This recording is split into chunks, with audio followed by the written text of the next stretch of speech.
took this oath.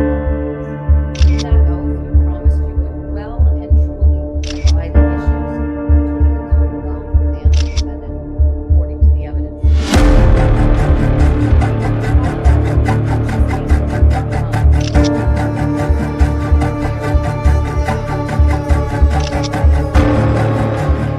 Anyone, then you will arrive at a just and fair verdict. It's now time for the opening statements.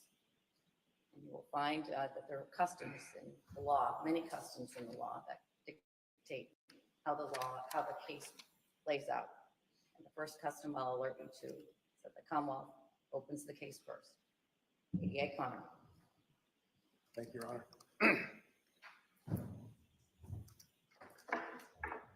Your Honor, may it please the court? It does. On January 4th, 2023, Teresa Marchese returned to work after New Year's holiday. She works at Tishman Speyer, and she is the Director of Human Capital Management. That is to say that she's the Director of Human Resources. And Tishman Speyer is a real estate management company, but it's a global real estate management company. It has buildings all over the world. And this office that Ms. Marchese works in is in Washington, D.C. When she returned to her office in Washington, D.C. that morning, she was alerted that one of her coworkers' husbands was trying to find her coworker. The coworker was Anna Walshe, and her husband is Brian Walshe. Teresa Marchese knew Anna Walshe because she hired her. She hired her in February 2022 to work at the Washington, D.C. office of Tishman Speyer and to manage some of those buildings in Washington, D.C. She also knew that Anna Walshe commuted from Cohasset to Washington to work at Tishman Speyer, and that her husband, Brian, and her 3 children were still in Cohasset at this time. She also knew where Anna Walshe lived in Washington, D.C. Anna Walshe had bought a townhouse right near where Teresa Marchese lives in Washington. So when she heard that Brian Walshe was looking for Anna, she got concerned. And she spoke to her boss, Jeff Shaw. And the two of them went into a conference room and called Brian Walshe. Brian was calm, and he said that on January 1st, Anna left their Cohasset home for a work emergency and had to fly back to Washington, D.C. And he hasn't spoken to her since then. This is the longest they've ever gone without speaking. So, Teresa Marchese went and drove to Anna Walshe's townhouse. She took another employee with her, and on the way there, she had another conversation with Brian Walshe. Brian was calm, and he gave her the combination to the garage so Ms. Marchese could get into the building. Ms. Marchese got there. She was able to look in the windows. Nothing was broken. Nothing was out of order. She got into the garage, and she found some cardboard boxes that had yet to be unpacked, some car seats, no car, no Anna Walshe. Now the door from the garage to the home, that was locked, so she couldn't get inside. So Ms. Marchese called Mr. Walshe back again, and she told him that she was going to loop into this conversation Tishman Speyer's global head of security, who also works in Washington, D.C. His name is Hugh Dunleavy. He's a retired Secret Service agent. Mr. Walshe is calm. Mr. Dunleavy is looped into this conversation on the phone, and Mr. Walsh's demeanor changes. He becomes very upset. Mr. Dunleavy calms him down, asks him a series of questions, and Mr. Walshe repeats. Anna left the home in Cohasset on January 1st to come to Washington, D.C. for a work emergency. Mr. Dunleavy follows up. Have you called the police? What is the local police department in your town? You live in Cohasset. You need to call the police. The call ends. Mr. Dunleavy works with the Washington police and helps facilitate them getting into the home in Washington, D.C., and Anna is not there. He also calls the Cohasset police just before noon on January 4th. And he reports Anna missing. Hugh Dunleavy from Washington, D.C. calls the Cohasset police, and that is the first time Anna Walshe has been reported missing to the police. And it was done just before noon on January 4th, and no one has seen her since January 1st. Over the next few weeks, it'll be the honor of Ms. Cusick, Ms. Yaz, and myself to represent the Commonwealth. And in that time, we will prove the defendant guilty beyond a reasonable doubt of the premeditated murder of his wife, Anna Walshe. And we're going to do that by presenting evidence. And evidence will come to you, as Her Honor pointed out, in two different forms. One is kind of tangible. You'll see photos of the family home in Cohasset at 516 Chief Justice Cushing Highway. You'll see videos from different stores. You'll see Anna Walsh's banking records. You will also see objects, like a Tyvek suit, like a hatchet, like a hacksaw. Now, in addition to those objects, you will hear from witnesses. Witnesses like Teresa Marchese and Hugh Dunleavy, who I just mentioned. You'll also hear from a group of witnesses that are Anna Walsh's friends and colleagues. They will tell you that Anna was 39 years old in January 2003. She was married to the defendant. She had 3 children. They'll tell you that she was a Serbian immigrant, that she came to this country and began working in the hospitality industry by working in hotels in Washington and Massachusetts, and that she transitioned to real estate. She got the opportunity to work for Jem Mutlu, who had his own real estate company. She actually wound up running that company for him. That was until February 2022, where she got what Brian Walshe would refer to as a dream job, where she got to work for Tishman Speyer, and she would make more money than she had ever made before in her career. She had purchased a townhouse in Washington, D.C., and she was expecting to have her family come with. However, Brian and the children had stayed in Massachusetts. And the reason is that Brian had previously pled guilty to a count of fraud in the Boston Federal District Courthouse, but he hadn't been sentenced yet. Now, he was accused of owing over $400,000 of restitution.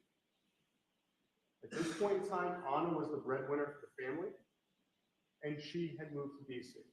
She was still commuting back and forth, but looking to have the family join her in D.C., and Brian too. However, when she bought the townhouse, she did this with the aid of a real estate agent by the name of William Fastow.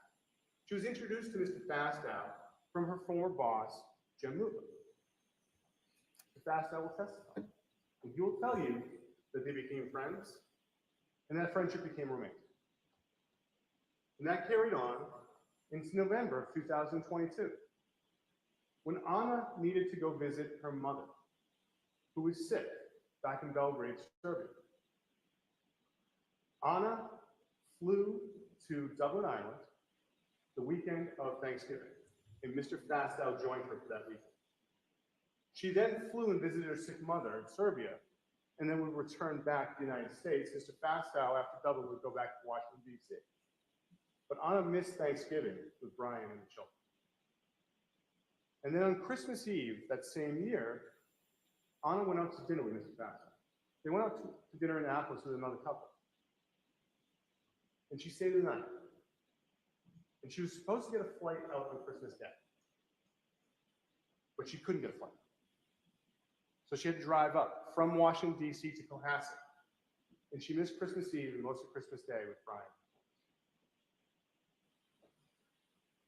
She would fly back to Washington, D.C., and on December 29th, she would go to dinner with one of her friends who will testify before you. And that friend will say that she was uncharacteristically tired and emotional. You'll also hear from a series of witnesses that dealt with Anna Walshe right before New Year's. She returned back to Cohasset on December 30th, and she was going to stay with the family until January 3rd. You'll hear how she went to a bar class, B-A-R-R-E. It's an intensive ballet class. You'll hear from the instructor who will say that she did exceedingly well in that class. A person who was with her in a nail salon will testify. She got her nails done on New Year's Eve. And Mr. Mutlu will testify. He went over to the Walshe family residence on New Year's Eve for dinner. 3 adults were there. It was Mr. Mutlu, Brian, and Anna. He got there around 8:30. He brought some snacks for the kids. Actually got to play with the oldest child. And he spent the night talking to his friends. He'd characterize them as jovial. They shared champagne. They weren't drunk. They were enjoying the new year. They actually signed the champagne box. And you'll see that, where they were looking forward to the new year. Brian cooked. Brian was attentive. Brian also said to Mr. Mutlu that night that he had lost his phone, it had been misplaced, but he had felt free as a result of it. Mr. Mutlu left that home on New Year's Day at 1:30 a.m. And there was no mention of a work emergency in Washington, D.C. that would require Anna to fly out or leave the family home at 6 or 7 a.m. that day. Now on January 4th, after Hugh Dunleavy had called the Cohasset Police Department, the Cohasset Police Department dispatched Officer Greg Lawrence to go speak to Mr. Walshe at his home. Officer Lawrence went. He was met outside by Brian Walshe. Brian Walshe informed Officer Lawrence that Anna had left on January 1st, had taken a Uber or Lyft to Logan Airport to fly out to Washington, D.C. for a work emergency. Gave her a phone number for Anna Walshe, described her as 5'2", that she was 39 years old, approximately 115 pounds. He hadn't heard her. Officer Lawrence went back to the Cohasset Police Department, worked with other Cohasset police officers, trying to find any connection to Uber or Lyft or local taxi cabs. Cohasset police then the process of pinging on his phone. You're going to get to see the records from that, but essentially the process involves the cell phone carrier, in this case Verizon, sending a signal out to the phone to try and locate. And the Verizon records will show that the last time that phone that belonged to Anna Walshe interacted with the network was shortly after 3 a.m. on January 2nd. And when it did so, it was in the area of the Walshe home.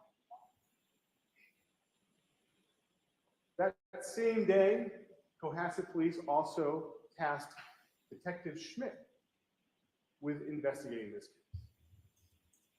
He and Officer Lawrence would go back to the Walshe family residence at 516 Chief Justice Cushing Highway and interview Brian Walshe. And he recorded it. You'll get to hear the recording.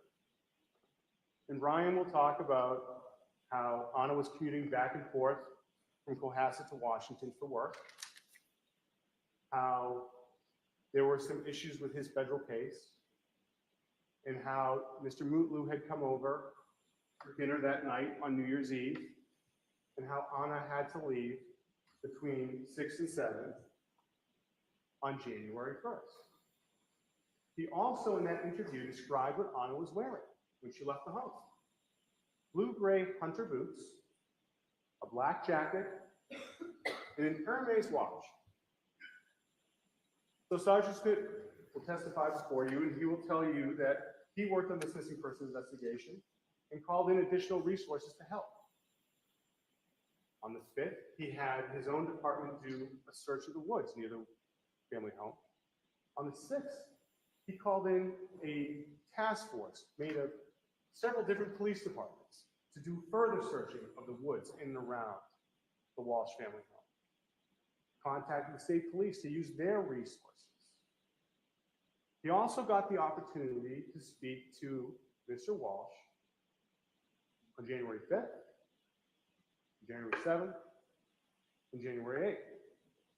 And when he did those interviews, he was accompanied by detectives from the state police. And those interviews were recorded. You'll get to hear those interviews. And Mr. Walsh, during those interviews, will explain that he and Anna were happily married. He had no knowledge of any extramarital affair. That Anna had her dream job. That it was taking care of the family. And conversely, he didn't take a salary this year out of his company that was a consulting company. He told the police that he owed over $400,000 in restitution on his federal matter, that this case was causing stress on his marriage, that he might have to go to jail. He said that they were very happy and that the biggest problem was that they were apart. Brian also told the police that Anna's job had caused her to miss Christmas Eve and Christmas Day with the family. And that Anna traveling to visit her sick mom caused her to miss Thanksgiving with the family. And that he did not want to have an argument with Anna about missing another holiday on January 1st. He had a discussion with her about Christmas Day. He was concerned that by him looking around trying to find her, she embarrassed her. So he tells the police, I didn't want to have an argument. So I understood she was going to come back, and she left for that emergency at work. You'll also have access to financial records that will show that Anna Walsh had approximately $200,000 in accounts at Fidelity, and that there was over $1 million in life insurance in Anna Walsh, and that Brian Walsh was the beneficiary of those policies. And in addition to the Cohasset police, the Massachusetts State Police also worked with them on trying to find Anna.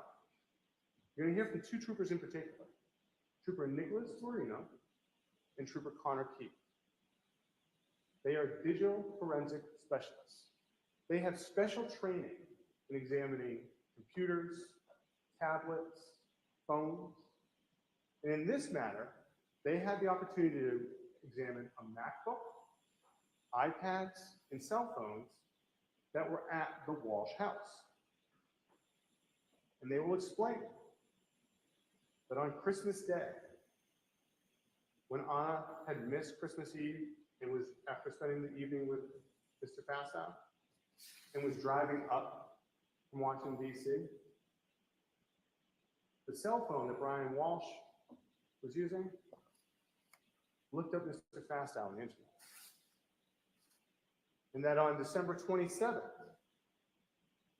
a MacBook that used the Apple ID for Brian Walsh, between 8:30 and 9 o'clock, researched best strategies to divorce for a man, best state to divorce for a man, Washington, D.C. divorce laws.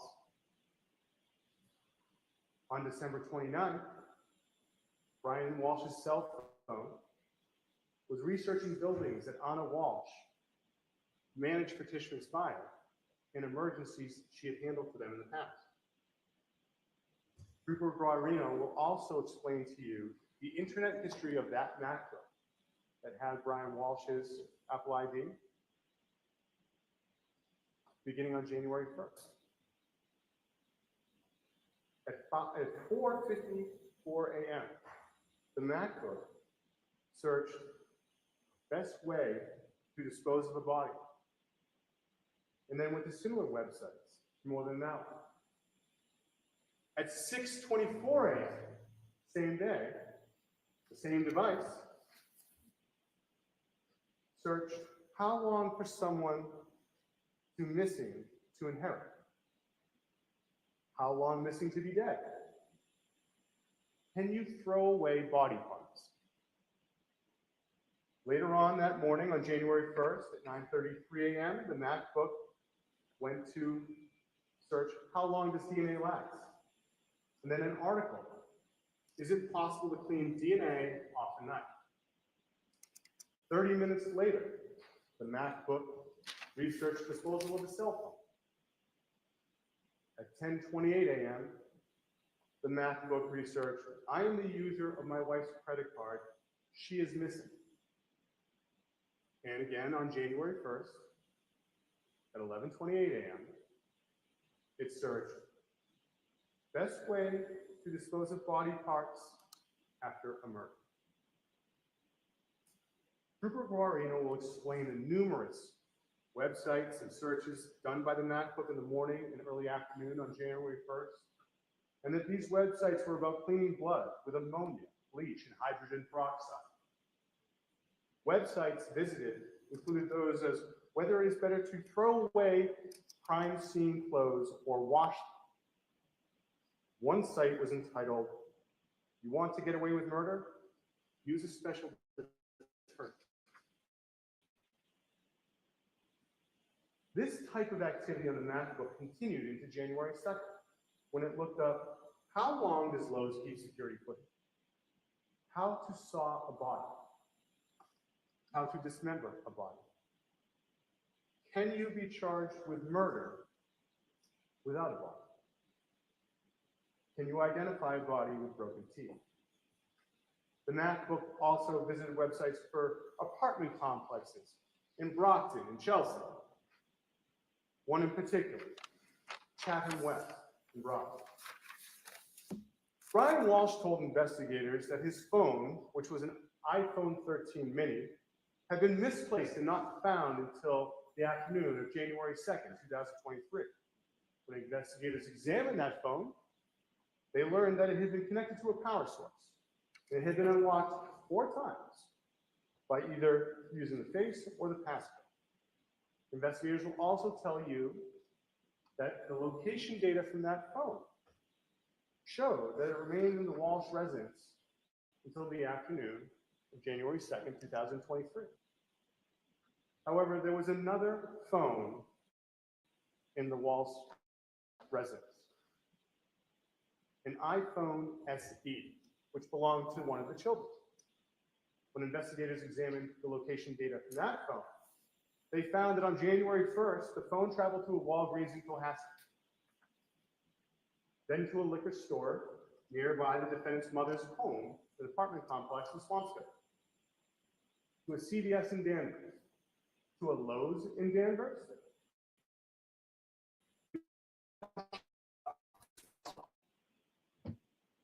you will see the surveillance video from those stores.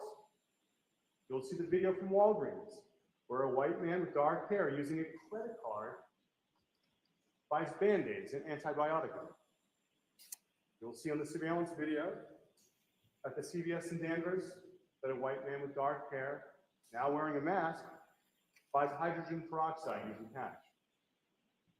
You'll see the surveillance video from the Stop and Shop in Swampscott, where a white man then goes buys ammonia with cash. And you'll see the surveillance video from the Lowe's in Danvers, where a white man wearing a mask and dark hair buys several items that cost more than $400 using cash, including a Tyvek suit and cutting instruments such as shears, snips, and a hacksaw. Investigators will explain how the cell phone location data from the iPhone SE shows that it went to a Home Goods in the morning of January 2nd, and that Brian's iPhone 13 mini went to a Home Depot in Rockland in the afternoon of January 2nd. You will see the surveillance videos from those stores. You'll see a white man with dark hair at Home Goods buying scented candles and area rugs. And you'll see a white man with dark hair at the Home Depot buying more cleaning supplies, 20 pounds of baking soda, mop, buckets, and a hatchet. The investigators will also explain to you that Brian Walsh's cell phone on January 3rd was located near apartment complexes in Brockton.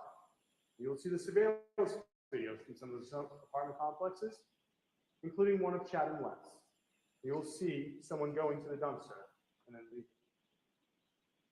The investigators will also tell you that on January 5th, Brian Walsh's cell phone was in the area of dumpsters and a trash compactor by his mother's apartment complex in Swampscott, and that this was before he was interviewed by Detective Schmidt later that night. On January 9th, the police went to those dumpsters and they took that trash compactor and that dumpster to a facility in Peabody where they searched the contents of both. And they found an Hermes watch, blue-gray Hunter boots, a black coat, a COVID vaccination card with Anna Walsh's name, rugs, a Tyvek suit, a hammer, shears, snips, a hatchet, and a hacksaw.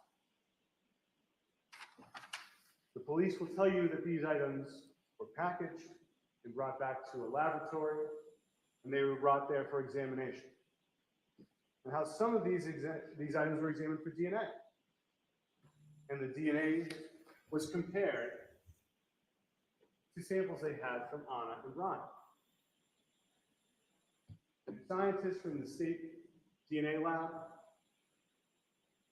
will identify DNA of Brian Walsh and Anna Walsh on the Tyvek suit. They will explain that Anna Walsh's DNA was found from items in the dumpster, including drugs, the hatchet, and the hacksaw. Jem Mutlu said goodbye to Anna Walsh about 1 o'clock, 1:30 a.m. on New Year's Day. When he left, she was home, she was alive, she was with her husband. No one has seen her since her husband said she left on January 1st. She has not accessed her finances, her email, her phone has made no calls, and no one has found her body. During this case, we ask two things. The first is that you keep an open mind. Do not rush to judgment, but instead, see how all the evidence fits together. Pay careful attention to the timing of certain events. And second, use your common sense. Don't leave it home. Bring it with you here as you make your examination of every piece of evidence. And at the end of this trial, we will speak to you one more time. And it is at that time we will ask that you find the defendant guilty of murdering his wife with deliberate premeditation. Thank you. Thank you, 88 Connor. Trish, why don't you take a break and stand up, shake a leg?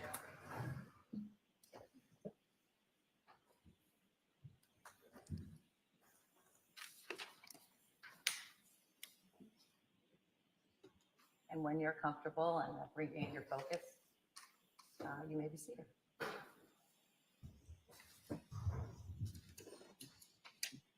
Now we'll hear from the defense for the opening statements. Attorney Tipton.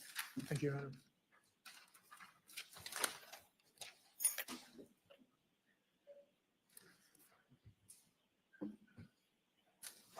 Brian Walsh lied to the police. Lied to him on January 4th, lied to him on January 5th, lied to him on January 7th. Brian Walsh went to Lowe's and bought tools. Brian Walsh went to Home Depot and bought tools. Brian Walsh, beginning about 4:54 a.m., began a frantic and tragic search that you will hear about. You'll hear the evidence of that. You will hear evidence that those searches evolved from how best to dispose of body to even darker subject matter. As he wrestled with the fact that Anna Walshe was dead.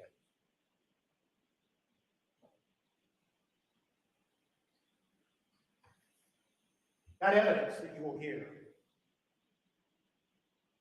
will be hard to understand, but it is true.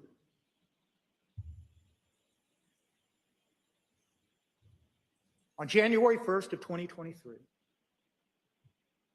Jim Mutlow left the family home of Brian and Anna Walshe sometime between 1 and 1:30 in the morning. Anna and Brian Walshe continued to celebrate the news. They went upstairs to the bedroom. About an hour later, you will hear evidence that Mr. Walshe got up, went back downstairs to clean the kitchen. You'll see evidence that he looked at his email. You'll hear evidence that he then returned to the bedroom, intending nothing more than to crawl into bed with Anna Walshe, the woman he loved. When he entered the bedroom and began to get into the bed, he sensed something was wrong. You will hear evidence that it made no sense to him. But he nudged Anna, his wife. She didn't respond. He nudged her again, a little harder. She didn't respond. He nudged her now in a frantic and panic reaction to where she actually rolled off the bed. You'll hear evidence that now he is panicking and he doesn't understand what has happened and what is happening. It didn't make any sense to him. It didn't make sense that somebody that he had just been with and enjoyed New Year's Eve into New Year's Day would suddenly be dead. Not him. You will hear evidence in this case of sudden, unexplained death. You will hear evidence that it is rape. You will hear evidence that it happens in young people and old. You will hear evidence it happens in male and female. You will hear evidence it happens during the day and during the night, that it happens to trained athletes. You will hear evidence that it can be the result of both mechanical and or electrical problems within the body. You will hear evidence that it might be cardiovascular, pulmonary, neurological, or other reasons. You will hear evidence that it occurs in people who have never manifested a symptom that something might be wrong. And in fact, you will hear evidence that sometimes the first manifestation that something is or was wrong with someone is the sudden, unexplained death. That's the evidence you will hear in this case. Sudden, unexplained death is known within the medical community and the forensic community. But it is to this day not well understood, and that is the evidence you will hear. And it is not well known to non-medical professionals.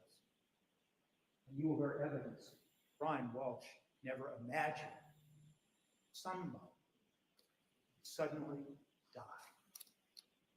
1 hour he's with her, he cleans the kitchen, he comes back up, and she is dead. You will hear evidence in this case that Brian Walshe and Anna Walshe loved each other. Yes, there was stress in the marriage. Stress born out of a simple problem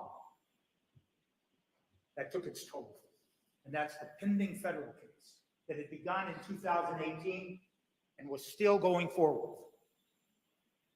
And what happened was, over time, Anna Walshe got a job in DC with the support of Brian Walshe. It was a huge stepping stone in her career. It paid twice the salary. And they talked about it. You will hear evidence that they had to make a decision. Brian could not leave Cohasset because of the pending federal case. So who would take care of the children while Anna worked in DC? Brian. And he did. There was stress in commuting back and forth between DC and Cohasset. Brian Walshe experienced that stress too. And Anna Walshe and him they talked about it on Christmas Day of 2022. And that's what the evidence will be. Yes, there was an affair. You will hear evidence of an affair. An affair does not make someone a bad person, does not make someone a bad mother. Make no mistake about that. But yes, there was an affair, not between Brian Walshe and anyone, but between Anna Walshe and William Faster.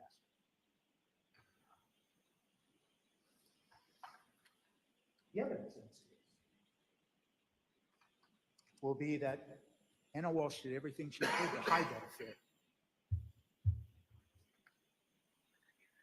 That she did not tell her closest friends, her confidants, some of whom lived in DC, the same person, Alyssa Kirby, that she spent December 29th with, drinking and talking about her life.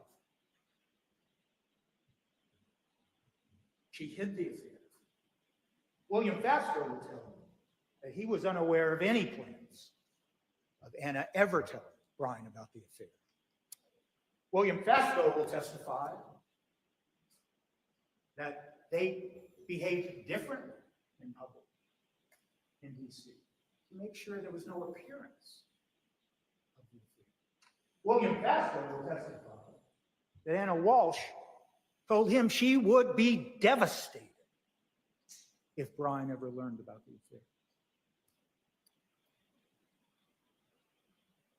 Brian Walshe didn't know about the affair. He did know. Anna Walshe had a crush on William Faster because she told him.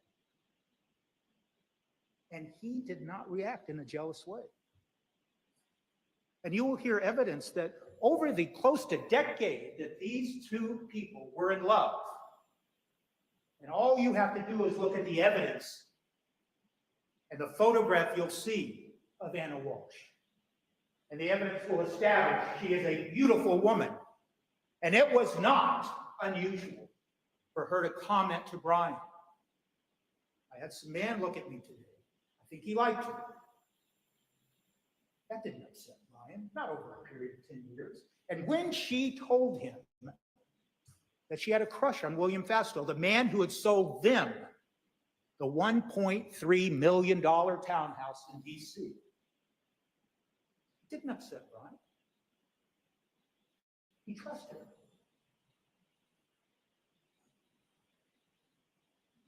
In fact, you will hear evidence from Melissa Kirby that Anna Walshe told her, I wish he would be jealous.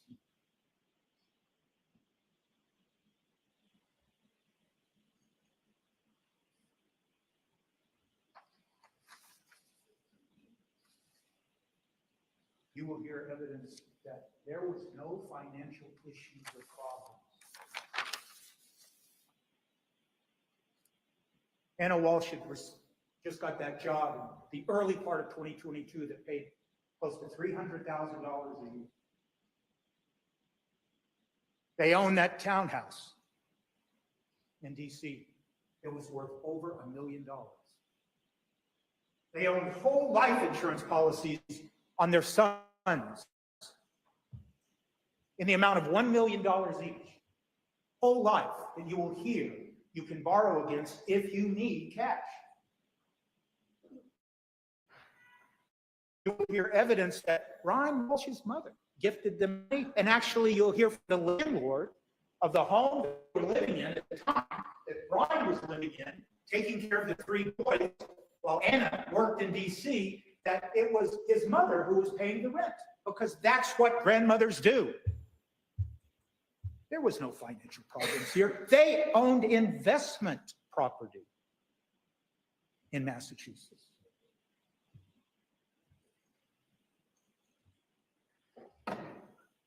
The evidence in this case is that Brian Walshe loved Anna Walshe.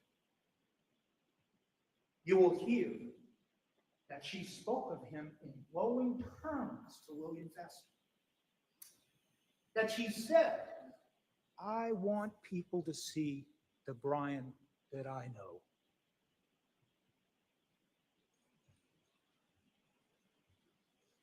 You will hear how she talked about her relationship with Brian with Alyssa Curry.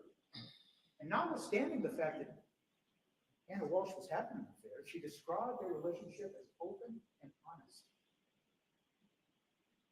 He believed their marriage was open and honest because he loved her.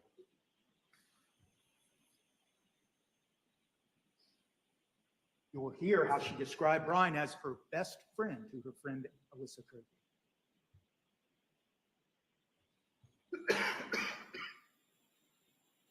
You will also see evidence of text messages that you may use to determine for yourself if there was love between these 2 individuals. The importance about those text messages that you'll see is simply that they're dated. The ones you'll see are dated beginning December 25th of 2022, 7 days before New Year's Day. 12:25, Anna Walshe and Brian Walshe are texting each other, and she is sending him 7 properties, listings, primarily out of Zillow, 7 listings of properties in the greater DC area, Bethesda, Annapolis. They're searching for future investment property. You'll see that, and you'll hear evidence that then she comes up to celebrate Christmas with Brian and their 3 beautiful boys. You'll see on 12/27, now that she's back in DC, these text messages between them. And they're talking about one of their properties. And they're talking about the fact that it, in fact, sold. So now they need to figure out what to do with the proceeds.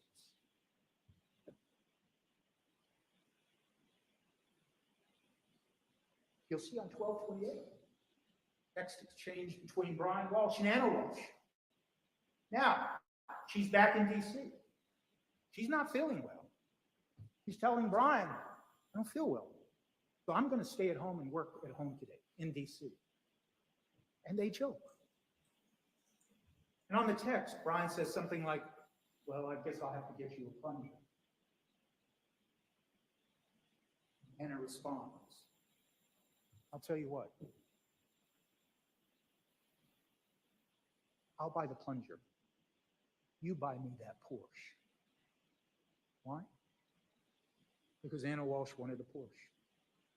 And what you see on that text exchange, right after she says that, is you'll see postings that he sent to her of the Porsches he'd been shopping for the woman he loved. And you'll see in his medical that he was shopping for Porsches because she had asked for them. On 12/29, you'll see a text exchange between them where they're talking about a 3-story brownstone that she had found that maybe they'll buy for an investment. And you'll see the text references to how much it cost, the square footage it's up and below.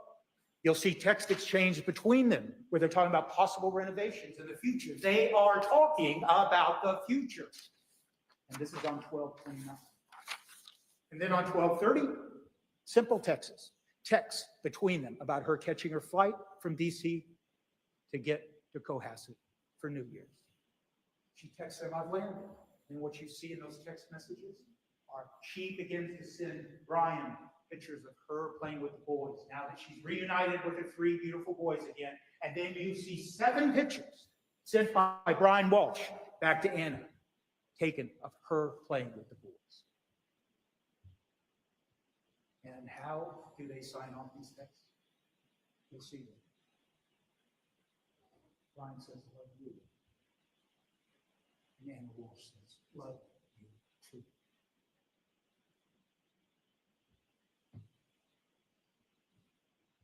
We've come full circle in this opening, and now we're back to New Year's Eve. Jim Mutlow, the family friend, is invited by Anna to come to the house to celebrate New Year's Eve. You'll hear evidence that he was thrilled. He was thrilled to be with 2 people he'd known for years, but he hadn't seen in some time. He knew their kids, 3 beautiful boys.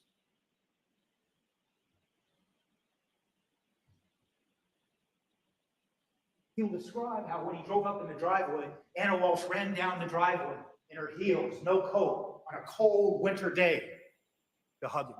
And then what happened? They all went into the house. And what was occurring in the house? Brian was cooking New Year's. He was feeding them as they all talked for 4 to 5 hours. And what were they talking about? They were talking about the future. They were talking about investments. Anna Walshe told a story about how Brian had found a ring for her and the whole adventure of finding the ring and buying the ring. She talked about it in glowing terms when she talked about how Brian did that.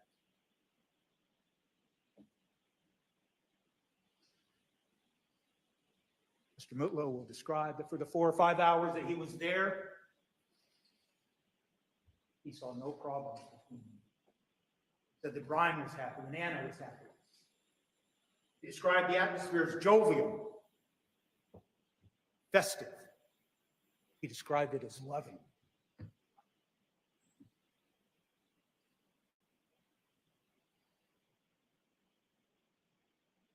As adults do for New Year's Eve, they celebrated with wine and champagne. You will have that box, or at least photographs of that champagne box, where they signed it. And what Anna signed on that box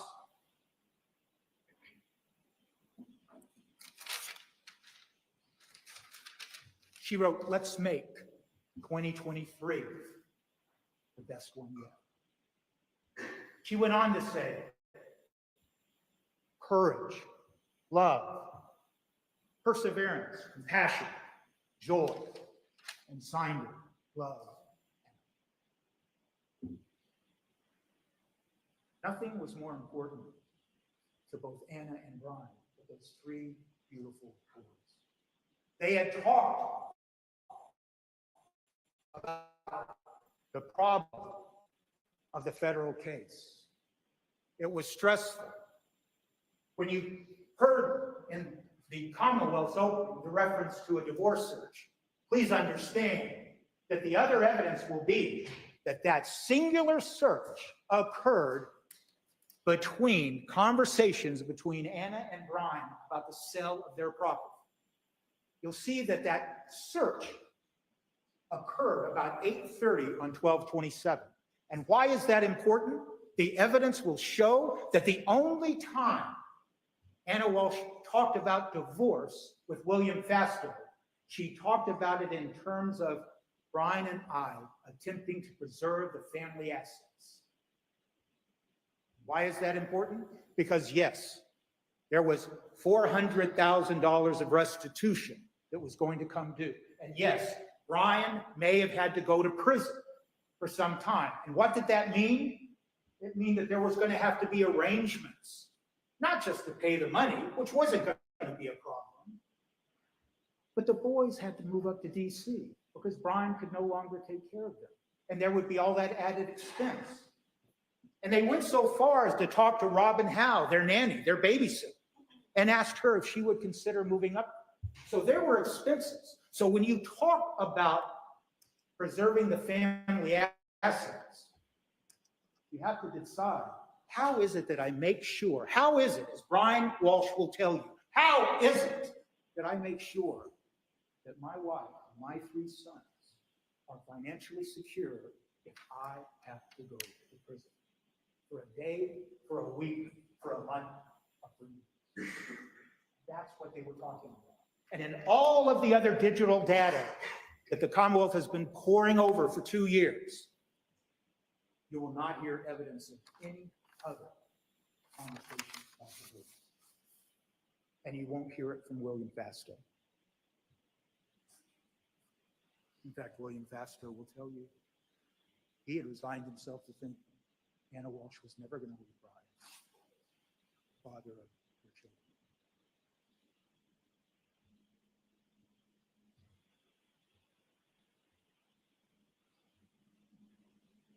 Jim Mutlow left around 1:30. Brian Walshe and Anna Walshe went upstairs. He went back down to the kitchen about an hour later to clean it up. And then the impossible, the unimaginable happened. It didn't make sense to Brian Walshe. It was confusing. He never thought anybody would believe that Anna Walshe was alive 1 minute and dead the next. And all he could think about were those 3 boys. What would happen to their 3 boys now that Anna is no longer here? What will happen if they think he did something bad to Anna? Where will those 3 boys go? And so, he told the story. He told lies. He tried to hide so he could hang on to those boys.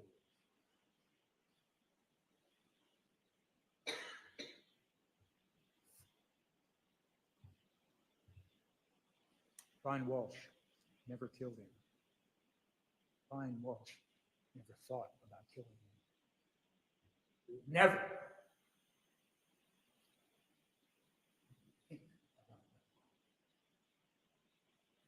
Brian Walshe is not guilty.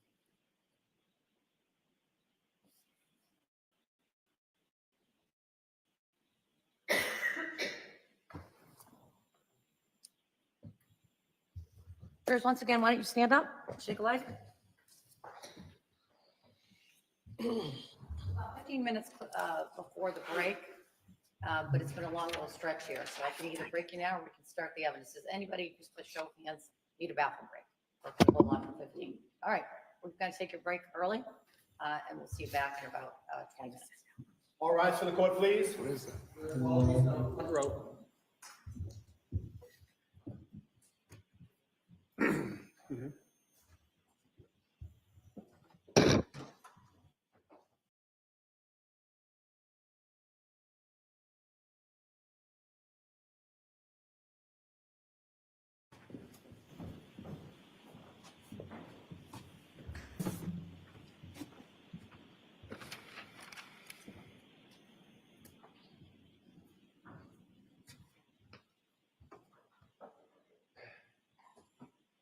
Please be seated.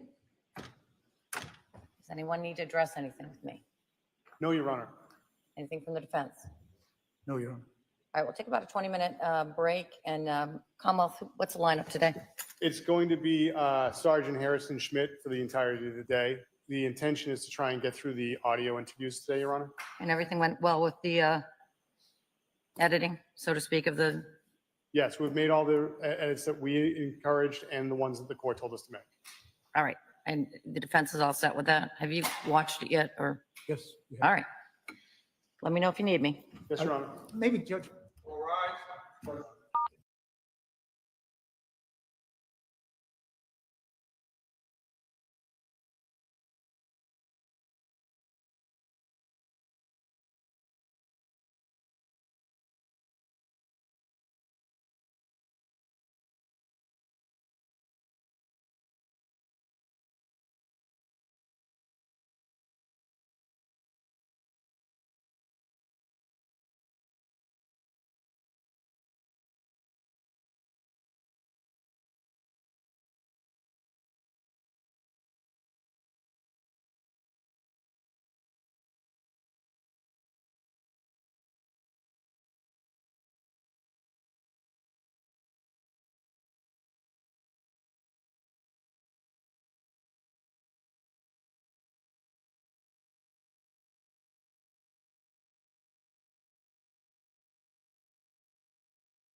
You are unmuted.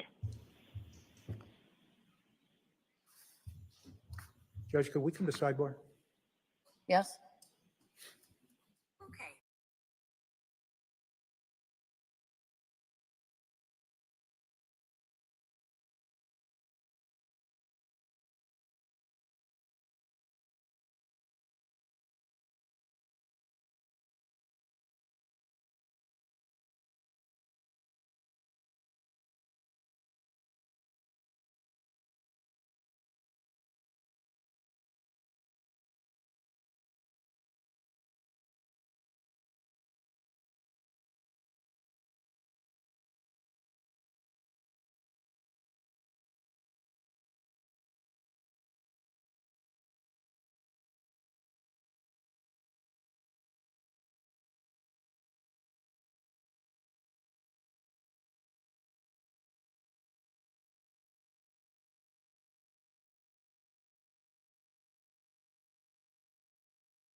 Not yet.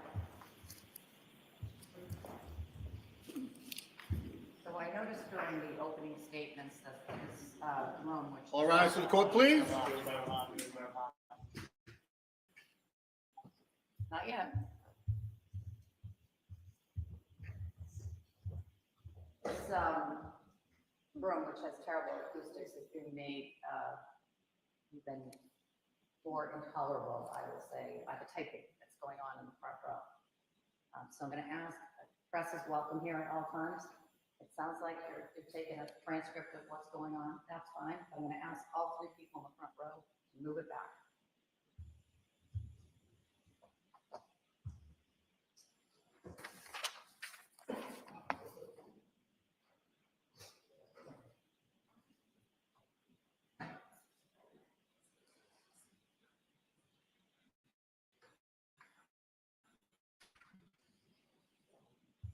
We'll see how it sounds in this next time.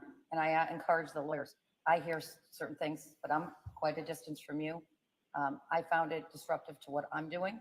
And so I expect that you found it disruptive to what you're doing.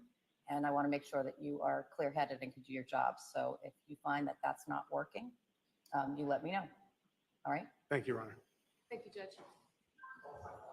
You can bring them in. All rise to the court, please. Jurors entering.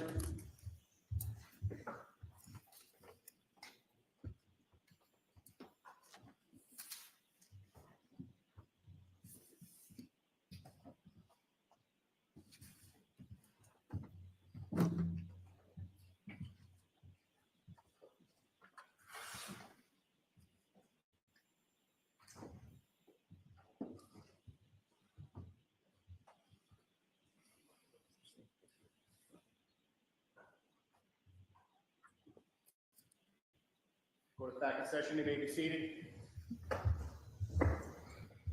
So jurors, now we're going to start the evidence in the case. The Commonwealth may call its first witness. Thank you, Your Honor. With the court's permission, the Commonwealth would call Harrison Schmidt.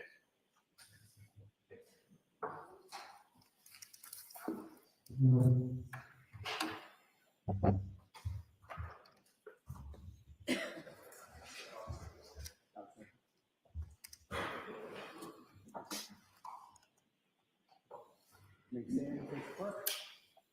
do you solemnly swear or affirm that the testimony you should give in the cause now and hearing shall be the truth, the whole truth, and nothing but the truth, so help you God? Yes, I do. Thank you, sir. You can be seated. Step right in there. Thank you. And you may proceed. Thank you, Your Honor. Sir, could you state your name and spell your last name for the record? Harrison Schmidt, SCHMIDT. And sir, I'm going to ask if you can keep that microphone a little bit closer to you so it will help amplify. Now, sir, where do you work? Cohasset Police Department, And what is your rank at the Cohasset Police Department? Sergeant. And how long have you been with the Cohasset Police Department? Full-time since 2012. And how long have you been a sergeant? Since January 2023. Before January of 2023, what was your rank within the police department? Detective. And how long have you been a detective? Since 2014. And what were your responsibilities in January of 2023? General investigations. In addition to doing general investigations as a detective, did you have additional responsibilities with the Cohasset Police Department? Yes. The lead firearms instructor, taser instructor, certified to certify officers to become firearm instructors, use of force for the department, and active shooter. Now, in addition to the Cohasset Police Department, do you work with any other law enforcement organizations? Yes. Which one, sir? The Metropolitan Law Enforcement Council. Can you tell us what that is? It's MetroLEC. It's a consortium of police departments that come together with mutual aid to share resources and personnel to create specialized teams. How many police departments are a member of MetroLEC? About 50 And how long have you been a member of MetroLEC? since 2015. And what is your responsibilities within MetroLEC? I'm on the SWAT team, and I'm the lead firearms instructor for the SWAT team. And does MetroLEC have a search and rescue team? They do. Can you tell us about the SWAT team's interplay with search and rescue? The Metro SAR team, search and rescue, if they need physical searchers, they will pull from the SWAT pool. Now, as a result of working with MetroLEC and Cohasset Police Department, how many fatal investigations have you been involved in? Dozens. And how many missing person cases have you been involved in? Between both, about a dozen. And sir, with your missing person cases, have you been able to recover each individual? No. What are some of the reasons why not? Medical issues, exposure to the elements, suicide. Now, are you familiar with the investigation into the disappearance of Anna Walshe? Yes. How are you familiar with that investigation, sir? I'm the lead investigator. And when did you become involved in that investigation, sir? January 4th, 2023.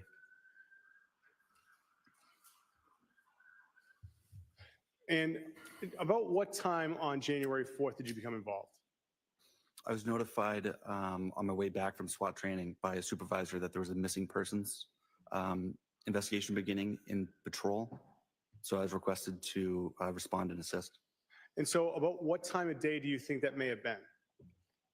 I went to the police station about 4:00 p.m. Now, sir, when you went to the police station, what did you do to begin your investigation? I coordinated with the patrol officers that initially responded to investigate. Yes. I reviewed their reports. I conducted queries in law enforcement databases to get background information. And after doing all of these activities, did you have the opportunity to do anything else to further your investigation that afternoon or evening? Yes. What did you do? I went to Mr. Walsh's home and interviewed him. Now, where is Mr. Walsh's home? 516 Chief Justice Cushing Highway. And can you tell us about that street? First off, I take it's in Cohasset. Yes. And does that street go by any other designation? CJC Highway or Route 3A. And so as it being Route 3A, is it a busy street or is it like kind of a smaller side street? It is 2 lanes divided by a double yellow line, main thoroughfare through town. And about what time did you go to 516 Chief Justice Cushing Highway? About 6:30 p.m. And who went with you? Officer Lawrence. And why did you bring Officer Lawrence? He was the initial patrol responding officer. And so That night, when you got to the Walsh residence, can you tell us what happened when you arrived? I was greeted by Mr. Walsh. Okay. And when you were greeted by Mr. Walsh, who else was home at this point in time? His 3 children. And what were the children doing? They were eating McDonald's. And whereabouts? In the kitchen, there's a kitchen island that they were seated at.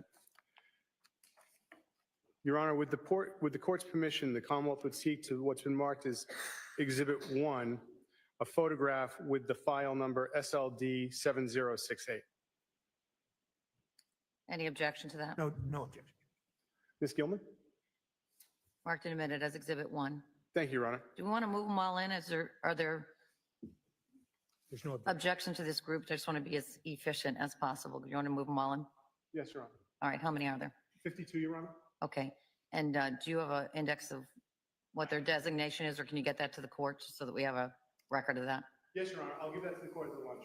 All right, so any objections? I know you've, and by the way, jurors, before a case starts, the parties work together collaboratively to see what evidence they can agree to and what they can't to limit the rulings. And they've agreed that these 52 photos are fair and accurate representations of what they report, and so the defense is agreeing that those 52 photos offered by the Commonwealth are now marked and admitted into evidence. They will be marked by the appropriate court staff as 1 to 52. Thank you, Your Honor. No in evidence. Thank you. Now, sir, looking at Exhibit 1, can you tell us what we're looking at? Oh, well, you were going to have a tough time looking at the back.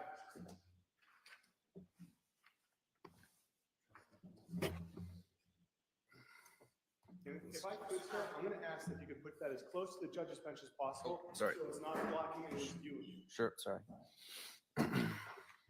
Thank you.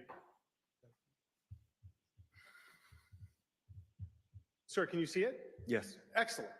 What are we looking at? This is the front of the residence at 516 CJC Highway.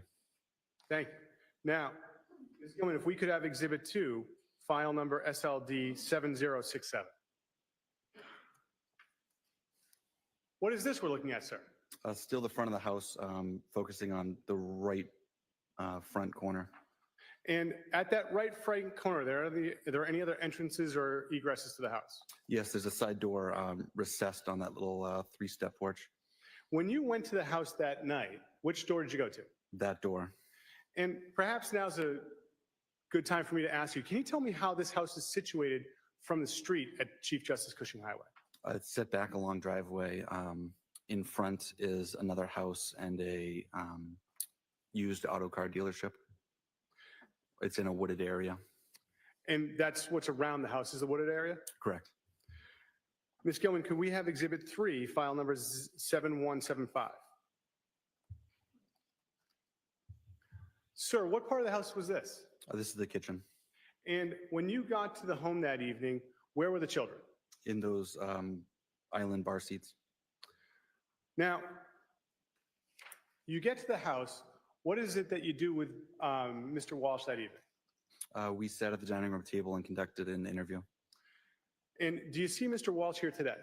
I do. Could you identify him for the court, please? The gentleman seated over there, blue suit, white shirt. Your Honor, if the record may reflect, the witnesses identified the defendant. The record will so reflect.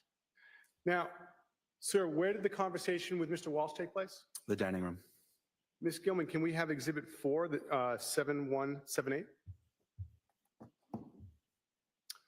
So what is it that we're looking at here? This is the dining room. And where was Mr. Walsh when you had your conversation with him? Seated in that front right corner towards the camera. And where were you seated? The far seat, the seat that has that black jacket on the back of it, Where was Officer Lorenz? on the window bench. And where were the children while this interview took place? They were in and out of the room. And Ms. Gilman, can we have Exhibit 5, 7177? Sir, what are we looking at here?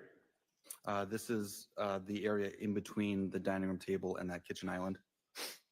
And Ms. Gilman, can we have the next exhibit, Exhibit 6, 7131? I'm sorry, 7124. My apologies. And sir, what is this again? This is a closer view of that buffet table. in And the then dining when room. you were there that night, what was in the house as far as pets? A dog. Ms. Gilman, can we have 7131, which I believe is exhibit now 7?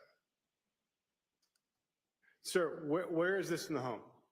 If you go in that side door, you're in a hallway. If you take a right, there's a sunken in family room. And is that dog the one that was home that night?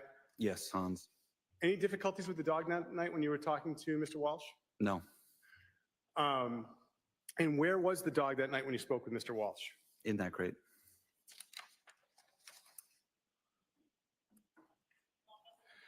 Your Honor, at this point in time, the Commonwealth would seek to play the interview of January 4th. I have not marked this in the exhibit yet, but I have it on the individual drive.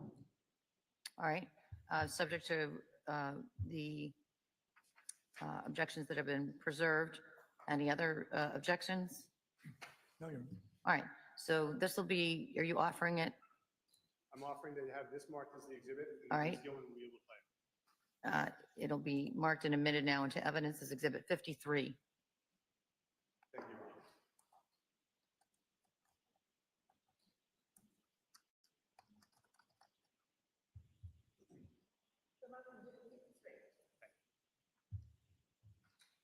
Now, Exhibit 53, you've had the opportunity to review that, correct? Yes, And does that fairly and accurately reflect the conversation you had with Mr. Walsh that night? it does. Thank you. At this point in time, Ms. Gilman, I'd ask if you could press play on Exhibit 53, the interview from January 4th.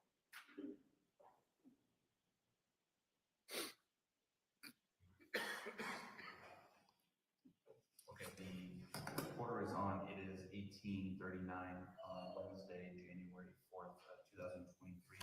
My name is Harrison Schmidt. I'm a detective with Cohasset Police. Present is Officer Lawrence and Sir Brian. Can you state your name? Yeah, Brian Walshe, Brian Walshe. Okay. Brian, what's your date of birth? 13175. Okay. And we're at your home on 516 CJC Highway. Yes, it's right now. Perfect. So could you do me a favor? I know you've explained a lot of this today. Could you just do me a favor and start at the beginning? So I understand your wife, Anna, she travels a lot for work. She's in DC for this great new job she got. Okay. And we're to follow shortly, but it's taking longer. Awesome. So starting most recently, she was at work. One second. Yep. That's okay. Please let me finish this and I'll get you what I need, please. Yeah.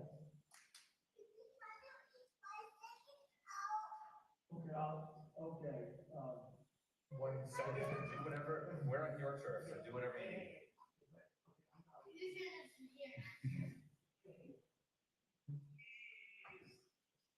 Honest, you guys behave and you. All right, yes, go ahead. So most recently, so Anna, it's my understanding that Anna came home on, was it Friday? Friday morning she arrived, yes. Friday morning she came home, okay. And she flew from DC to. Yes, I can show you she sent me that information. Sure, I would love to.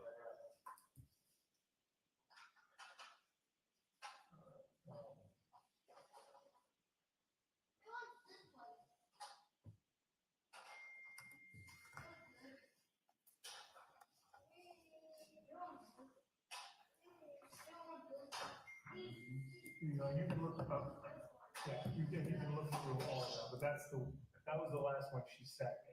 This is, That's, word text. no, she texted me so I would know when she was Okay. coming in. I'd ask. So this is your text. Yeah, my text chain was on, so you can look, you can take a look at that, whatever you want to do. All right, so it looks like on last Thursday at 7:36 p.m., there's a screenshot of the JetBlue app, and it's a travel itinerary. It's a flight B6254, dated December 30th, from DCA,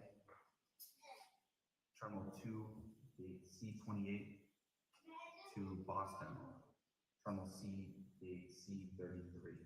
So it departs at 6:30 a.m. Arrives at Boston 7:57 a.m. And then do you mind if I just look at? Please look at anything that's gonna help you, please look at anything. She sent me some, she had a day with Thomas, and she sent me some, videos of that, and then you'll get into the area where I start texting them. And if you wanna look at it, there's probably a year's worth of text there, if any of that is supportive, please. Sure. No, I'm not looking to pry, I'm just really. I'm open, trust me, that's, No, I appreciate it. So, Friday around 6:01 a.m., you text flight on time. right. She responds amongst other things, yes, boarding now.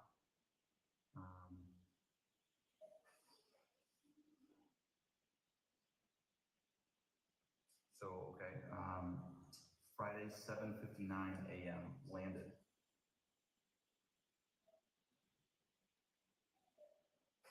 And then it looks like Friday, 12:07 p.m., photos of Anna and the oldest? Thomas. Yeah. 6 years old, my man.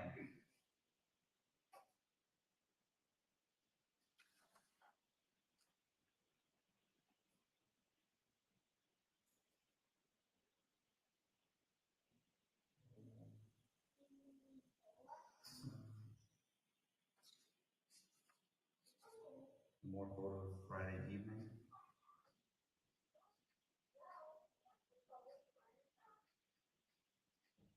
Did you take these photos? I took that photo. You took these and sent them to Anna? She usually would just send them to herself. Okay. Yeah. Oh, so She'd take my phone and send them to herself, okay, the ones that she had. very good. Okay, I know it's exciting for you guys.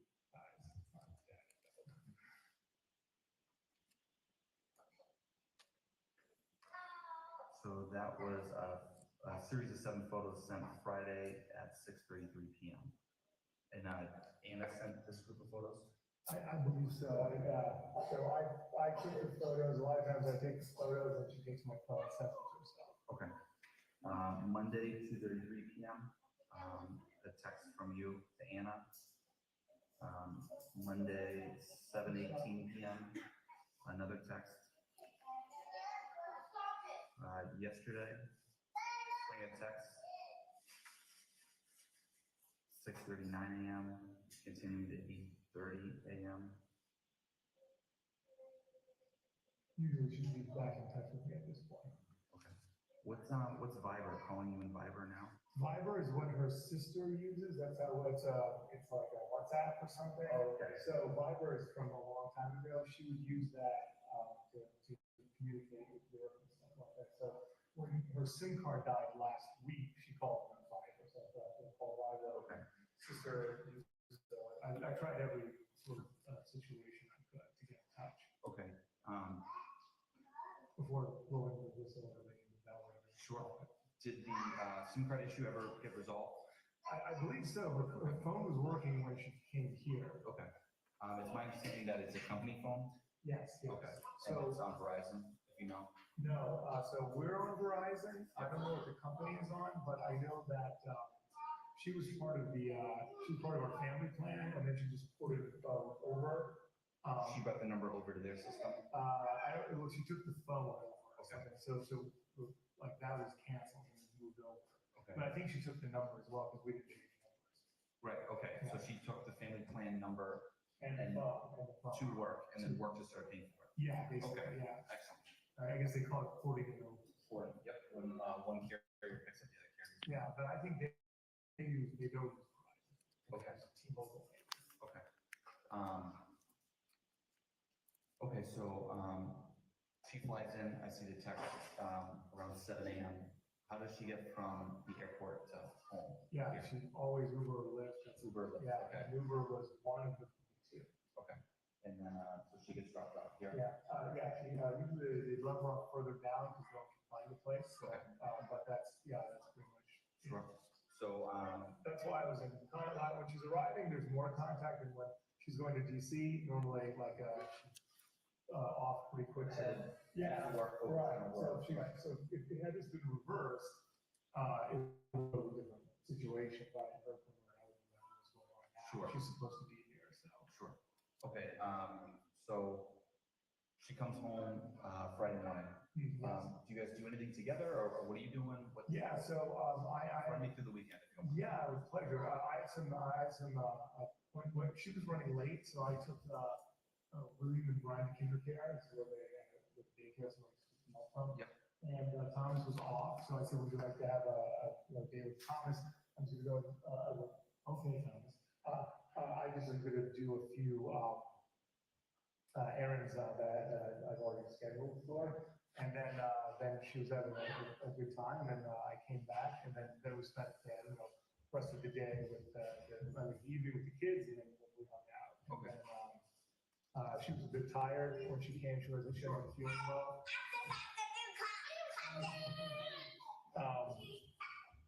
Okay, guys, okay. And, so Saturday was December 31st. She went to work out in the morning, and, What's the gym? yeah, it's bar method. Bar method? Yeah.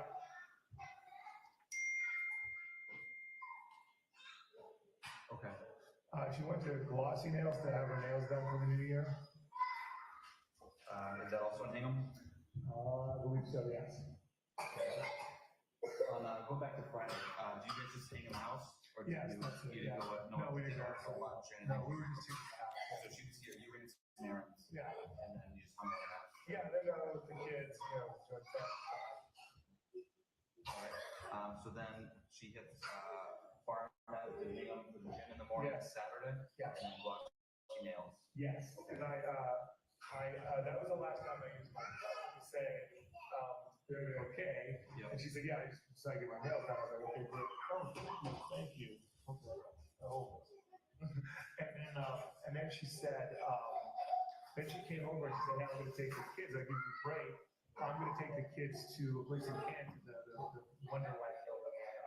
It's an indoor place. Okay. So this is what, and then my son took my phone to his work. Okay. Sorry. Okay.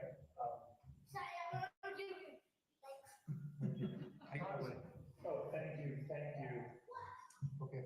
Thomas, can you make a movie? Can you organize movies for us? Thank you so much. This guy's mesmerized by you. What happened was, I was like, oh, that would be great, so I get ready, because we're making dinner for her former boss, Jen. Okay. She hadn't seen him face to face for a while, so I said, I got some time alone to prepare dinner, get everything together, and she took the Jen. Yeah. A lot of people call him Jim. He's been on the phone with me 5 times today as well. So he came over, and then we had Dinner here? yeah, we had dinner here. Yeah. We had dinner here to celebrate the new year. And then signed the bottle. She signed 23 being the best year ever. And then I'm working on it. 1, 2, 1, 2, 1, 2. There you go. Okay. Okay. See, that's how it happens. At that time, I didn't have access to my phone. So, sorry, he does that a lot. I apologize. He's not. The kids had the phone, right? Yeah, so William, the excited one, took it up from school. I didn't know it was there, but I knew it was going to turn up. We have a lot of worry that it's going to be thrown out into that. So, he had thrown out my wife's phone down there a while ago. That's the age of the kids, but they have a tendency to throw stuff away. So then she's been on the phone a lot, or texting with work, and she mentioned with Jem that she was worried about work and things like that. Okay. And I was like, all right. She was scheduled to leave Tuesday morning early. And then she said that there was an emergency at work, one of the buildings, and that she had to leave early in the morning. Sunday morning. And I was like, okay, normally I would have been like, that's ridiculous, but she worked up until 7 p.m. on December 24th in another building in DC. Okay. So I thought, all right, this is, we're going to be together soon enough as a family. It's fine. We make this decision together. So, do you know what kind of issue arose? She explain it to me, Some kind of. but there was like one of the buildings had a bunch of leaks, another building, the FBI raided at one point, another building, there was a disgruntled tenant, and so she was dealing with all of that. She's the regional manager there, so I didn't know, because I didn't want, I was like, all right, whatever has to be done. Then she said, hey, I'm gonna have time off for Martin Luther King Day, I can be here for 4, maybe 5 days, and I was like, well, that's great news. And then, so then she only brings her bag, her carry bag is normally a Louis Vuitton bag, and she didn't bring, she just brings a little bit of stuff, she's got a bunch of stuff all over this place, or she just goes and buys it, and then, what happened? Yeah, then she woke me up around 6 and said she was going. She came down, I guess Thomas heard her and came down, and she said, I have to go. And he said, I love you very much. And she said, I love you very much. And then he said that she left and got in a taxi, but I don't think he saw it because it was further down. If you want to talk to him, but he said it's a taxi, and I was like, he was driving the car. He said, well, I really didn't see it, Dad. So I was like, okay. So he was coming down to get, I think Maybe Anna said taxi. maybe she's my driver, like, but I know that she was not driving. There's no way she was driving a vehicle. There's like zero possibility of that. Okay. When was she originally scheduled to fly back? Well, it was Tuesday at probably 8:30, either the early flight that she takes. But what was I going to say? I never got the confirmation for that. Okay. But she usually just sends me her arrival because that's the most important for us once she's with the kids and everything and scheduling. Right. So. Okay. Does she particularly travel on JetBlue? Yeah, she got a JetBlue credit card. Okay. That gave her 80,000 points, and she doesn't like getting new credit cards, but she was like, well, we're doing this a lot. So she had got that. I had no access to that. She just got it, but she also started to use it more because she needed to spend a certain amount of money to get the points. So that changed our whole dynamic over the last month. Yep, that makes sense. So, she's been flying JetBlue lately. Is it a particular airport that she's going to as well? Yeah, I mean, it's JetBlue or American Airlines. American Airlines is second. Okay. This is Jim. You guys don't want to talk to him, do you? Not yet, yeah. That's a focus. Yeah, One thing, gotcha. yeah. So JetBlue number 1, American Airlines number 2. That's all I know. I don't think she ever took anything else. And someone said maybe she took a connecting flight. She never took a connecting flight. Even once in the summer where they had the thunderstorm, she spent 8 hours at the airport. She didn't even consider like, well, I just go get stuck somewhere. It's not DC or Boston. So it's no good. So I don't think that happened at all. I can't imagine that. And then it was always DCA and it was always Logan. It was never, she never went to national or anything like that. Okay. So what, you heard this from William as to the whole taxi mention? Thomas is my I'm sorry, 6-year-old, Thomas. yeah. Thomas. Yeah, William doesn't have it. Yeah, well, that was time. Yeah, William's story would be much more fantastical. Yeah. So, why do you think Thomas was up? He gets up early, Okay. and he's always watching. I let him sleep with his iPad, so he wakes up and starts doing that. And then I guess anytime he hears action downstairs, like during when we were having the dinner and celebrating, he came down to say hello to Jem. So anytime he hears something, he comes down. So he must have heard his mother, and he was like, "Oh, great, I'm awake," so he came down. Okay. Because when he was on the couch, I came down and said, "I'm sorry, mommy, mommy had to leave early." Yep. And he's like, "I already know that, Daddy. I said goodbye to her." Okay. Okay, that makes sense. Yeah. Because I was like, okay, because he was on the couch earlier than normal but he'd been off the whole week, so he did a lot of rest. So. Okay. So going back to New Year's Eve. Yeah. So it's you, Anna, And the Jem. boys, and Jem. Yeah, well, the boys were we put them to bed. Jem didn't get here till 8. Okay. And Anna They're all in bed. Anna took them to that indoor play. So totally. Is it Wonderland? I call it Wonderland. It's probably indoor play Canton. It's in Canton. It's an indoor play. But I don't have the exact name. Anna was on top of that. Okay.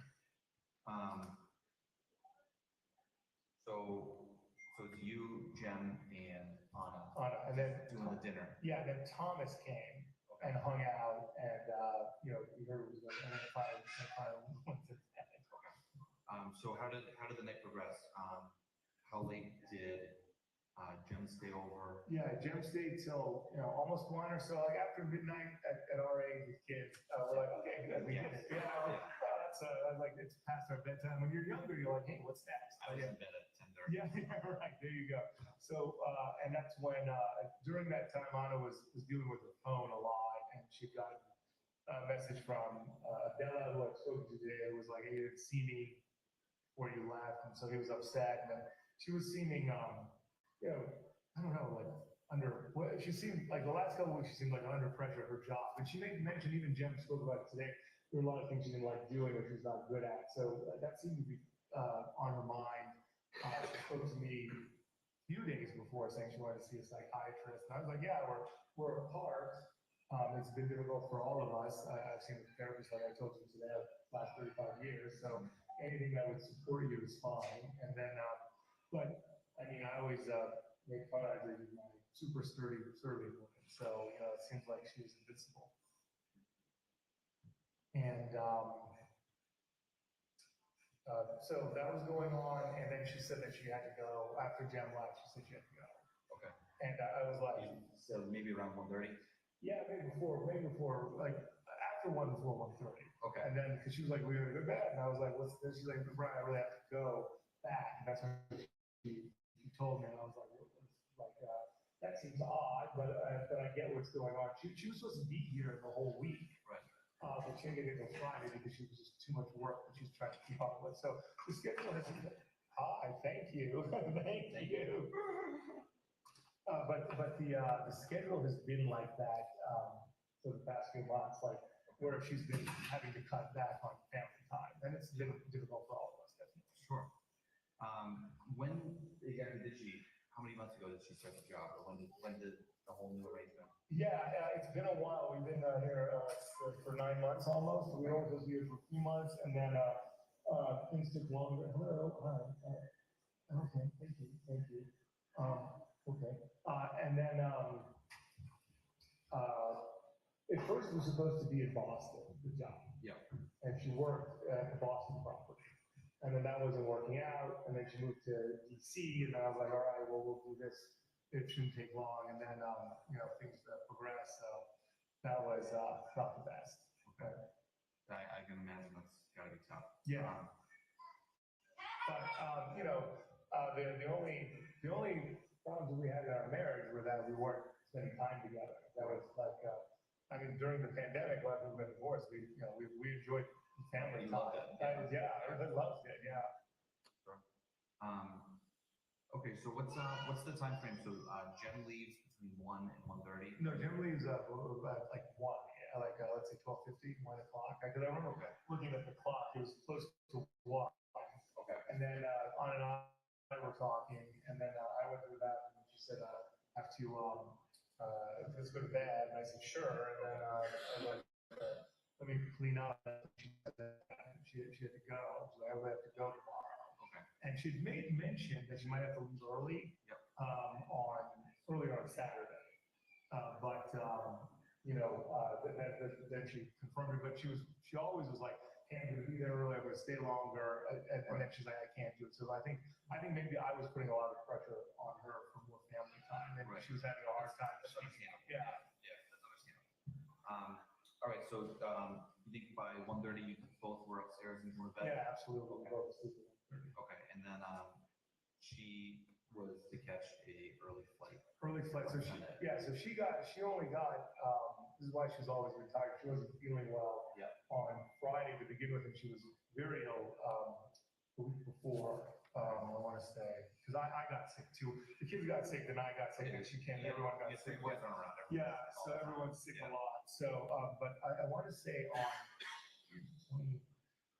February 27th, she worked from home, she was so sick, which is very rare. Okay. So, but she was feeling better, but I noticed a difference there, and then, she probably got 2.5 or 3 hours of sleep. Okay. And then she gets up and you hear her like in the bathroom getting ready. Yep. And then it must have been between 6. I didn't see the clock, but it was dark outside still, so. Okay. And that's when she came down, then she does the final, like, cleans up and stuff like that, you know. Did you sleep through that whole morning routine? Yes, I did. Yeah, I used to get up and she was like, "You're gonna be ruined because the boys are gonna get up." So Yeah. I was like, "You're right," but she comes and kisses me. Okay. And then, have you heard any other communication or seen any other, does she have social media? Yes, she has a bunch of social media. People have already been looking into it. Yeah. I guess her iMessenger comes up on my phone for some reason. I don't know. So people have been sending messages, and I think it's for me, but it's for Anna. And her Instagram, I have some access to, but I don't do any social media really, so it's her domain. But everyone is called saying that they thought that they saw some action on the Facebook, Jem and Adela, and I said it must be me. Comes through, and I look at it because normally I don't, but now I'm looking at everything that comes in. Yeah. But there have been no. I don't think there've been any new posts because I've asked everyone who does it To keep an eye out. yeah, if there have been any new, but it does not seem like she's on Instagram and Facebook. Instagram, Facebook. I don't know of any other platforms. All right, so Sunday morning when she leaves, Yeah. you haven't heard anything? Okay. But just to be clear, I didn't have the phone, and last week it was the 24th. She had that work in Mazda building or something. So I didn't hear. We spoke in the morning, but I didn't hear from her all day. And then she was supposed to be here on a flight, and she missed that flight on the 25th. Okay. And she drove up. Okay.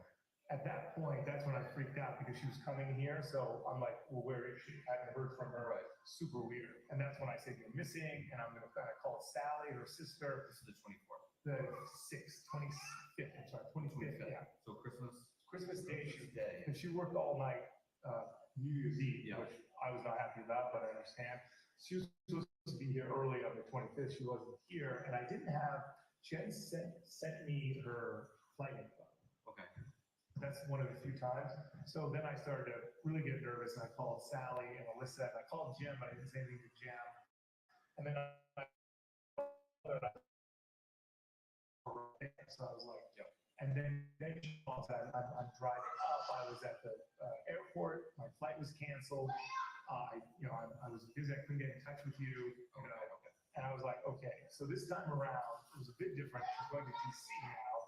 And I didn't have the phone. So I just emailed her saying, I hope everything's okay. And all that's fine. So where was your phone on Sunday? So Saturday at 11 a.m., I guess William took it, put it up in his bed. It was under, Thomas found it under his pillow on Monday at that 2:30 time when I got in touch with her. But I emailed her twice, but I was like, you know what, it's fine. I don't want to, every time my wife needs 5 minutes. So, and then I started getting nervous. And then on Tuesday, I started to call around, and I remember her telling me, hey, don't call work, don't embarrass me at work, Brian. I was like, sure. So I called Sally and everyone, and then I was like, and then this morning, that's when I was like, I have to, and We're going on another day. yeah. So now it's Wednesday, today's Wednesday, right? Yes. Okay, I'm sorry, I lost, and then this morning, that's when I started calling everyone, like, and then the tissue spike got back to me. I left a message at their off-site sales. I said, can you please say Brian Walshe called? I called another building that we didn't pick up, and I was going to call her boss, Jeff Chod. I didn't have his number, but I was looking for it. Yeah. And then it was Graham that called me and said, is everything okay? And I said, I don't know. Is she at work? He said, I didn't see her yesterday. Okay. And that's when things kind of moved a lot quicker. Okay. All right. Very good. That all sounds reasonable. Has she ever forgotten her phone or left her phone here before? She's never left her phone here. I mean, she's pretty good at it. It has happened. Yeah. It has happened, but I don't think she's ever left her phone here. Does she ever turn the phone off or put it on vibrate or anything like that, or does she always keep the ringer on? No, she definitely turns it on But in the evening, we have to, so. Is she like on call at times where she would always keep her phone on, or is she okay to like just shut it off at night? She would like turn on the side, she never turns the phone off though. Okay. So the phone is almost always on.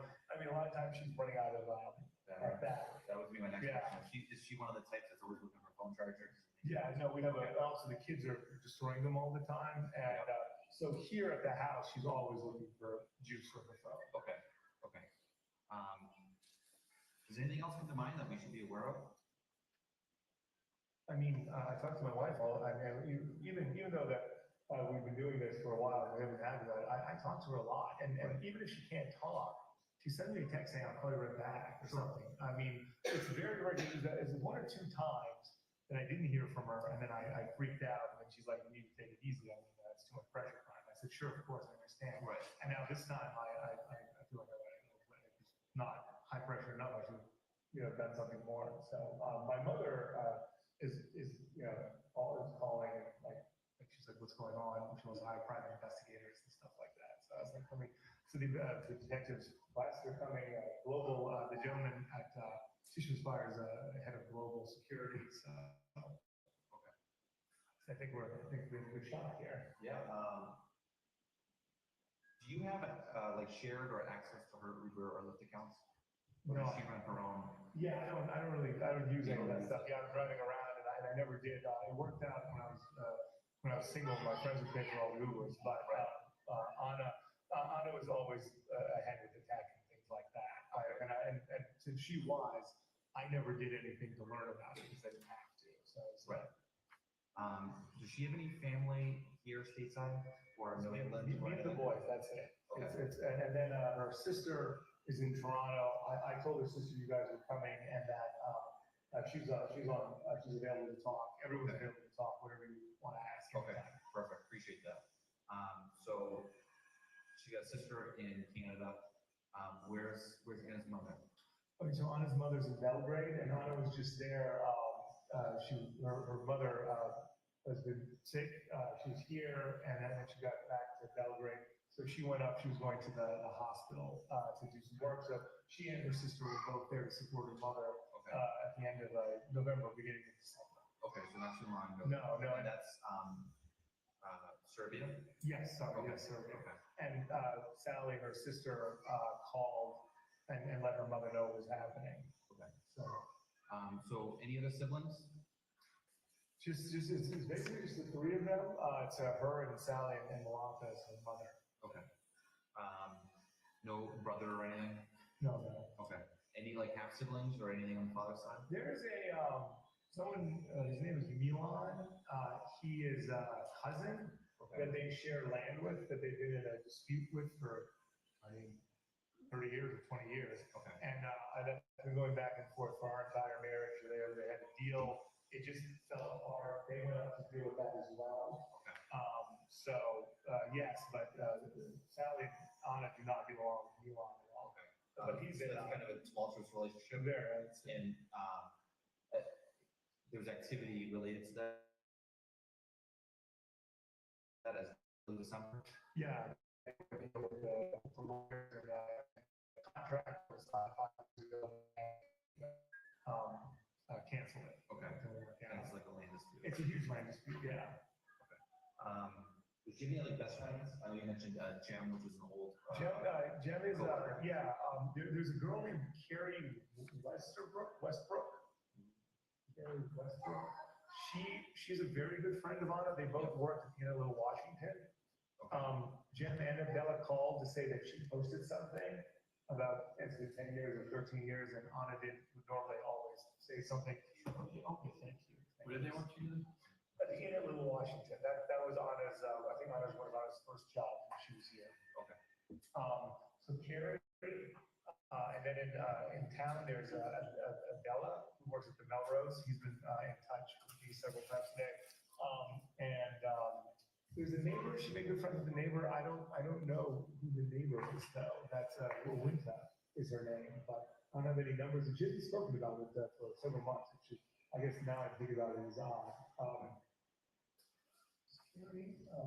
There's Alyssa Kirby. Peter Kirby lives in Marshfield, that's his brother, and Alyssa Kirby lives very nearby. When I called on Christmas Day, Alyssa was gonna go over and check on the house. Okay. And that's an Anna call, and then Anna's like settled down. But Alyssa has, she's like, I can go over to the house, so I said, everyone's already been to the house. Alyssa, thank you. And these are DC contacts? These are, Alyssa is a DC contact, Adele is a DC contact, Carrie's in DC. The gentleman who sold us our townhouse, William Fasto is in DC. And his office is very close by. When I called him, he's like, oh, I just got back in from Idaho, but he immediately went over to take a look at the house. But Okay. Adela did too. Okay. Just so I have the dynamic right, you guys started in DC and you came up here, Yeah. the Boston opportunity, and then that kind of brought you back down. Or brought No, you no, back down to DC?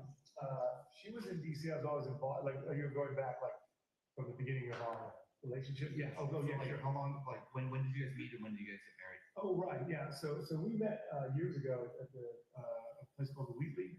Okay. And then she went to DC for a job, and I was traveling, and then I called her in November 2011 to say, I'll be in DC, and then we met up, and we started going out again, and then in 2013, we lived together in DC, and then that wasn't working out, and I came up to Boston, and she quickly came back after. Okay. And then we were in Boston since then, and then she got this job in DC, and she said, oh, we go back to DC now, as it works out, and I said, sure, and then but we were in Boston for 7 or 8 years together. Okay. Do you have any, does she have any other phones, or is it just that one work phone, or like an Apple Watch, or anything? She wanted to get an Apple Watch, and we were actually getting one. I don't know. I didn't see. She would have told me we talked a lot, so I don't think she was talking about getting another phone and an Apple Watch. I don't know if she got the Apple the extra phone, but I was wondering if she had a second device as well. Okay. But she normally likes to just have one device. There have been times over our marriage where she's had 2 devices. Okay. Is it, who's typically in charge of either the finances or the accounts? Oh, Anna's very good at that. I like, we do it together, but when it comes to being on time paying the bills, she's That's much her better, much better at that stuff. So, Okay, great. with me, like more, broader advisory, like let's do this, let's spend money on that. Sure. But no, she is an operations expert. That's like. Perfect. Logistics, that's her thing. Perfect, yeah. Okay. How about, if you don't mind me asking, like overall, like financially, is everything good and in order, or Yes. are there any stressors, or, you know? Yes, I'm, yes, definitely, okay. Well, financially, in some ways, better than ever. This job was 3 times what she was making in Jack. Oh, wow. That's why, I think she did 315 this year. Oh, wow. So that was huge for us. Sure. And then, yeah, definitely. So that's why we decided to do the deal. But I've been having legal problems for many years now. It's one of the reasons why I couldn't leave, because I'm dealing with that now. And it was supposed to be done a long time ago, and it wasn't. So we've been really depressed about that. And there is restitution that I get to pay, but we have the money, and we're just waiting to get a final resolution. So the stress was being a part and not being the authors of our own lives. I couldn't move when we had to. And then our mothers had both of their health a bit difficult. So she had to go to Belgrade to come here for 2 weeks. Right. And that was a hard hit. And then my mother, she needs a lot of assistance. She was had cataracts, and she's had 3 cancer surgeries. So she's doing well. So thank you. Knock on wood. Yeah. But those were everything okay, Thomas? Okay. This is a long time, but yes, the biggest stress is not being together. Before, when I was dealing with it, we were together. It was fine. It was one of those, we were a magnificent team. We were able to get through anything together. I was reading her a love note just the other day from 4 years ago about how we're able to blossom under such difficult circumstances. So. Perfect. I appreciate you being so open. Yeah. Is it okay if I ask about? Please ask any questions you'd like. the legal stress? Absolutely, yeah. So, do you have a specific question or would you like? Just a rundown, what? Yeah, I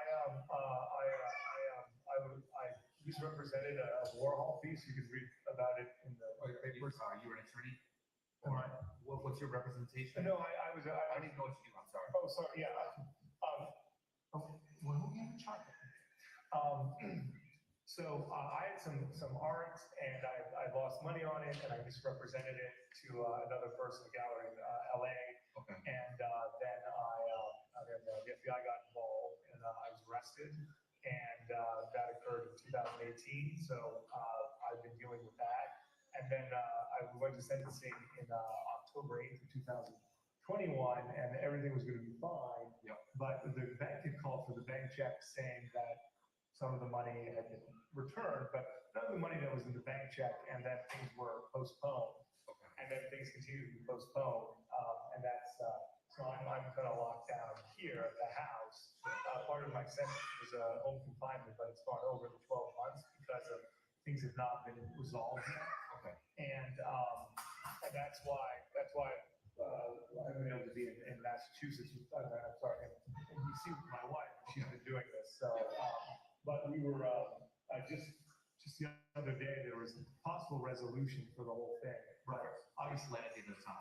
That's what we're looking, but the prosecutor definitely, I will, give me one moment, I'm gonna make the note for you. But the prosecutor definitely was, interested in more, and he saw a second opportunity at the Apple. So that's why things have taken a lot longer, and, but that's where we're at, and if there's any other information, you can, I'll give you my attorney's number, she can also tell you about it. Sure. She can probably explain the law better than I can, but I was, I acknowledge I was out of integrity, and thank you. And I'm dealing with, the whole family unfortunately is dealing with it because of my actions. So, we're not here to catch judgment. No, it's, but I just, no, I wanna get a whole picture. I don't want to hide anything from you because if that could lead to finding my wife sooner, that's the most important thing. Right, yeah, so it's. But it's, I do want to acknowledge extremely, stress or anything like that. but it's extremely embarrassing to talk about. But under these circumstances, it's worth it. We're not, again, we're not here to judge anyone. Thank you for that. Thank you. Um, Is there any? But please, if you have any other questions, please ask me. This is don't hold back. She obviously has a passport, right? Yes, yes. Is, her passport still here? No. Is that something she normally carries with her for traveling or? Yeah, I would say yes, because what happened was she lost her ID at one point. Yep. And now she had to start carrying her passport. Using that as- Yeah, so, but now she always carries her passport. She brought, William does not have a passport. Thomas and Brian do. Okay. And when I got nervous about, not seeing her and stuff, I was like, hey, whoever is with the kids should have their passports. It's the only form of ID. Also, my mother wanted to open an account for Thomas. And so the only way to identify him properly. Sure. So she brought those passports here and they're here now. Okay. Is she on any medications? Not that I know of. She so for health, I'm out of shape, but she's in great shape. But she, we had a bit of a cancer scare last year, but they biopsied and said it was fine On her side? on her side. And but yeah, but she kept saying that she felt that she was pale recently, and I said because she hasn't had a lot of rest, she'd be working hard and flying.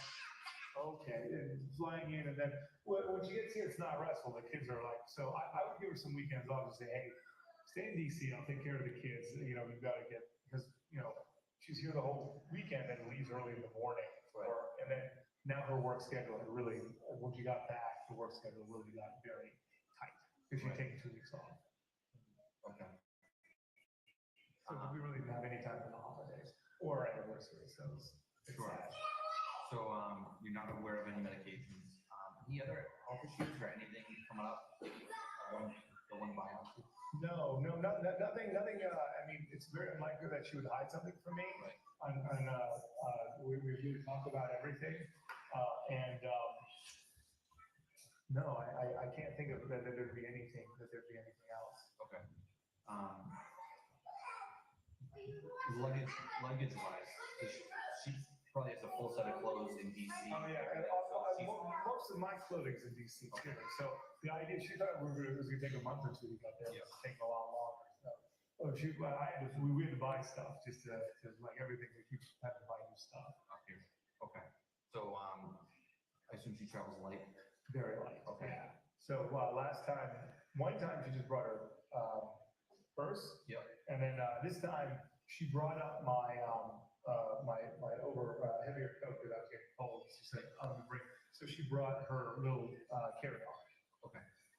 And But you had a coat in DC, so she brought your coat up here? Yeah, because I was wearing, this light coat, and she said, come on, I'll bring it up. And I was like, all right. That makes sense, sure. But that means she has to bring more luggage, and I felt bad. She's like, don't buy a new coat, don't get cold and get sick, so. Right. You tried to carry on? Absolutely, so Louis Vuitton carry-on, it's, It's like a big purse, like. well, I know it's the duffel bag, the Louis Vuitton duffel bag, yeah. My mother actually, she wanted me to ask the Washington police if they saw that bag at the house, because if that bag was there, I think she's definitely at that, she'd been to that house. What color is it? It's the brown, the classic, yeah. With all shades. Yeah, I'm with not the a first guy. LV. I mean, I had to become what my wife is, Yeah. yeah.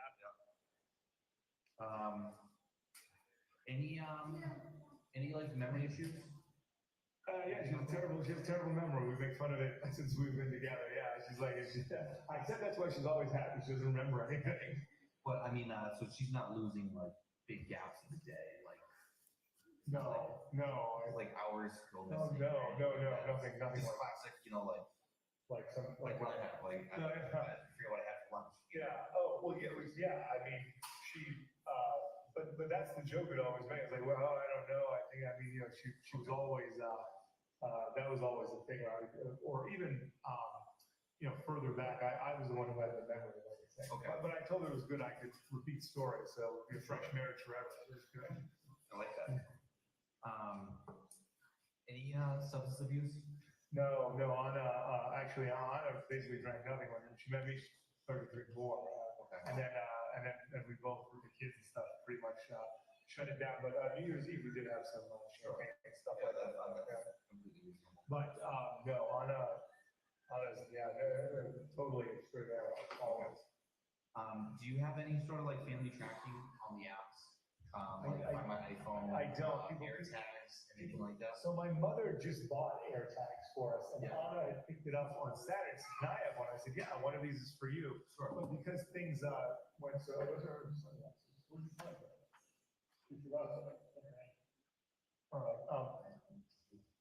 But because she left early, we're going to do a lot of work for the new year and stuff, and then she was going to be having an AirTag with her. Okay. My mother was like, I'm going to have an AirTag. Yeah. But they're right on my desk, all wrapped up and everything. And she's the one that like launches all of it. She's the one who puts stuff together. So, Yeah. so, and I would always just say, oh, okay, we'll wait till you come back. I was always waiting for her to come save us four guys over here. That's what happens. Yeah. Okay, thank you. Okay, I should take these. No. It does look expensive. Yeah, your mother's gonna get upset, okay? Don't break them. Okay. All right. Okay. Where did he find those? I don't know, they must have been over here or something like that. I didn't notice, I just noticed them. Okay, no swearing, sorry for that. I thought he was saying truck for a while. I heard truck. I'm on his side, I heard truck. Okay, good, thanks. Did she bring the big duffel bag back with her? Have you seen it yet? I know, we haven't, so when you asked me what she might be wearing, her black coat, but it's a small coat. Yep.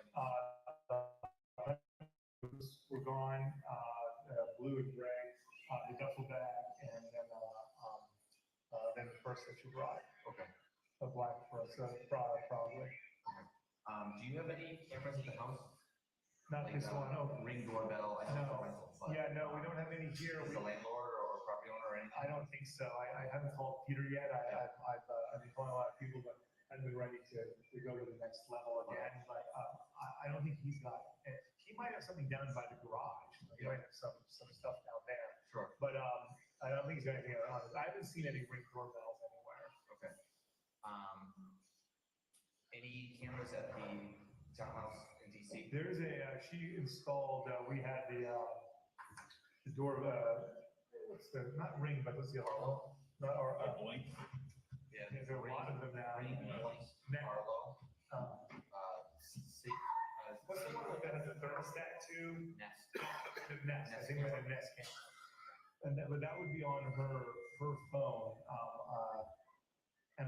But when we were, I'm going to one moment, when we were at Jerusalem Road, we had 3, so I'd be out playing with the boys and she'd call, or she'd talk through it and stuff like that. So she's very good with that, yeah. But no, I just, not here, I'm sorry. Any other questions or? Sheila, anything else? I can't think of anything else that you haven't already explained. Appreciate No, I appreciate it. No, I appreciate it. I know it's 7:30 and, you guys are still here, so thank you for that. Do you mind if I take a look at the camera roll? Maybe if she took your, if she took. The photos I have on this, Yeah. Just if there's something that jumps out, you know what I mean? sometimes the kids get it, so sorry. But that's everything there. You can take a look. There's probably 1,000 photos.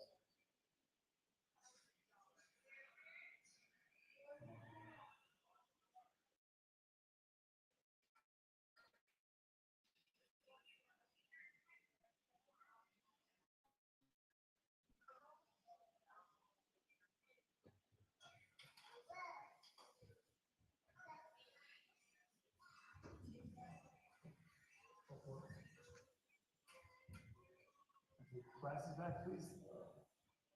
Front glasses, please. Okay. You said it would be okay if they ran around. Yep. That's fine. You know that happened, Yeah. I always make the joke, I'm gonna make it extra happy for you guys. Yes, Thomas. Okay, well, please tell them not to, that's not. William, please. Oh, no, I would like to say, I don't know where you learned that from, but I'm pretty sure it was me. You know, that's your brother, so he's gonna get very upset. Thank you. All right, can I have those glasses back, please? All right.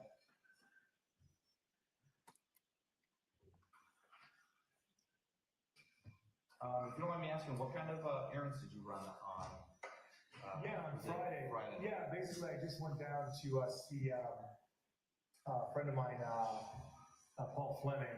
We hadn't seen each other in a while. Yeah. And then, brought back some of the stuff for New Year's meal and things like that. And trying to think what else. Where was that? Where did you get them? It was in Boston. Oh, nice. Yeah, in Kimball Square. What?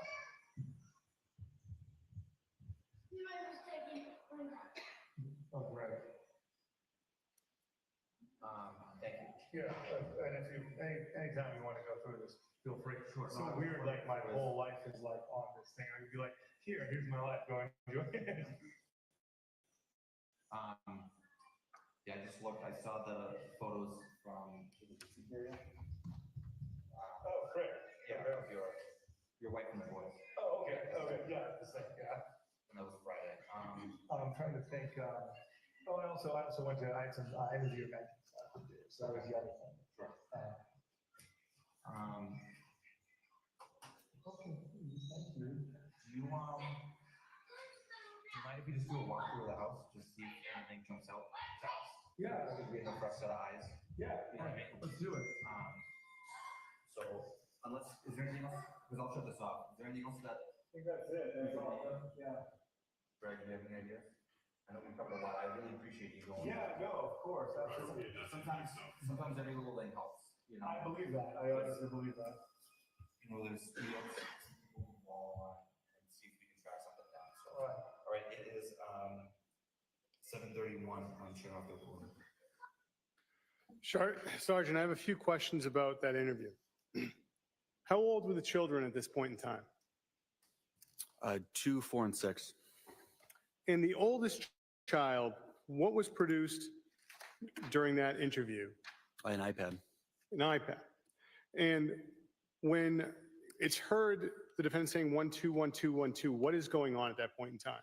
The child needed help unlocking the iPad, and the defendant assisted in punching in the code to unlock it. Now, in addition, at some point in time, someone produced glasses. Who did that? The middle child. And directing your attention to what's been marked as Exhibit 6, file number 7214, Ms. Gilman, if we could have that.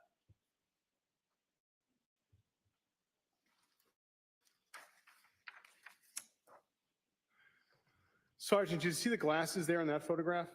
Yes, there were ladies' glasses there in the black case underneath the mirror on the counter.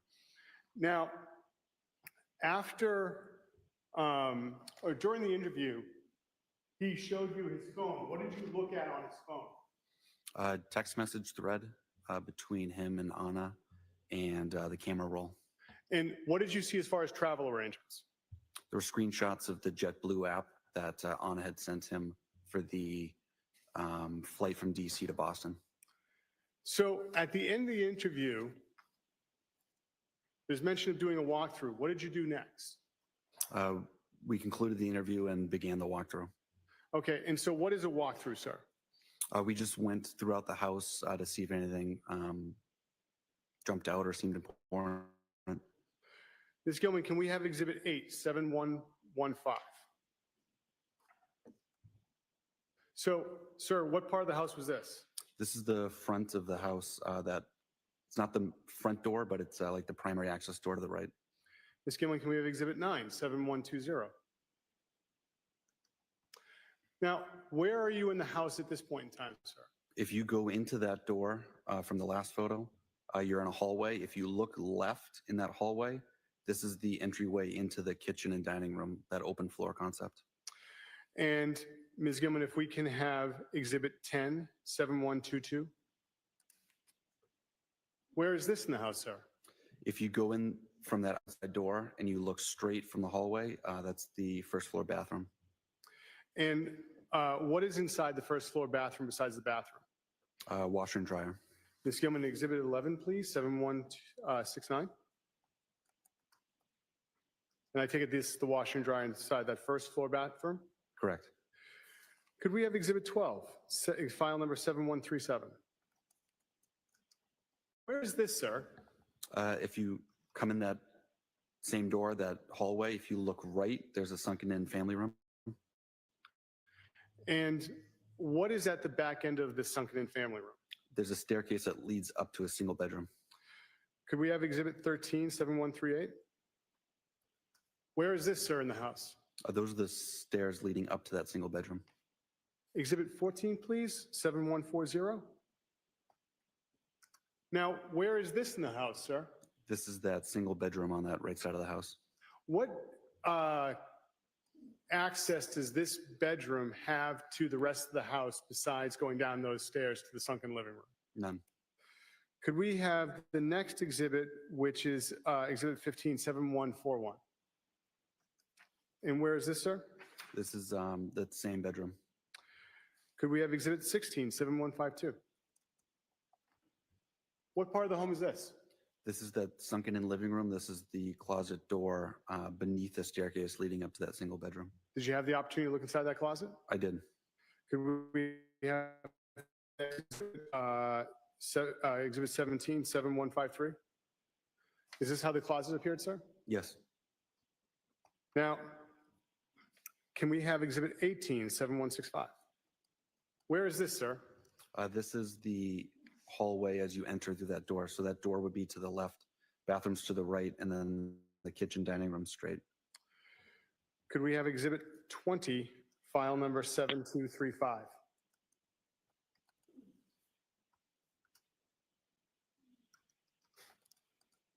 Now, what part of the home is this?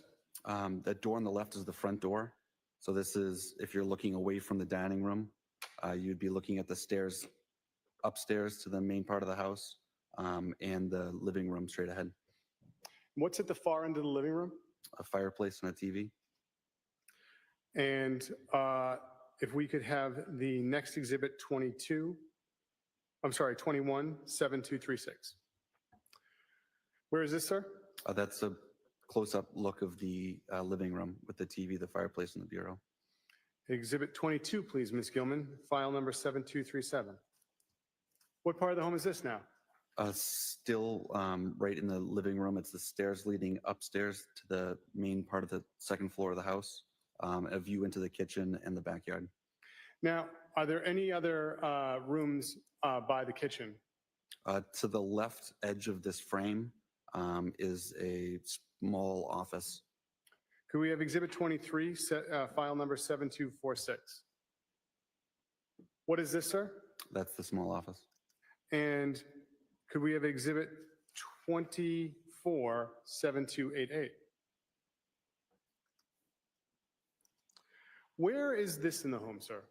That is the second floor bathroom. And can you describe the second floor layout for us? If you walk up the stairs to the second floor, the front door would be to your back. You enter a hallway. Straight ahead is a second floor bathroom. There's 2 bedrooms to your left, and there's a primary bedroom to the right that also has a bathroom in it.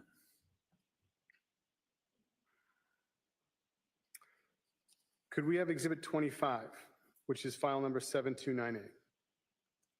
What are we looking at now, sir? If you were in that hallway coming up the stairs, if you look left, that would be the doors to the 2 bedrooms on your left. Could we have exhibit 26, file number 7301? Which room is this, sir? This is the front left bedroom on the second floor. And who is residing in this bedroom? The defendant. And sir, what is in the drawer next to the bed? Some sheetrock or drywall from the ceiling. Could we have the next exhibit 28? Well, actually, I'm sorry, 7301.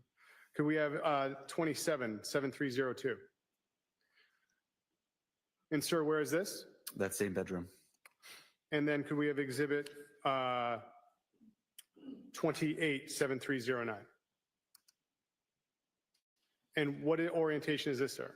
This is looking at the bedroom door from that same bedroom. Your Honor, we would object for the reasons stated before. Excuse me? We object for the reasons stated before. Thank you. Preserved. And then I'd like to have exhibit 29, if I may, Ms. Gilman, 7319. What is this, sir? A hole in the ceiling in that bedroom. Now, what is above the ceiling in that home? An attic.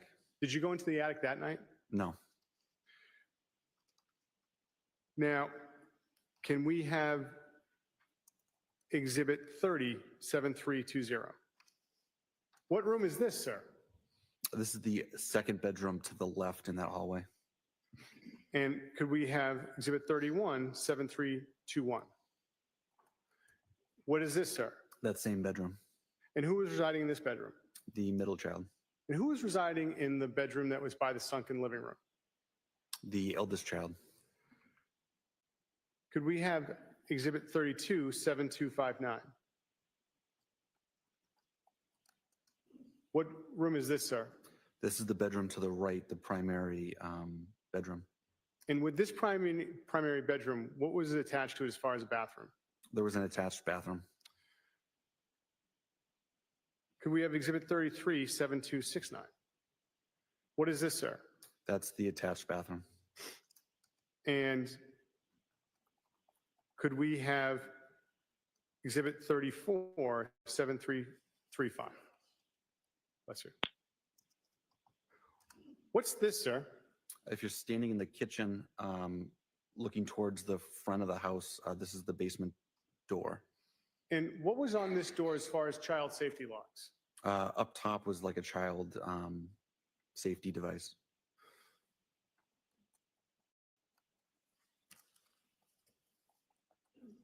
Could we have exhibit 35, 7336. Where is this, sir? That's the doorway from the last photo looking down into the basement. Could we have Exhibit 36, 7340? Where is this, sir? If you go down those steps and you look right, this is the view of the basement. And could we have Exhibit 37, which is file 7343? And where is this? If you go down those steps and look left, this is the view of the basement. And then could we have Exhibit 38, 7557? Where is this? Those are the basement steps. Now, what access did the basement have as far as to the outside of the home? If you come down those stairs and look right, there's a outside door that leads to the left side of the house. Did you have the opportunity on January 4th to do any examination outside the home? Yes. Could we have Exhibit 39, file number 7077? Where's this in relation to the house, sir? This is the left side of the house, so that basement door would be just off frame to the right. And there's a fence there, sir. What's the fence around? That's leading into the backyard and the in-ground pool. Could we have Exhibit 40, 7080? And what is this? View looking into the backyard. What condition was the pool that night when you were there on January 4th? It was full of water. The water was dark green and cloudy. It was unseasonably warm that night, and so no ice or anything. And there was no pool cover on it. I'm sorry, I couldn't hear you. There's no pool cover on it. Could we have Exhibit 41, 7084? Now, where are we in the house, sir? You're within the fenced-in portion of the backyard, looking at the pool. And how is the pool different in this photograph than when you were there that night? It's drained in this photo. What is, sir, in the left-hand corner, what is that part of the house? Shed. Could we have Exhibit 42, 7091? And where is this? This is in the backyard, a view of the back of the house. And Exhibit 43, 7092? What about this part, sir? This is the back left corner, if you're looking at the back of the house. And sir, did you have the opportunity to look at that shed as well? I did. Could we have Exhibit 44, 7097? And did you go inside the shed? I did. Could we have Exhibit 45, 7390?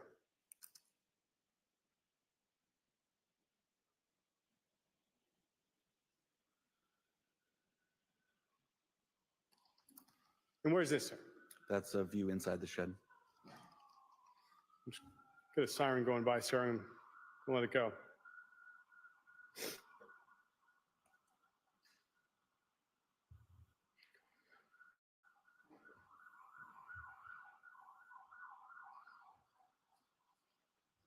Sir, did you find anything that night when you were there on January 4th? No. And did you have the opportunity to look at any vehicles that night while you were there on January 4th? Yes. What vehicle did you look at? Volvo XC90. Could we have Exhibit 46, file number 7057? What is this, sir? That's the Volvo XC90. And sir, if I'm going to ask if you can keep your voice up, did you have the opportunity to look inside the Volvo? I did. What did you see inside the Volvo that night? I noticed the trunk portion of the SUV was lined with plastic sheeting that was folded. And anything else inside the Volvo? In the trunk, I noticed like a maple seedling, like it looks like a V they spin when they fall from the trees. Now, how long did it take to do this walk around? About 30 minutes. And what did you do after the walk around? I returned to the Cohasset police station. And what did you do when you went back to the station? Furthered the investigation. How so? I checked for any international flights, if Anna had taken any, by putting a flag on her passport. Yes, sir. I reached out to the Metro DC police to do a walkthrough of the townhouse down in DC. Yes, sir. And I called Anna's sister. Now, after doing those things, did you ever have the opportunity to return back? Yes, that evening. And why'd you return back to the home? I brought the fire department back to the house to investigate the pool. And so how did you do that, sir? The fire department brought high-powered floodlights and a pike pole to like scrape the pool to see if there's anything inside. And what did you see happen when they did that? They found a pool skimmer at the bottom, and then they used that pool skimmer because it was wider than the pike pole to scrape the bottom of the pool. And was anything recovered? No. And about how long was this? Did it take to do this checking of the pool? 15 minutes. And after you did that, what did you do next? Returned back to the police station. But what time do you think you got back to the police station? 10:30 or so. And so did you do anything further on January 4th?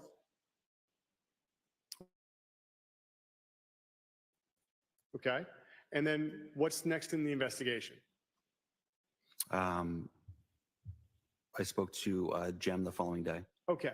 So now we're on January 5th. Yes. Okay. So walk us through January 5th as far as what you did as the investigation to find Anna Walshe. I began contacting friends and family, gathering more background information. I created a missing persons bulletin, and I disseminated that to the department internally. I believe it went out on our social media.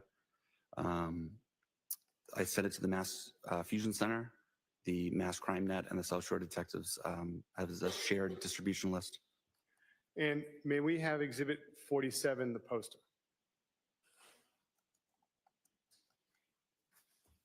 So, sir, this is the poster that you circulated? Yes. And I want to ask you about some of the places that you circulated it. You can take it down now, Ms. Gilman. Thank you. You said Fusion? What's that? The Massachusetts Fusion Center. It's a information sharing system for law enforcement. And besides them, what other organizations did you share it with? A Mass Crime Net. It's a distribution list for detectives and investigators. And then was there a third? South Shore Detectives. And so I take it that's just the police departments in the South Shore. Correct. So you've circulated the flyer. It's January 5th. Now what are you doing? I began checking for financial records to see if there were any recent transactions. The phone was pinged the night prior, and we were reviewing the phone location data that day. Okay. And so you're reviewing phone location data. And in addition to that, do you do anything as far as searching the area that day? A canine track was conducted in, or excuse me, a area search with a canine was conducted in the house. Can you in tell the us rear of the house, excuse me. the rear of the house? All right. So what's the rear of the house like at 516? It's wooded. If you go through the woods straight back behind the house, you'll reach another neighborhood. About how far is it between the two neighborhoods? Less than a quarter mile. And how is this area search conducted? You said a canine, but what's that entail? A canine handler and the dog will do a scent search to see if there's any odors that jump out to the dog, if there's any indication. Who is the canine handler that worked on this? Sergeant Reardon. And what department is he affiliated with? Cohasset.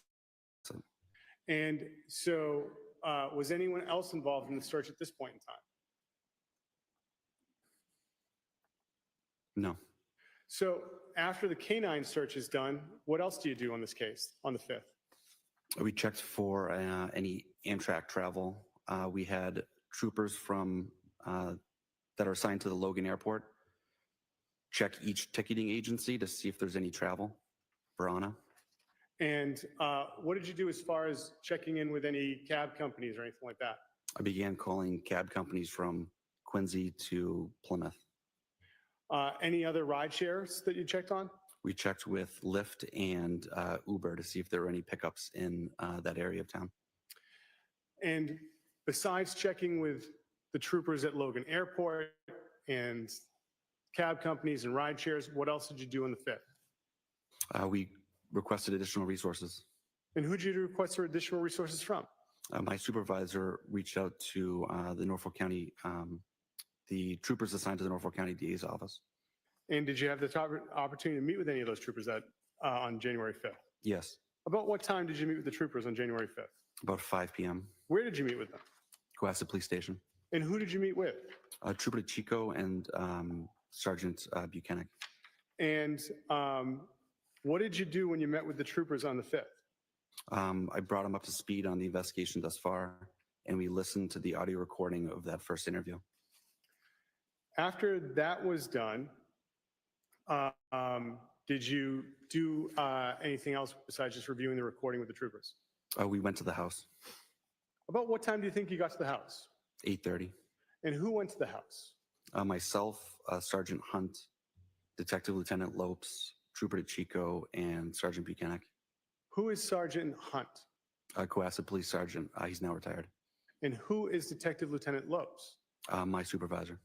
And the other two were the state troopers. Correct. And so who was present at 516 CJC when you arrived on January 5th? The nanny, Robin Howe, was leaving as we arrived. Present was the defendant, his mother, and his 3 children. And so what did you do that night as far as dealing with the defendant? I conducted a second interview. And who participated with the second interview? Myself, Sergeant Hunt, Trooper DeChico, and the defendant. And where did this interview take place? That same dining room table. Where was Detective Lieutenant Lopes and Sergeant Buchanan? They were in the living room on the other side of the staircase. And who was with them? The defendant's mother. And what access did people have to, what access did you have to the living room? It's an open floor concept, so the only barrier in between those 2 rooms was the staircase. Now,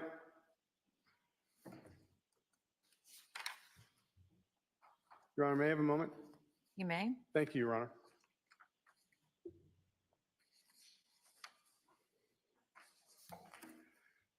That interview on January 5th, was it recorded? It was. And have you reviewed that interview? I have. And does it fairly and accurately depict the interview you had with the defendant that night and Sergeant Hunt and Trooper Chico? Yes. Your Honor, the Commonwealth will seek to enter a drive with the interview from January 5th as the next exhibit, which would be, I believe, 54. Subject to the earlier objections, any new objections? It'll be marked and admitted as Exhibit 54. Thank you, Your Honor. Thank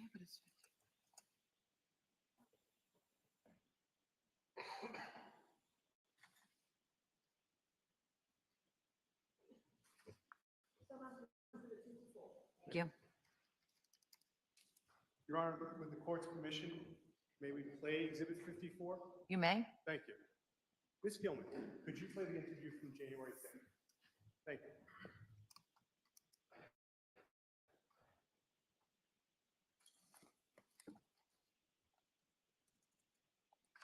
The recorder is on. It is 1956, January 5th, 2023.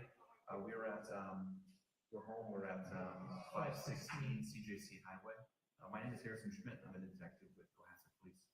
Present is Trooper Chico, on my assignment at Northwest DA's office. My name is spelled B-I-C-I-C. and Sergeant Garrett is Cohasset. Brian.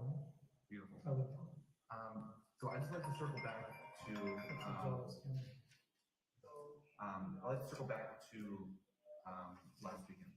So can you start me with in the morning? So when you woke up, 'cause I remember when we talked, I was just going back to my notes and taking everything up. When we talked, I had up until and 11. Could you fill me in starting from when you woke up on the first, so Sunday morning? Oh, yeah, definitely. Baby Brian normally gets out of bed for this, 7 or around 7-ish, so, when it's about light, and then I get up. And then, Um, and sorry. And then, I got the day going. I'm supposed to change William and Brian in the morning. I didn't. I'm 50/50, 100%. So we went down and I made, I made French toast for one of the days off. I made French toast and I made French toast. I was expected to see my mother later. So the kids and I played with all the gifts and things that we had at the house. And then Robin showed up at 2. And then I had to go out to get for low and orange juice and milk and things like that. So I went to Shaw's. And then I went to then I got off a bit late to go see my mother. And then we went to CVS, and then I came back. That's pretty much the whole day. Okay.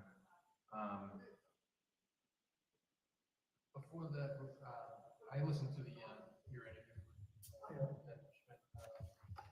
And you said that, I think you said at the beginning that when you were about 6 when she was leaving. She kisses me goodbye normally. So you did wake up and you did. I knew, yeah. I mean, I didn't get out of bed or anything. She just said bye and I went back to sleep. Okay, no other conversation. That's pretty much what I had to go to. We've gotten into a routine. I used to get up with her, and then I would be too. I used to be too grown up for the kids. So. Okay, and then but your son also saw Anna before you left. Yeah, when I came down, I said, "Sorry, Mom, I had to go early." And he said, "I know." I said, "Fine." So this is like 7 years old. Yeah, I came down at 7. He was on the couch playing with his iPad. Okay. Sorry to interrupt. No, it's Wanted to yeah. clear that because it wasn't kind of completely. No, I understand. Nothing's clear anymore. Can you tell me what she was wearing? Like when she left, if you remember? I'm sorry. I really. She didn't have a dress on her. Her underwear. I guess the stuff is down here. Sometimes she keeps it in her. Sometimes, because she's getting herself ready in her underwear normally. So I don't. I mean, but I know she always got a black dress normally or something on. That's her standby, or she has one of her flowery dresses. But I don't know what she was wearing that day. I do know that she wore. She had to have worn her short black coat because I was listening. She wore her hunters, which is odd. Normally she wears fancy shoes to leave. And what color are the boots again? They're blue gray or something like that. And the pocketbook, stuff like that? Yeah, she had a Louis Vuitton bag, Yeah. and then she had her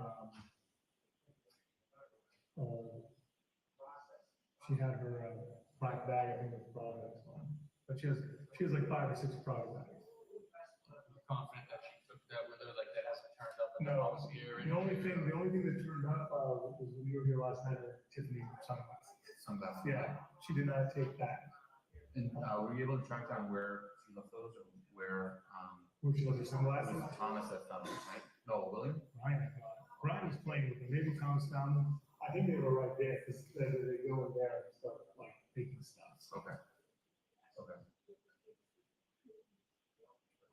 Sorry if I sidetracked there.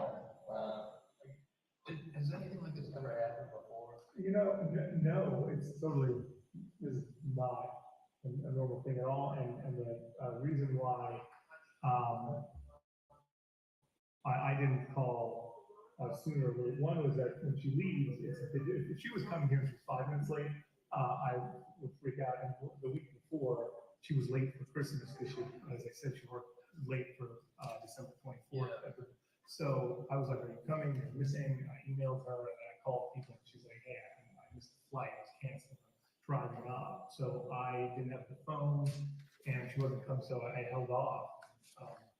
And then I should have called work on Tuesday. I don't know.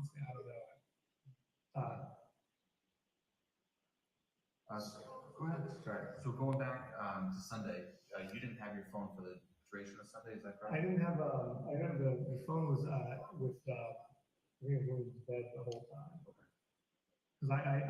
Thomas found it, Robin took the day, he just was up there, and then Thomas, I guess, they went in the garbage to look for it, because I guess they brought his phone on his phone away a while ago in the garbage, so they were out in the garbage, and then, they came back, and Thomas went upstairs to play with Williams, and then brought the phone down.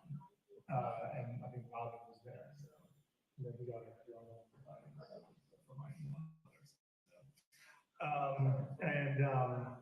And that's when I called, I got my phone back, called, and that's when things, I got, normally now, you can call, it's been a while, that's the last time I know what's going on. Right. So it was, I didn't give you the exact what was going on with the emergency. Normally, she updates me, she's had several emergencies with the FBI, storm crossing at one point, that was her building, huge leaks at Mazda, or TJ Maxx, was gonna, leave, and then there was a disgruntled, resident that she was dealing with. So anytime she had one of these big, like, she debriefs me on it pretty quick. Yeah. Okay. So then, when was it that you got your phone back? I called on at like 2:30 or 3:30 on Monday. So it was Monday. You said about 2:30 to 3:30? So yeah, I think it was 2:33, because the moment I got it, I called. 2:30. Yeah.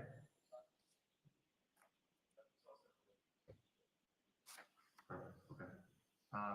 So then, going back to the morning of the first, so you do French toast, you run some errands, OJ and milk. Yeah, that was later. That was later in the afternoon. And during the morning, it was the French toast, and then we played with a bunch of toys from Christmas. They were going to watch a movie and things like that. So, Okay. So then, you went to see your mother? yeah, after I left around the 4. Did you take the boys and go? No. They stayed with Rob. They stayed Yeah, around? they Okay. stayed with Rob. But I was considering if Ivana was here, maybe we were all gone, and I was gone, and some of the things changed, switched up. But we had Robin scheduled for. Okay. So, what vehicle did you drive up? Did I drive up? Yeah. No, I Oh, okay. Where's that now, if you don't mind me asking? It's, so a bunch of people have come to visit and support, so I couldn't get in, so. Okay, all right. Yeah. And then, so, the pickup truck, who's that? That belongs to Rob. Okay, and then so. That belongs to my mother. Oh, okay. Yeah, and then we have other cars in here, and then the press, so. Okay, very good.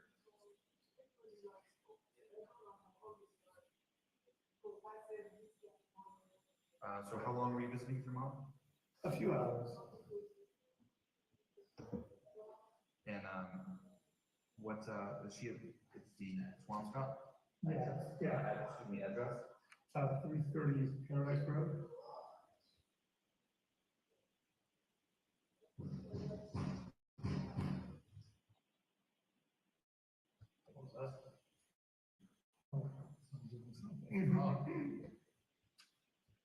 Okay. So, sounds like Anna had a really stressful job.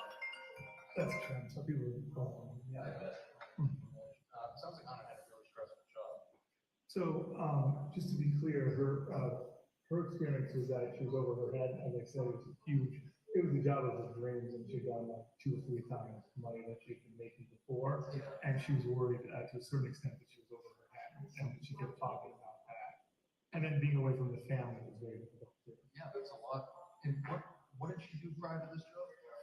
She worked for Jen, who was here on New Year's Eve. But what did she do? Yeah, she was his, he runs a real estate company, and she was the operations officer. So it's just a similar job, just larger scale, more money. Yeah, I mean, like, it's a way larger scale, Yeah. multi-billion-dollar company, and, it was a lot. It was overwhelming, it was unbelievably overwhelming. I know that in the previous conversation we had with Vince last night, you mentioned that, the distance, the issues that you're having on your end. Yeah. This job, your cost and depression. Absolutely, yeah. I mean, I'm just gonna ask, pointed question there, has she ever talked about suicide? No. She never said that. She talked to Jem for an hour and a half. I know you spoke to her about how the year was being, and how she was really unhappy about the trial and things taking, or the court case taking longer, us not being able to be together. And she kept saying I could come back, and then she's like, well, I can only have 100,000, a smaller job. And I was like, no, we've made these huge sacrifices for you to be there at the townhouse. We'll stick it out. She was going to see a psychiatrist, who of course actually brought that up. But I spoke to Jim about it today. He spoke to me back today, and he basically said, hey, so it's fine. It doesn't mean there was any problem. She had a problem, and she's going to do it in a healthy way. So that was his experience. Okay, so no past talk, no past attempts of it? No Nothing past like that? no. And is the marriage okay? Have you guys talked about separating or? No, not at all. I mean, we've been separate, so it's been sad for us. We love spending time together, and think about when kids grow up, what time we have together. So, during the pandemic, with all the family time best for us, it just wasn't like that. We really enjoyed each other's company. So, a friend, my mother was like, what do you think about it looks like we enjoy each other's company. I keep bringing that up to her all the time, but that wasn't, that wasn't the problem. Also, I mean, there's just the idea of separation for her who comes from like a family that, her mother and father were 47 years. And for me, coming from a divorce family, not enjoying that was like, it just really wasn't, I mean, I don't think so. At least for me, that was my experience. And maybe she wasn't telling us, so it was almost that possible. But for me, I just couldn't imagine it.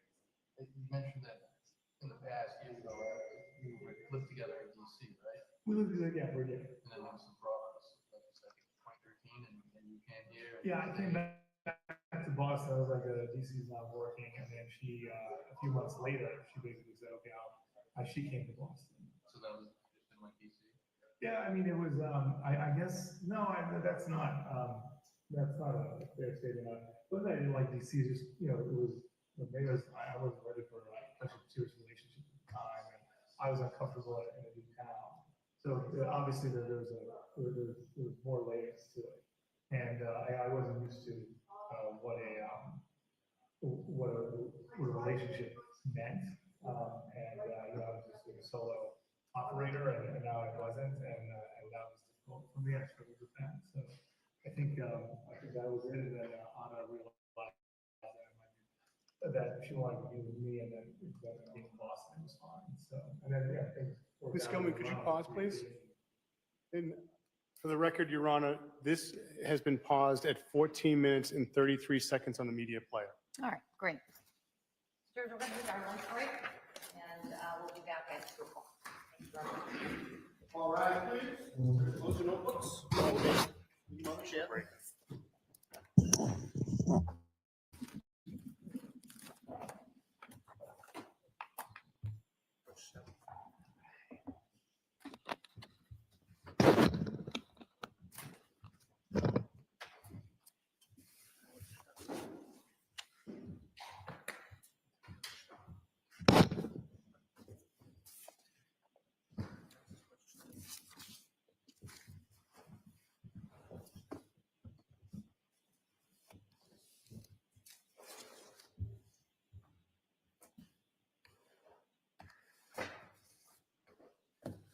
You may step in.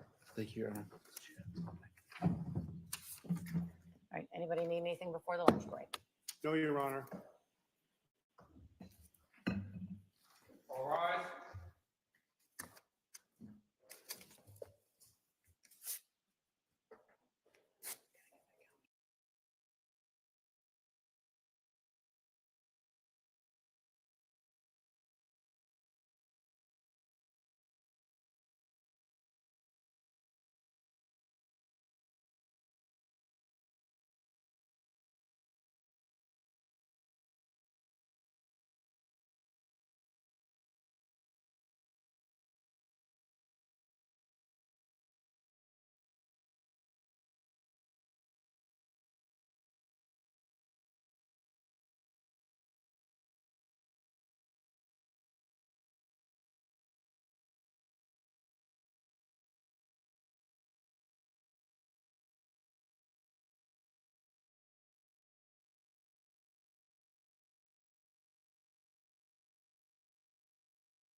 Yes, thank you.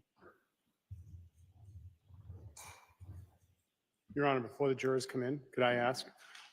We have created a blank calendar for the jurors and for everyone. I believe it was a motion to eliminate and it was unopposed.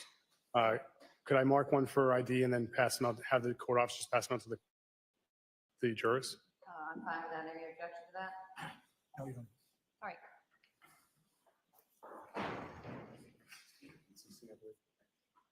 And I'm giving one to the clerk. Well, actually, the reporter first. Skip it. Mark H. Thank you. H for ID.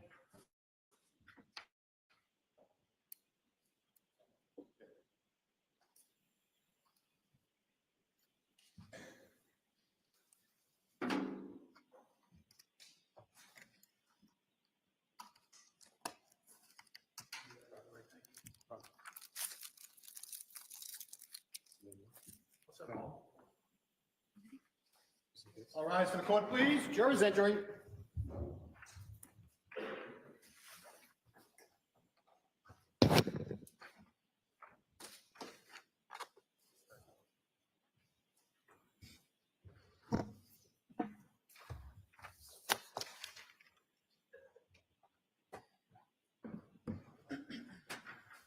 May you stand, please.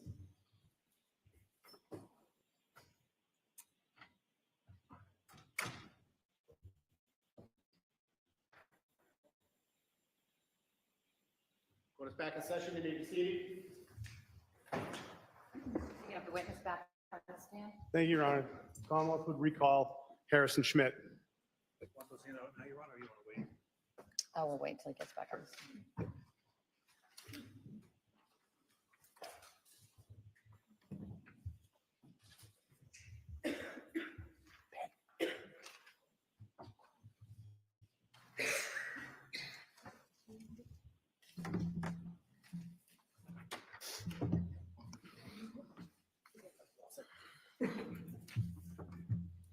Your Honor, may we continue with Exhibit 54? I believe we left off at 14 minutes and 33 seconds on the media player. You may. Thank you, Your Honor. Ms. Gilman?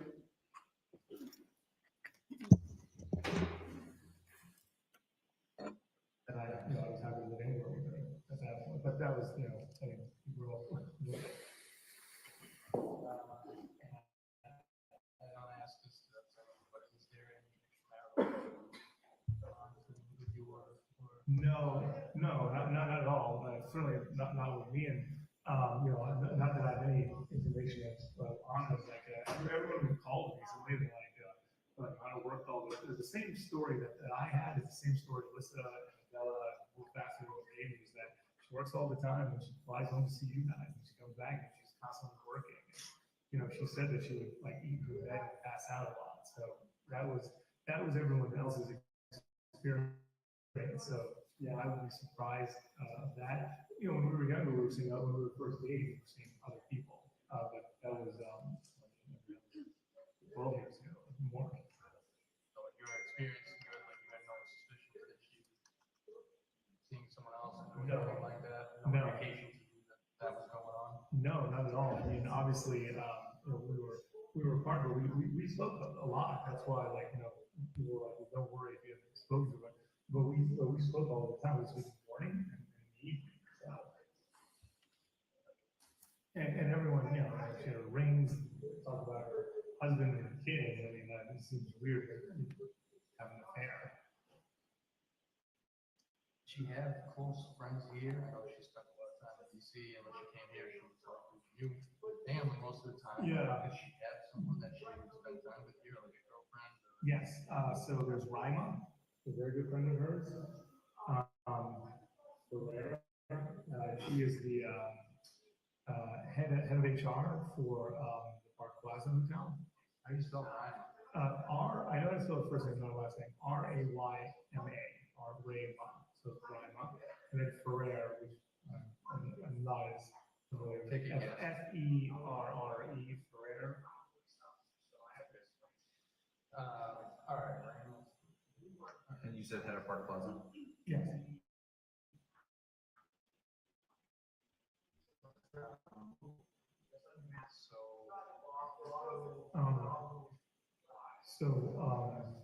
Anyone else?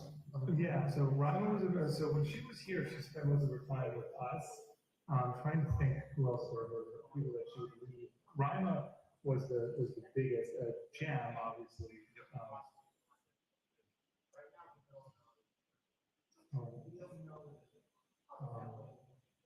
So I'm trying to think. Sorry, I'm getting distracted. I'm got distracted. Rima, Jam. Who else did she? Well, Peter Purdy was here. Oh, Peter came by? Yeah, Peter came. He didn't. I was like, I'm fine. He showed up anyways. It was like he needs support. So that's Alice's brother. He lives in Marshfield, so we're pretty close with them. So you know Peter and. Peter and Anna went to, they had a leadership training together. Okay. And was Jim part of that as well? Jim was part of my leadership training. Oh, So that's how a lot of us know each other through this. Okay. So Peter Kirby and leadership training. Yeah, and she was what we call, her group was B2 and my group was B3.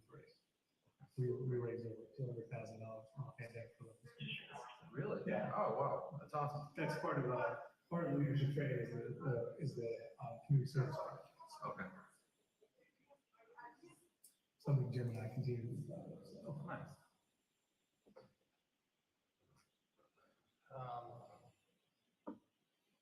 What do you think? What do you think? I'm like, first, it's been like, I feel like it's a bad dream. I'm having to wake up and it's gonna be all over. I'm having a hard time. And the fact that my mother has an investigative team in DC who's now, they don't believe she went back to DC. And Jan and Ella are like, well, where else did she go to? I mean, I have no idea. I mean, like if you said she went to New York or Mars, anyone is possible because I have no idea where else she would go. And I talked to Candace today, who's a friend of ours, and I said she's not someone that would ever like that. It's just like I will not say anything to anyone or take a large sum of money from one of the accounts and just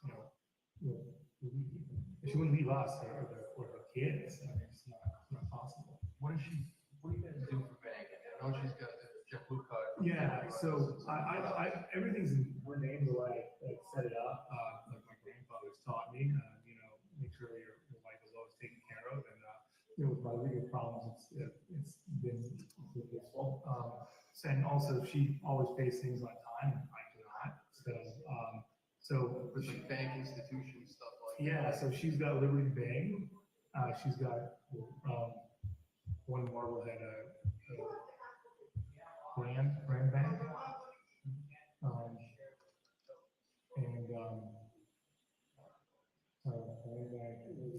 And she's Apple Credit Union in Virginia, which she's had for probably 10 years, 15 years.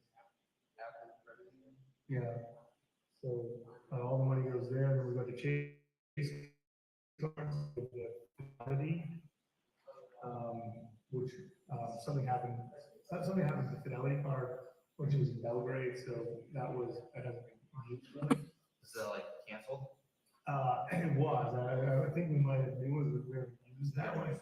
And then the JetBlue, which is the only one that I don't view the bank accounts. I don't deal with those. But I still view all the investment accounts and all of the view of. Obviously, we want to contact the banking institutions. Yeah. Any activities going on. Sure. I would. Have you been monitoring this? I'm monitoring the Chase, the Fidelity, nothing's been going on, but the Chase, I used the Freedom card, and the last time she used the Freedom card in Belgrade, it doesn't have foreign transaction fees, so I was like, so I called her to go use the card there, so then she switched to the other Chase, and then she got the JetBlue, because she's like, hey, I want these 80,000 points, so that was the last sort of credit card conversation we had 6 weeks ago or something, 4 weeks ago. Okay. When's the last time you checked the activity on these card. I had to check today because the Freedom was for a company I work with, Fresh Bowls, which is a sports car, or a company. So they buy from their whatever the vendor, we do it on the credit card, and then they pay us back. So that's one of the. So I'm always checking that card. Okay. Any suspicious activity on that? No, Any transactions you don't there's recognize? nothing I don't recognize. No. Okay. As far as travel, has Anna done any like domestic travel in the United States in the past year or two, like anywhere? It's been DCA to Boston, and then I forget if she went to Chicago or New York. She went to Chicago to meet some of the head brass. And that was it. No, she was complaining about travel since my problem. So we were looking to do something at some point. So Chicago for work. Yeah. What was the destination that you really wanted to go to? Oh, Japan. She kept saying, "Why don't we take it to Japan?" I said, "Yeah, absolutely." It was On my list. I had done a lot of business there years ago. I said, "It's good." She loves the Japanese food, so.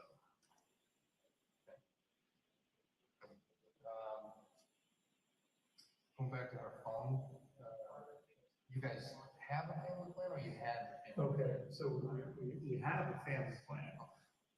When she got the job at Tishman Spire, she's like, trying to decide what to do. She's like, well, she wanted to take her phone over, so she ported it over, and then she left the family plan that we have.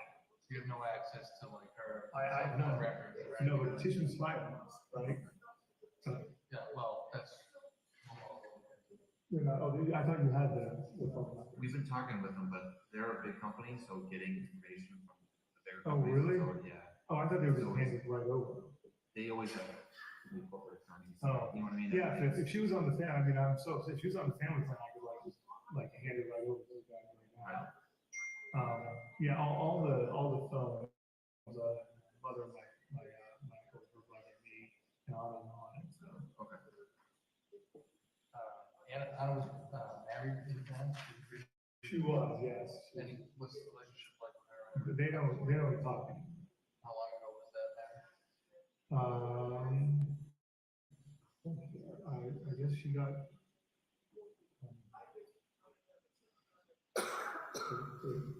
She must have gotten divorced in 2012. And it was only like the last 3 years or so. So they don't have, to your knowledge, or? I keep asking, Martha, like, you won't talk to them. They were talking a little bit, but once we started having kids, that was it. I said, if you want to talk to Mark, it's been a long time, we had a good relationship. I mean, it wasn't a bad person, just didn't bring everything down, so.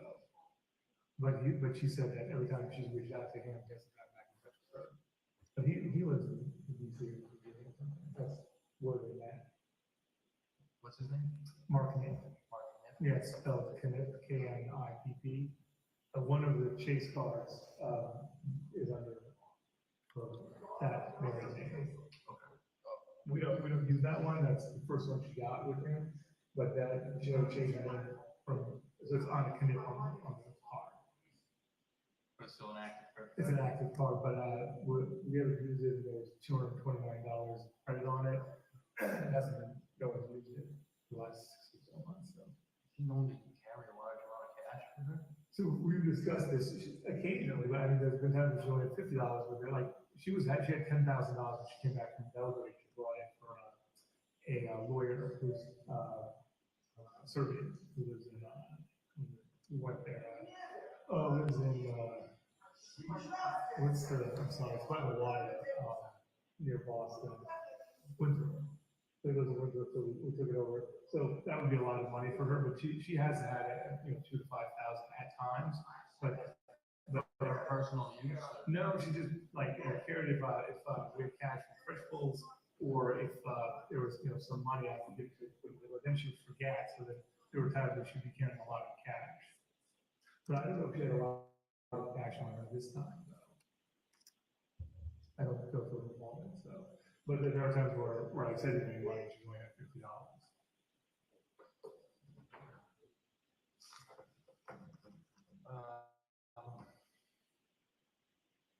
But she always dresses like she had a lot. There was no financial trouble about the month yet. No, actually, we're doing better than ever right now. We're facing restitution charges, but, the new job and, where the real estate has worked out, we're really in good shape. Did you guys have any arguments or anything on New Year's Eve? No. New Year's Day? Before she left? No, I wasn't enough time on New Year's Day to have an argument, but, New Year's Eve, everything was fine. We were excited, what she wrote, the Peter saw what she wrote for like, it was very positive, and Jen was here, and it was, it was exciting, like 2022 was a hard year, but 2023 is gonna be the best ever. And she was like, but, and it's just not, they are at all. You guys have you had arguments? Made arguments in the past, anything like that?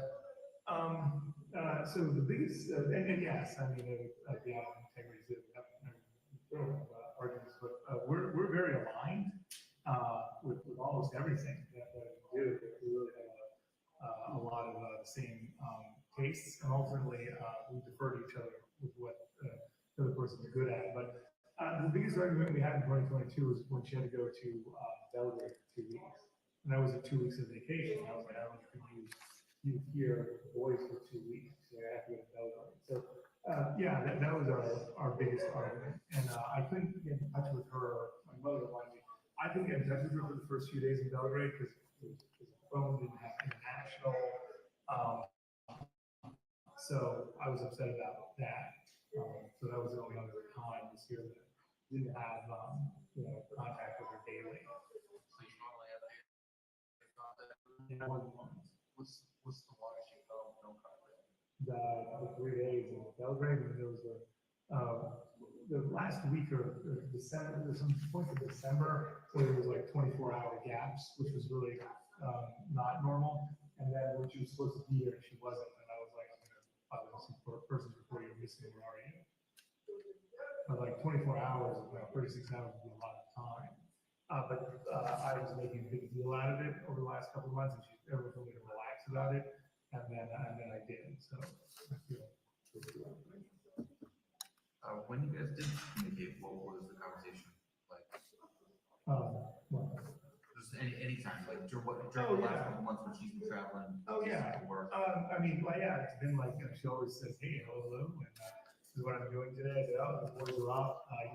Sometimes I would send photos of the kids. She would send me photos of what she's doing.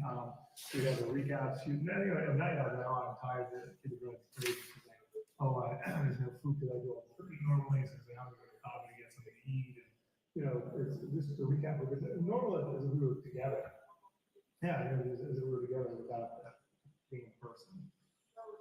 But there were some nights on that I remember December like 23rd, 4th, 2nd, 1st.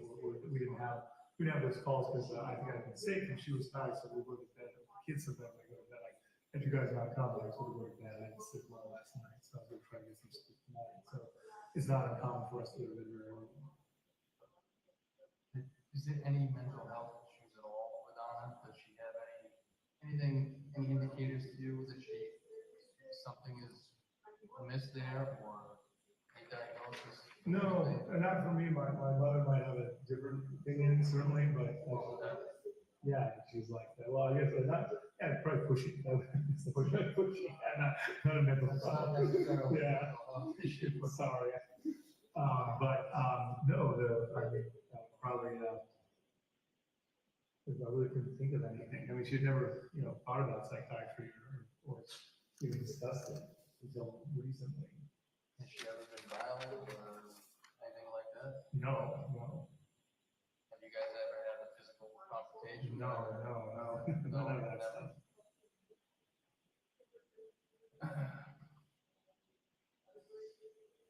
It's for us coming in here. It's tough because we obviously want to find out as quickly as possible. We don't know her, and there's many common reasons why people don't miss it. We're trying to. I I'm trying to get the answer to those questions. Well, please as feel, best we can. feel free to, ask any questions that you have. Don't worry about, moving, I understand that you're here to find out and you're working for her. Well, all right, I mean, one of the reasons someone goes missing is because they were abused or injured or assaulted. Did you do anything to hurt your wife? No, no, sir. I wouldn't hurt my wife. I mean, I love my wife. All we want is to have her back. This family doesn't work without her. I mean, we can't function without her. You guys never had a physical fight, nothing like that before? No, not at all. I mean, so there's no mental health, there's no financial problems, there's no extramarital affairs, no physical abuse. The only stress I'm hearing right now is the work. Being separated. Separation, Yeah. depression from the combination of those two. Yeah. Also, her mother being ill, she had a, major neurological event last year. And that's why she had to go to Belgrade, so there's great pressure from that. My mother has had some health problems. So, and then the kids, it all adds up. I mean, I want you to know, up until, looking at it now, it's nothing compared to this. It seemed like a lot a week ago. Being apart, the mother's not doing well, the legal problems, the kids growing and worried about them. All of those things seem like a lot. So you worked with her? I think we discussed them both, like I was like overwhelmed by the 3 children. This is a really bad situation. We discussed splitting them up, like Tom would go with her and I go and split the kids up. So why did we want the kids? And I'm like, how's that going to be for your job? I mean, we did not have a good solution. I mean, it up until, it felt untenable until right now. Go back to that one, it'd be very easy to work out because I still have my partner would be here right now to work it out.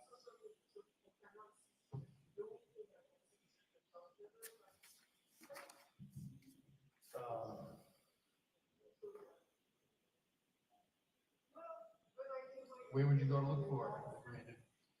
If you could go anywhere right now, where do you go to look for it? You have a favorite place? You have, We gathered everyone, we were exhausted, we would go to the hotels, the hospitals, and a favorite restaurant in DC, which is near the house. There were investigators waiting there all day, people or something like that. She was there, but I don't know, Anna was not someone who would just want to go out and she was adventurous, but not that adventurous. And she had a way over she lived in Frankfurt, I think, and I told her that, her flight was delayed, so I said, go to town. I go, I don't know. So that's someone who would want to do it by herself. It would be, she would always want to do it with me, or at least someone else. I like to think it would only be with me, but obviously, I wouldn't be something, she would just go off on her, my laptop and seeing TV. That was not my experience of Anna. this tough week last week, you don't think it rises to the level of wanting to hurt herself or anything like that? I just can't, I personally can't imagine that.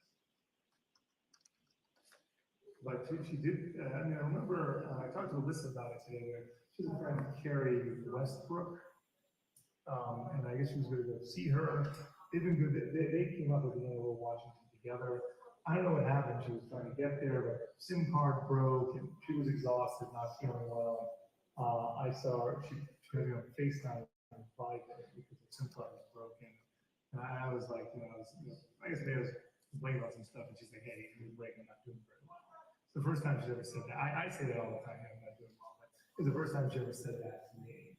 So that was new, and Jem said that she seemed different, but the extent that you're talking about, this extent is, this is just unbelievable. Was that before or after Christmas? Before Christmas. No, SIM card went down after Christmas because she got in touch with me very quickly. So legality. Well, I know you said you're willing to, do whatever you can to help the investigation. We thank you for that. And, part of that, I think, is trying to understand Anna. And I think, if you would allow us to look through your phone and send to us downloading your phone, and we've seen some of the communications between you and her and like her tone, and you said in the interview that she said that she may have used your phone occasionally to receive stuff. Yeah. I think it'll help us really create a permanent timeline of the events of the 1st and the 31st and 1st, and maybe get a better insight into Anna. Is that something you'd be okay with? Just to be clear, you want to download everything on my phone? We will download, the extraction will download all the contents to your phone, yes. Oh, that's a lot. What we're focusing on though is, what we're interested in, yes, download everything, but what we're interested in is looking in and finding the information specifically in there that would help us do that. The Anna specific content. That's a huge amount of personal information, gentlemen. It's a big ask, but there's a lot on the line. No, there is a lot. You know what I mean?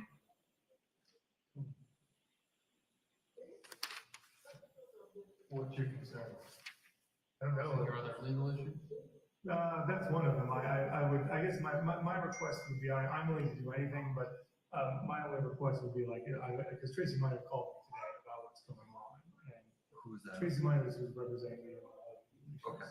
So she said, before you do anything, you have to talk to me. I want to do everything I can to support this 100%, but I gotta call her about it.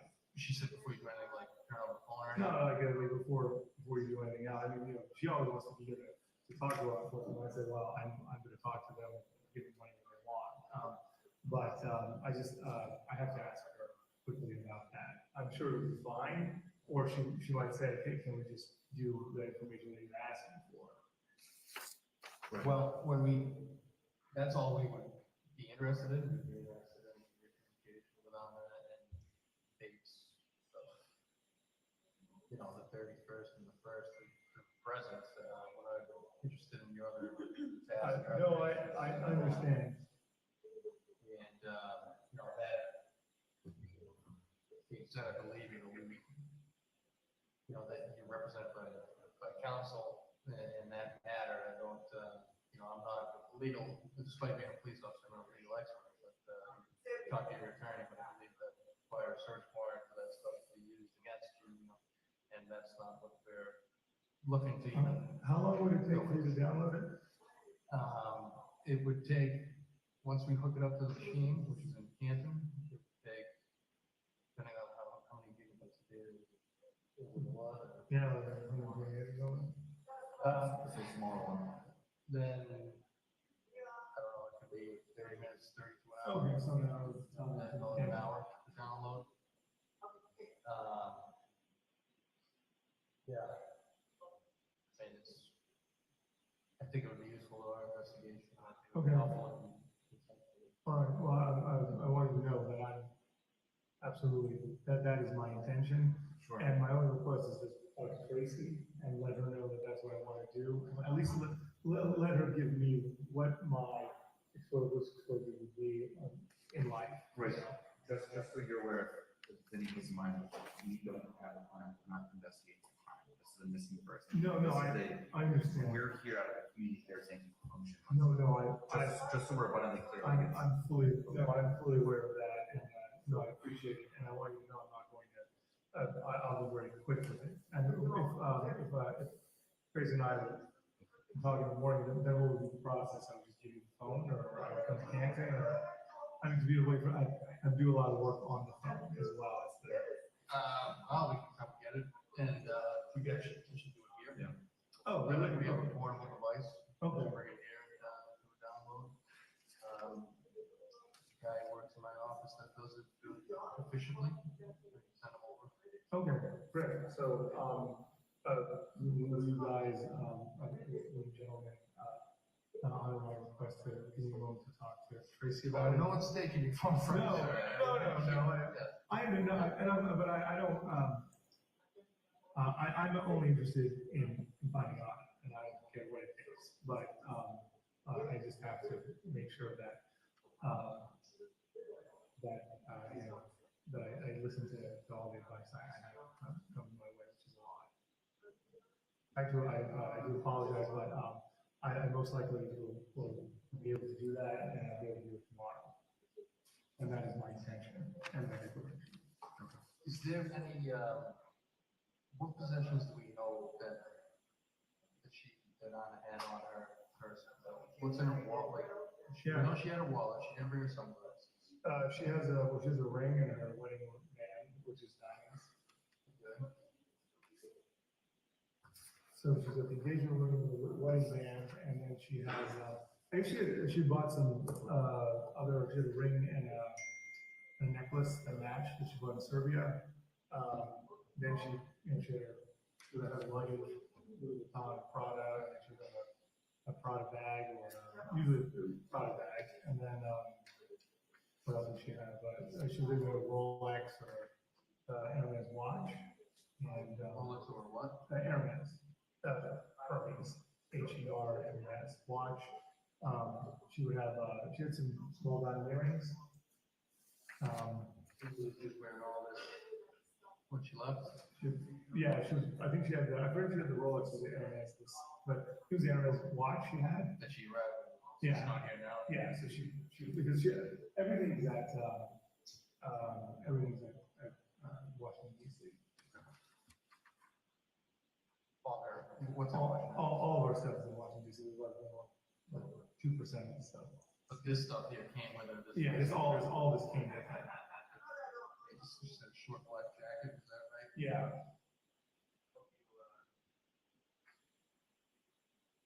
But you don't know what kind of pants or she was wearing. I'm not sure. And the 100 boots is weird. Normally she wears like leather boots, like Prada boots is what she wears. So that was odd. But I guess the leather wasn't really. Who was there?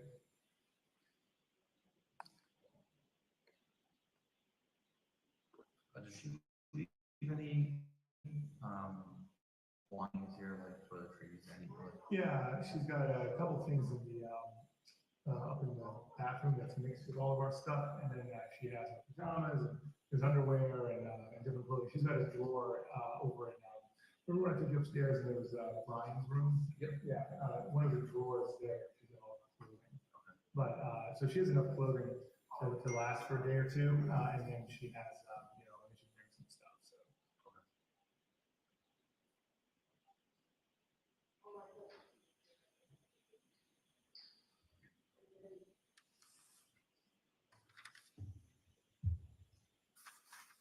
Have you had conversations with Thomas about what exactly you saw that morning? He did. It's all you know. It was 6-year-old. What do you got, buddy? Did you make some? Oh, did you just make some art? Oh, that's so nice. What do we have? You want to explain it? Okay. Okay with you? Oh, yeah. Sure this is ask Thomas some questions. Yeah, absolutely. Oh, well, that was, I like this. not bad for some, better than I could do. Oh, there's already but you know, but the gist was that and Thomas, when there's action, he loves it.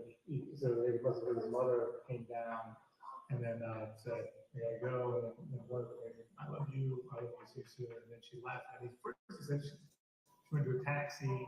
And I said, "Was the car up here?" And he said, "No, it was all the way down there." So I said, "You didn't see the car?" He said, "No." And I was like, "Okay." And then I was like, so, yeah. That's pretty much what I want to ask him exactly. Yeah. So it's, yeah. See if we get the same answer. Yeah, of course. So. You saw a vehicle that she got into, obviously, you know, doesn't sound like he did, but we'll ask him again. Yeah, and he kept saying it was a taxi, and I was like. But, I know you mentioned, I can't remember, does she normally take Uber or Lyft? Normally it's Uber, but she has Lyft as well, I know that. Have you guys ever called up the local taxi company? I have, I called, John Taxi or something several times, I forget what it was, but I would pull it up and I would call and, I would call in the mornings, I didn't book it on time, so it's very hard to get it like 5 in the morning. Right. How did you normally get to the airport? Yeah, that, Uber, yeah. Did you guys get in touch with Uber? That is one of the people that are getting back to us. Because we've called as well, and they never like not. Because I said it's, they said, I'm sorry, I can't do that. But that's like Jen, tell her, like, well, we just have to find out when the Uber took. And I was like, that would be helpful, yeah. And that was under her name, like, Absolutely, yeah, not a business account or anything like no, that. all of the apps and stuff are under, yeah. It would be under like her. Oh, Tissue Spy? Or, Yep. oh, no, I don't think so. Something like that. No, the last thing we did was that credit card. It's a pain to change names over in all your accounts, sometimes you just leave it alone, you know? Yeah, well, when we met, she did the church and Nick, and then when we got married, she did the church and Nick and Walsh. But I don't think there's anything left, I know the church, but maybe in Belgrade there is.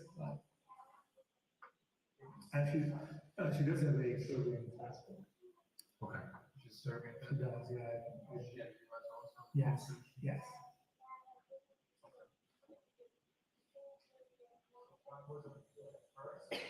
Where does she keep the Serbian passport? Or does she carry it around with her? Yeah, she does. Normally she has a US passport, but if she carries it, like the Serbian passport, she wouldn't carry it because it's not useful. They won't here in the United States. I'm just gonna sneak in there, if they're asking Tom's questions, I don't wanna ask them the same Okay, questions, so yeah. I just wanna see if they're asking them. Whatever. What's he working on? It's Brian here. We have to ask Can him. you decipher for me? No. I don't have kids, so I Oh, can't well. translate the drawings. Well, he's doing some math for us, Yeah. and he's got the happy face and the heart. But then he's got his spooky movie stuff over there. Okay. And then the colorful heart is new to me. Actually, no, that's not true. He enjoys he was doing a colorful rainbow before, but now he's doing a colorful heart. So the kids have no idea what's going on over there. Having a grand old time with all of this. They're so used to it the last 69 months now on the couch of girls. Yes. She's like, hey, I'll talk to you later. You guys see some bring chocolate. What's your schedule like tomorrow? Pretty good. What would you require or request? Well, we would like to talk to the kids, but we have trained professional who just interviews kids, it's not a police officer. It's just like a civilian that works with the DA's office, and it's not at a police station, it's actually at a very nice house in Foxborough, near Gillette Stadium. It's not too far from here, right? Well, it's probably a 45 minutes. Okay, got it. So it's actually right behind Gillette Stadium on Beaton Road. yes, that's Beaton Road. But it's right behind Gillette generally. And it's a good setup. It's actually like just a couple of couches and chairs and toys. You want to talk to Brian Emily? Just bring the kids. Well, obviously the 2-year-old is right? Yeah, she's not speaking, I'm guessing much.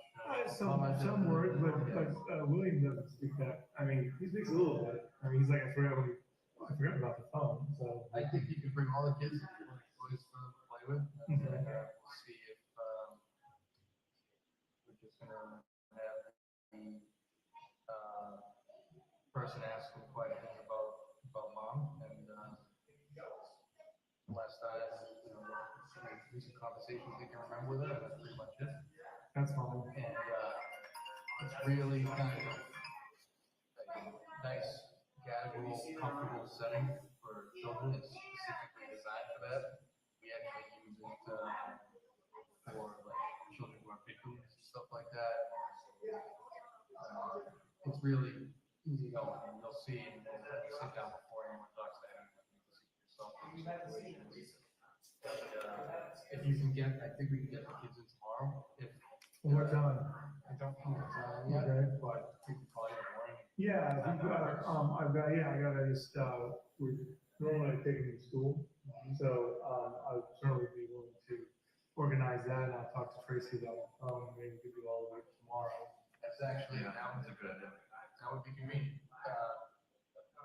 Well, I mean, we don't have extra time, I'm emergency, so. Yeah, so, yeah, I mean, what time are you up, about 7 in the morning, you said?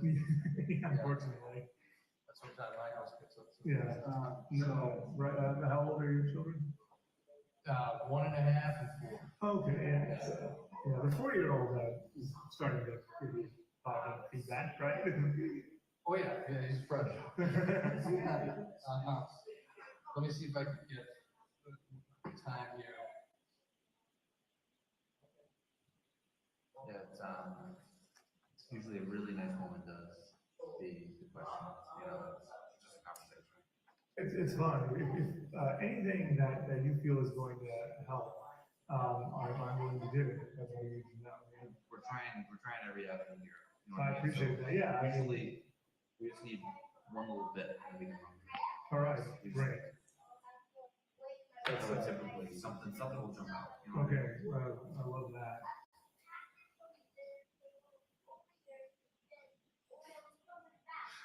Tom's gonna have the time of his life. You won't have a problem talking. Yeah. I can tell. I guess there's no one scheduled to be in there tomorrow as far as like children being interviewed, Mhm. so it's probably wide open. Okay. Just gotta see what time the counselor is available to be there. I'm guessing I'm probably pretty flexible, but like you said, rather get it done. Time is of the essence. We Well, want I mean, everybody things done as possible. waiting till Monday makes no sense, at this point, we have no time. No, it doesn't. So we can talk in the morning and confirm. I'll try to get you like a tentative time.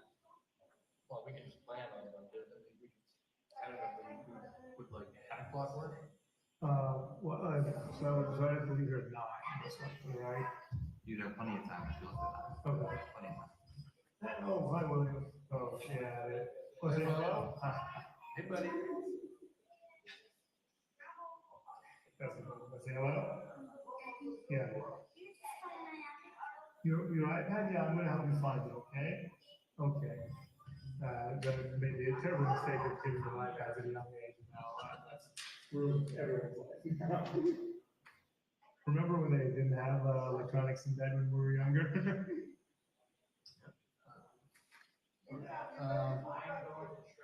Well, my boss in Canada is gonna give me a time shortly, so before they wrap up in their home, we can set something up. Any other? Trying to think, anything else I have before we terminate that? I'm trying to think. Is there any part of the house that we didn't consider looking at, or did she leave anything behind? Like any? No, but if you guys wanna take another look, I mean, certainly open to that. If that's supportive, I know, I know you gotta look everywhere. Right. With your job, I'm not, it's neutral, so don't worry. We got a new set of eyes, so I like to just check the Okay, box yeah, every hey, time. I love it, yeah. Is there an attic? Yes, there is. Okay, so we didn't hit the attic No, last time, right. so we definitely want to do that. Yeah, okay, it's not one that you can, like, walk around. Right. We tried that and I broke the ceiling, I fixed it, yes. 10 o'clock, anytime Kristen is in the council, that'll be there tomorrow, and I guess any time works. So 10 o'clock sounds okay to you, 10:30 or? How long is the session? Because that's an important distinction. Yeah, it is. I mean, they can go a long time, but Like an hour? those are, the long ones are when we're actually have like a specific incident or a crime to actually dive into. This instance is gonna be like, more of just like a conversation, and, how's mom, their sense of how mom is and stuff like that, I guess, you know. So I think it's gonna be, I guess my answer is I don't think it's gonna be terribly long. Well, do you think it'll be more or less than an hour? For both of them, I would say an hour. Okay, so if it's an hour, would, well, like, Did you have to get back or something? I'm just trying to figure out, the timing. You know, I think 10 would probably work out just fine, so. Okay, so let's plan on 10 o'clock. I'll get you the address before we leave. And we'll plan on that, we'll talk in the morning.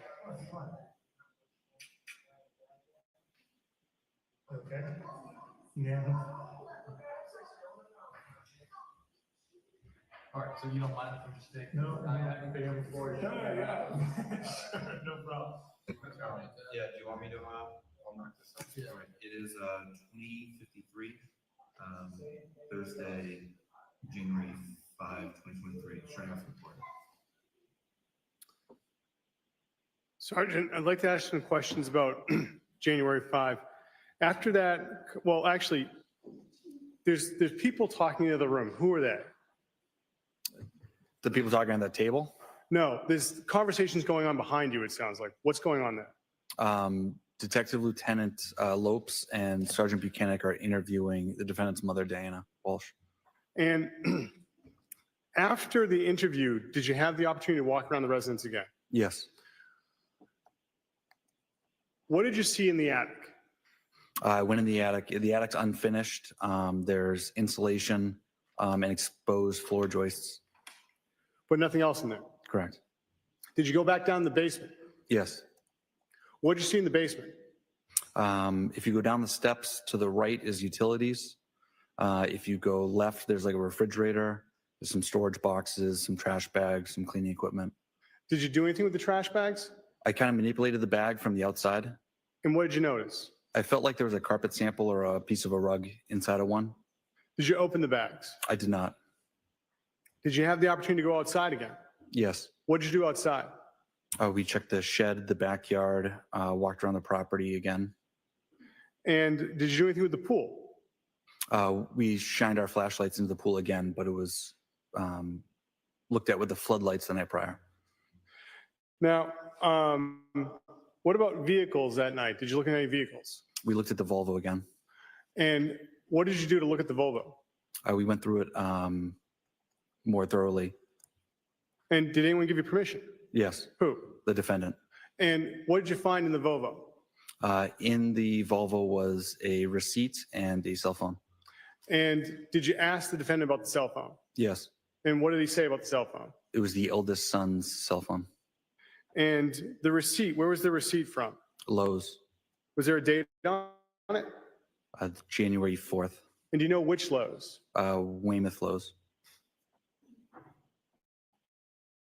Now, on January 5th, besides this interview, did you have conversations with Mr. Yes, we spoke on the phone a few times earlier that day. Well, let me ask you, when was the first time you spoke to him that day? Just before 9 a.m. on that Thursday. And do you remember the substance of that conversation? I just let him know that we were working on the investigation and we would be in touch. And when was the next time you spoke to him? About 3:45 p.m. And what did you talk about in that conversation? I had called him and left a message. He had called right back, and he asked about media and a PR person. And I had asked about if Anna carried large sums of cash on her. And he said sometimes yes, sometimes no. What did he ask about a PR person? He asked if he should get a PR person or talk to the media. What did you say? I said that he's free to talk to the media, although I don't recommend it. Now, how long were you at the Walsh residence that night with the state police? About 8 p.m. to 10:30 p.m. And what did you do after you left the Walsh residence? We all went back to the Cohasset police station. What did you do at the Cohasset police station? We began digging into the financial institutions, but given the hour, they were closed and it was tough to get a hold of any record keepers. So I take it now we're getting into January 6th. Yes. What did you do on January 6th as far as this investigation? A large scale ensued, brought in command posts, and we established a staging area.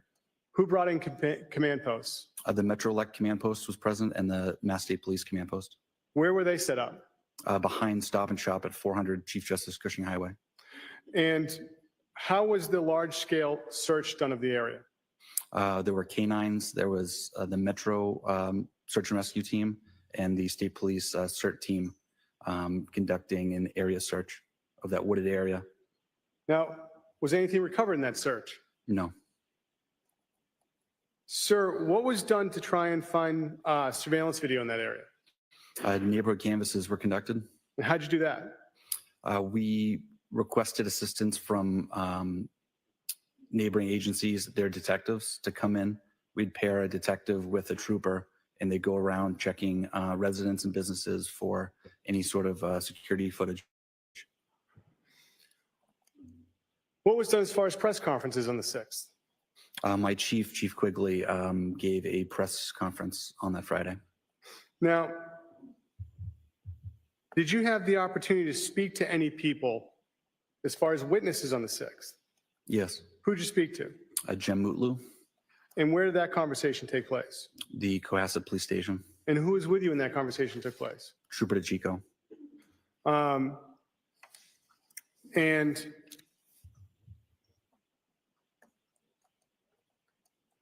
that day on the 6th, what was done as far as obtaining any digital devices from the defendant?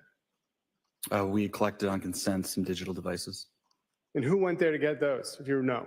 Lieutenant Fanning, From what department? Mass State Police. And now, sir, when is it the next time you had the opportunity to speak to Mr. Walsh? After the interview on the 5th? I spoke to him on the phone Friday. The 6th? Yes. And after that conversation, did you ever speak to him again? Saturday Saturday. And where did that conversation take place? at the same dining room table in his home. And who was present for that conversation? Myself, Trooper DeChico, Trooper Proctor, Attorney Minor, and the defendant. And about what time did that conversation begin on the 6th? About 2 p.m. Was anything returned to him on the 6th? The digital devices that we had on consent. And were you present for that? Yes. Now, have you had the opportunity to review the statement from January 7th? Yes, And does it fairly and accurately reflect the defendant's statements? it does. Your Honor, the Commonwealth would seek to have marked as Exhibit 55 the next drive that has the interview from January 7th.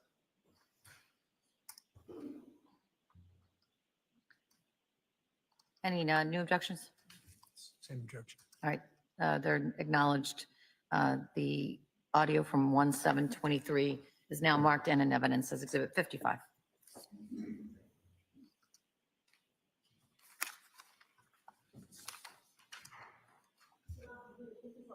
Thank you. Your Honor, with the court's permission, may I begin playing Exhibit 55? Yes. Thank you. Ms. Gilman?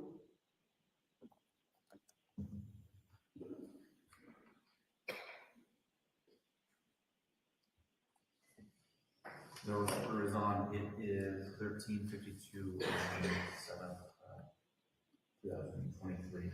My name is Harrison Schmidt. I'm a detective with Cohasset Police. Present is Dave DeChico, DICICCO. Bill Proctor, PRO, CTOR, Detective of Milton County DA's office. Tracy Minor, attorney for Brian Walshe. And I'm Brian Walshe. perfect. Thank you. And we've agreed that I get a copy of the report. Absolutely. We were just talking about social media emails and passwords that Anna may use. And, so staying on that topic, let's just try to go through all methods of communication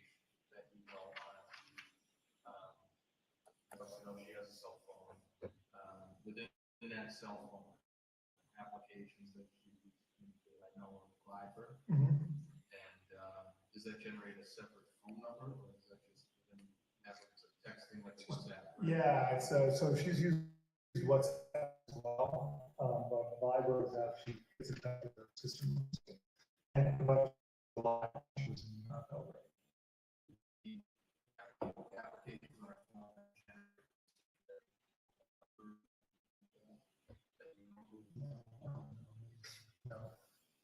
did she make any calls to Instagram, she might use Instagram. I don't know much about that. And the iMessenger stuff has been people calling her on that. It's been coming on my phone over the last week. So.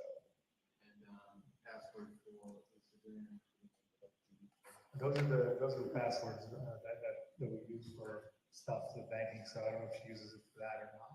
And pay over at capital B, both of these people are one dollar sign. Right.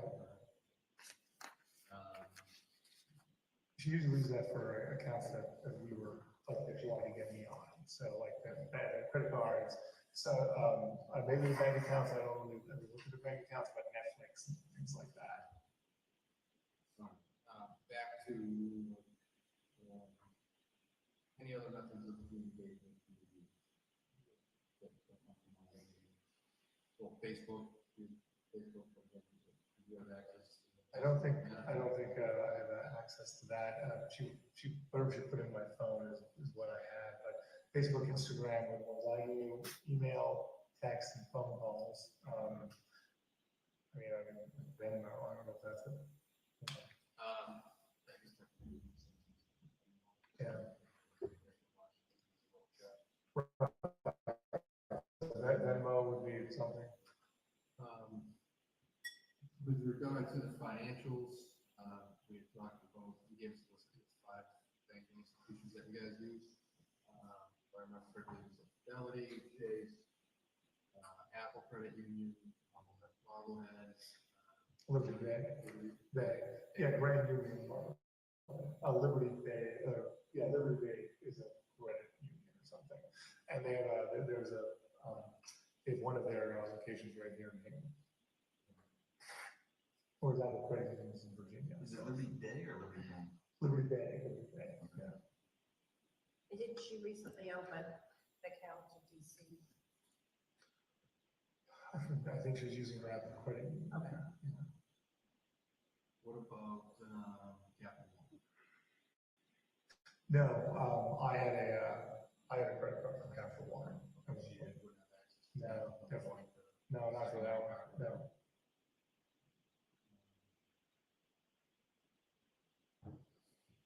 All right, let's, anything else from the board? The money that was moved from sale of the house to that escrow or 1031 exchange. I think what else? I mean, Where is that? Not your account in escrow? Or circle back to that. Yeah. But I think you said, what was that, about $250,000? Yeah, so 200,000. And is that those are proceeds from the sale of the Rear Street? Yes, December 29th. December 29th is when the sale actually closed. That's when the money hit, yeah. And what is the property that exchange is slated to go into? Well, there wasn't anything chosen yet. There was possibilities in Baltimore, but there's also, talk about something here in Massachusetts. Okay. But Baltimore, I think, was the main focus. Yeah, you guys have. No, there has been nothing. And you have a couple other properties in there? 2 in Lane, none in Revere. And any other assets? There's what's in Belgrade. There's a condo there and probably a small bank account that her and mother share. That would be like the account bank. Yeah.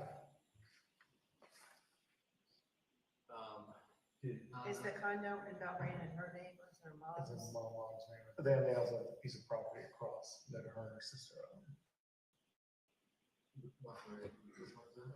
There's a piece of property across from the condo in Belgrade that her and her sister inherited from her father. And then there's her, I mean, it doesn't sound like she went international, but then there's the country house, which is about 45 minutes out of Belgrade. That's in her mother's name. It was never in her father's name. And these are all, the assets are growing in the U.S., those are all going to be, correct? Well, everything's in honor name. Well, yeah, our name, but.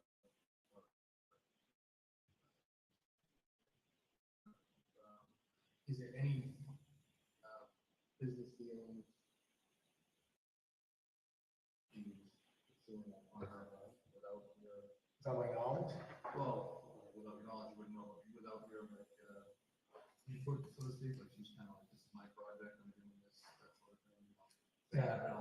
No, that's not how our marriage works at all. If she was doing something like that, then I would have zero information about it. No, we talked about everything, you know, when she was looking for the dog, she was looking for a new car, all these things. So her business, like, obviously, fire and then this real estate investment.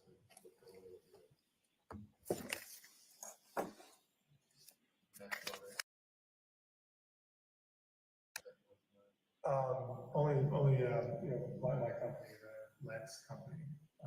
Yeah, it's a cybersecurity training company, and that's a new company that I've been working on with my business partner. So that's what I do when I'm, you know, not watching the kids and doing other stuff. So that's my main focus, and we've been building it up over the last 2 years. It's off the ground running. It's not profitable yet, but we're going to go cash flow positive this year.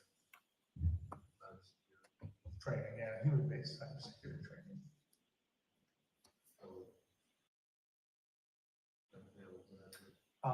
We work with an IA psychologist or workplace psychologist who's my business partner as well, and we come in and train high-functioning teams like yourself in multi-team systems. Right now, you're reaching out to all sorts of different teams, and the ability to work cohesively with another high-functioning team is very important, especially for cybersecurity and for cybersecurity breaks. So, and it's all about incident response.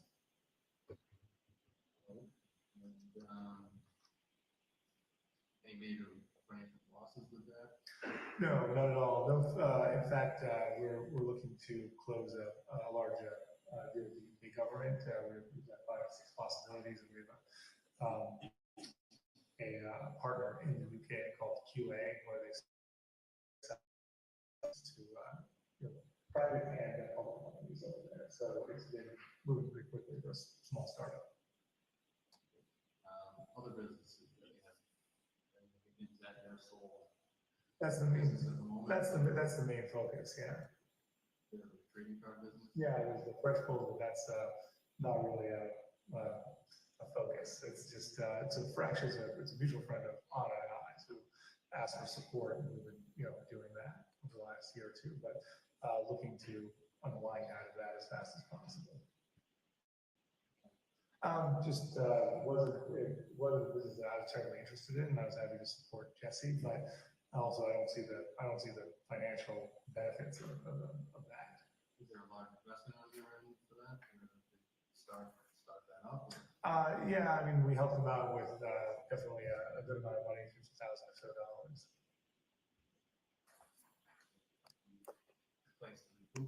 Yes, yes, yeah. The focus is to recoup that and actually to use that money for restitution. Yes. What was the investment in the cybersecurity? Yeah, I can actually have the exact numbers on that. We've, I guess it would be 90, so let's say $80,000 over 2 years. That's on track. We have a government contract now that's going to pay us $40,000 this year, and it's for over 5 years. So things go well, and then we got to close any of the UK deals. And once that happens, we would be cash flow positive. Both my partners and I have not taken any salaries out of those yet, though. So partner in the trading car business. He's invested his own. No. No, I'm not partners, no. No, I'm just yeah, it was a support system for him, and, we're friends, I saw opportunity during the pandemic, things have really cooled off in that market, and, that's why I'm moving to unwind, and hopefully he got rid of one of his partners, and now he and someone else are gonna run it themselves, and they're bringing on a couple other people, just wasn't for me, he's invested over 100,000 in the business, he hasn't taken any money or salary for the last 18 months, and he's looking to make another investment in the business possibly. Oh yeah, neither did I. They have some boxes like $10,000. It's kind of insane. So is the plan for new partners, new investment partners? Is that how you're gonna recruit your 50? Unclear at this time, excuse me, but he is bringing on someone who's got a huge amount of inventory, which is what they didn't have, and that's going to, off the sales of that, I could remove my money definitely. You brought up the restitution. Yes. What is the timetable for that to be resolved? What's going on? We don't have a timetable. They don't get That's why I have been pressing to get as much paid as possible, as soon as possible, but we don't have any deadlines. So is the case of harvesting? How that works? I would like as restitution as possible to be paid prior to sentencing. Yeah. At sentencing, whatever money has not yet been paid, he will have a time period to pay it, set by probation. It's usually 3 to 5 years, typical. But it's always beneficial, everybody, for the defendant, to pay off things as quickly as possible. So that's always my goal, but there's no timetable imposed.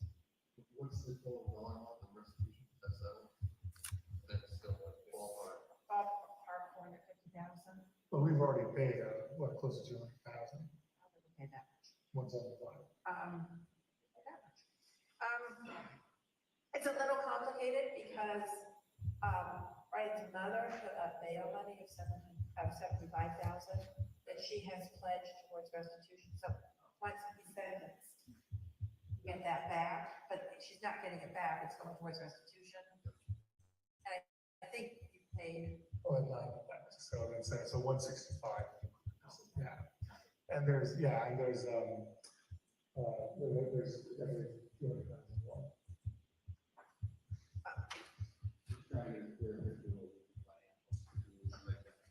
Right, just so you know, Anna's main thing was like, when are you going to DC? The reason why I couldn't was because it's not resolved.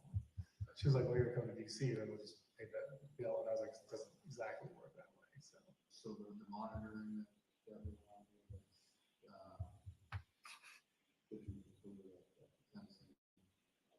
it was supposedly, it would have been concluded in October. I think so.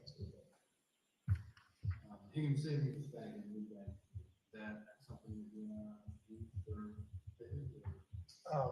I went down to Cohasset town when we got here, and I opened up at the local bank. It's in, it was just the oldest bank in the United States or Massachusetts. And I thought, oh, this is great. I'll have a personal account there. I never used the Hingham Savings, but all the restitution money went in, and I took, so I put it all in there and wrote the check out. So that was the whole point of that. But Anna never did anything with that account. No access to it at all. I know it's been closed for a year. Possibility that she had an account that you didn't know about? Would that surprise you? It would surprise me. Yeah, it definitely would surprise me. But I mean, it's anything's possible. When she got the JetBlue card, she told me she was getting it. So. Going back just to round up, is there a possibility that you're going to be incarcerated at all, check into this? Possible. Possible. Yeah. Still on the table. Of 6 months. But that has not, that's all been put under suspension because of this. So that's also. Because, Yeah, I mean, it's one thing if Anna could take care of the kids for 3 months, for 6 months. Yeah. It's another thing if she can't. But also, I mean, Anna and my mother both lost their minds. They were not having it, so. Fact that you may. Well, for 6 months. after all of this, because we've been apart for so long, she's like, why do we do all of this? Why do we struggle this much? I mean, you know, the cost of this house and running the townhouse and all the traveling and not being together. I remember being very upset when I talked to her about it. Did you guys discuss the plan for the kids if you were to go, say you were to go in for 6 months, like where would the kids go? We discussed the plan of the kids going to DC without me. Yeah. And we discussed that on September 1st, because we only got this house for 6 months. Okay. I had said, maybe that's not a good idea. I don't know how long I will be able to see you or the children. And you'll be all by yourself. There will not be a lot of support. But, we decided to do another 6 months here, which ends March 1st. Now, as we had a difficult holiday season because of, you know, not being able to see each other and her mother's illness and having to go to Belgrade, take a vacation there, not here, I said, maybe it's time to send the kids and I'll get a smaller place and we'll have to figure it out.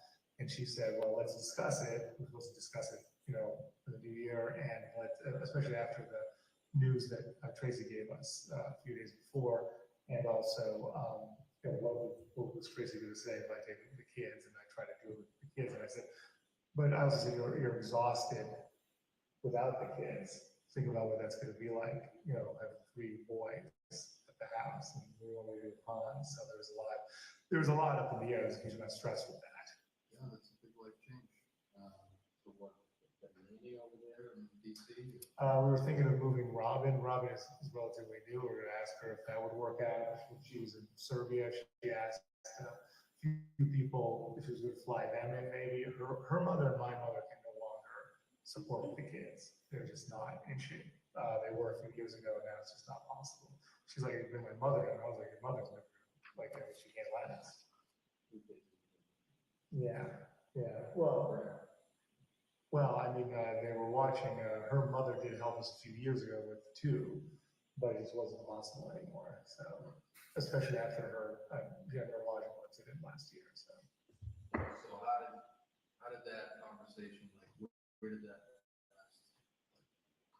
Like, where did you guys leave that? Well, I left a message for her, and I was going to get more information from Tracy, and I was going to speak to Anna, and I'll just speak to my mother about it too. They both have a huge investment. Nothing had been decided, but that's where the thing was.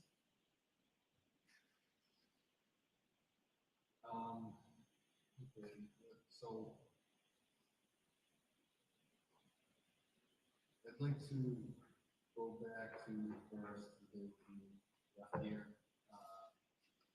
We really need to iron out what you did that day and a good timeline for you. I know that a previous couple of interviews told us that I had left him from 1:06 and he got up at 7:30. Yeah, a little after 7. 7:30 new practice. And French toast, yeah. that's his previous. Yeah. Yeah. Yeah, right. Why don't we just start at when you got out of bed? Yeah, of course. So we go get out of bed, and then because Brian wakes up, and then I came down. I didn't change in Brian because I took him to William's room. So sometimes, like I said, I'm supposed to change in the morning. I don't always. And then William was still asleep in his room at the time, but Brian was up. Brian likes to come down the stairs himself, so I got down, and then Thomas was already on the couch. You know, they started wanting to leave early for work. And he's like, "Yeah, I already know." I said, "Why?" He's like, "All right, French toast time." So Brian came down. I made the breakfast and emptied out, cleaned up after some of the stuff from last night's dinner. Emptied out the dishwasher and that stuff. And then I went up to get William and bring him down for the breakfast. So then we had the breakfast, which is the kids love the French toast on days off. And then was it coconut melon was I think what I put on for the kids. I think that's what it's called. Yeah. Yeah. So there was that. The kids have their iPads too, as you know. There's a lot of new toys that we were playing with. So that was most of the morning. I didn't have the phone at the time. I think I emailed, I made sure the email was in my, so Zach and Daniel, who are, we basically working, they were always in contact every day, so I wanted to know that my phone wasn't working in case something was coming across to let them know that I could only get emails on it and my mother. So those are the 3 emails I sent out. I was going to send out more, but I just didn't have time. But I figured the phone would show up. So Robin came in, and the kids were excited to see Robin. And then I got ready. I hadn't gotten ready at all. I showered and everything like that. So and I had time from 3 to 9 to leave the house, and it was to go to my mother. But I had to go out and get the milk and the juice and some other things. Mainly the milk was the reason why I went to Shaw's. And then I came back and set that up. So I left at 4 instead of 3. And then I drove up and saw my mother, and then a couple errands. CVS and Whole Foods is the main things that I remember. I talked to her, the usual stuff, made sure everything was going well, and then I drove back. And that was my main. That was the main thing. I think I got back, at 8 or something like that. In your house the rest of the night? Yeah, that's it. It's my times are pretty straight. So and I'm you call I'm 100% compliant on those. Right. So when you first left the house at Shaw's? Yeah, around a little after 3. I think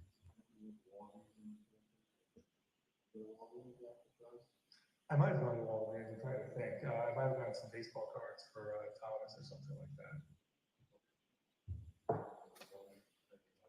Yeah, I only know about it because of the Fresh Bowls. Barnes and Noble is the place where you get baseball cards too. So you don't know if you have Walgreens? I do go to Walgreens a lot when I'm next to Shaw's. Yeah, so I don't recall. I was pretty focused on making sure. Okay. So then after that, you come home. Yeah. What do you do while you're here? Oh, I just got the stuff in the fridge, and basically told Robin I was heading out. Checked on the boys and things like that, and then I was gone. And like direct you home? Yes, I did.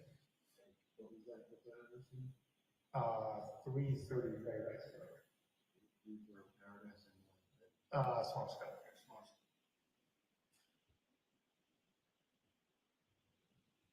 your condo. What? Your Condos on one, yes, sir. And that's private because of some family in Swampscott? It's at something called The Landing. It's like an apartment complex or something. What are you going to do? 1320. Okay, so you were directed Swampscott, what route did you drive up there? It was a little difficult because I got lost because I didn't have the GPS. Okay. So it took a bit longer. I went the wrong way, and then I came probably. So what did I do? Because I normally supposed to go 1A, I went at 1, and then I came across on 114 or something, and then was able to get up to what's it called? The Swampscott. So it took longer than normal. It took longer than normal, yeah. How long do you estimate it took to get there? Normally, I mean, with no traffic, you can make it in, maybe 60, 70 minutes, but I probably took I took over a little bit over 90 minutes, maybe. So I was probably there, I was there before 6, but after 5:30. Okay. Where did you get lost? I went on 1 instead of going on 1A, and I kept driving further than I had to. Right. And what do you do with them also? You know, she didn't know that I was coming because I normally call in advance. So it took a while to get in. She's like, "Who is it?" She's always, you know, she's like, I was like, "It's your son, you know, supposed to be here." She's like, "You didn't call." I said, "I don't have the phone," and she opened the door, and then I came in, and then you know, we just talked for a few minutes. I told her what was going on, and then you know, I discussed if she, you know, I forget if I brought stuff at the time, or I don't think so. I think I went back out and then brought some stuff from wherever she needed. A couple like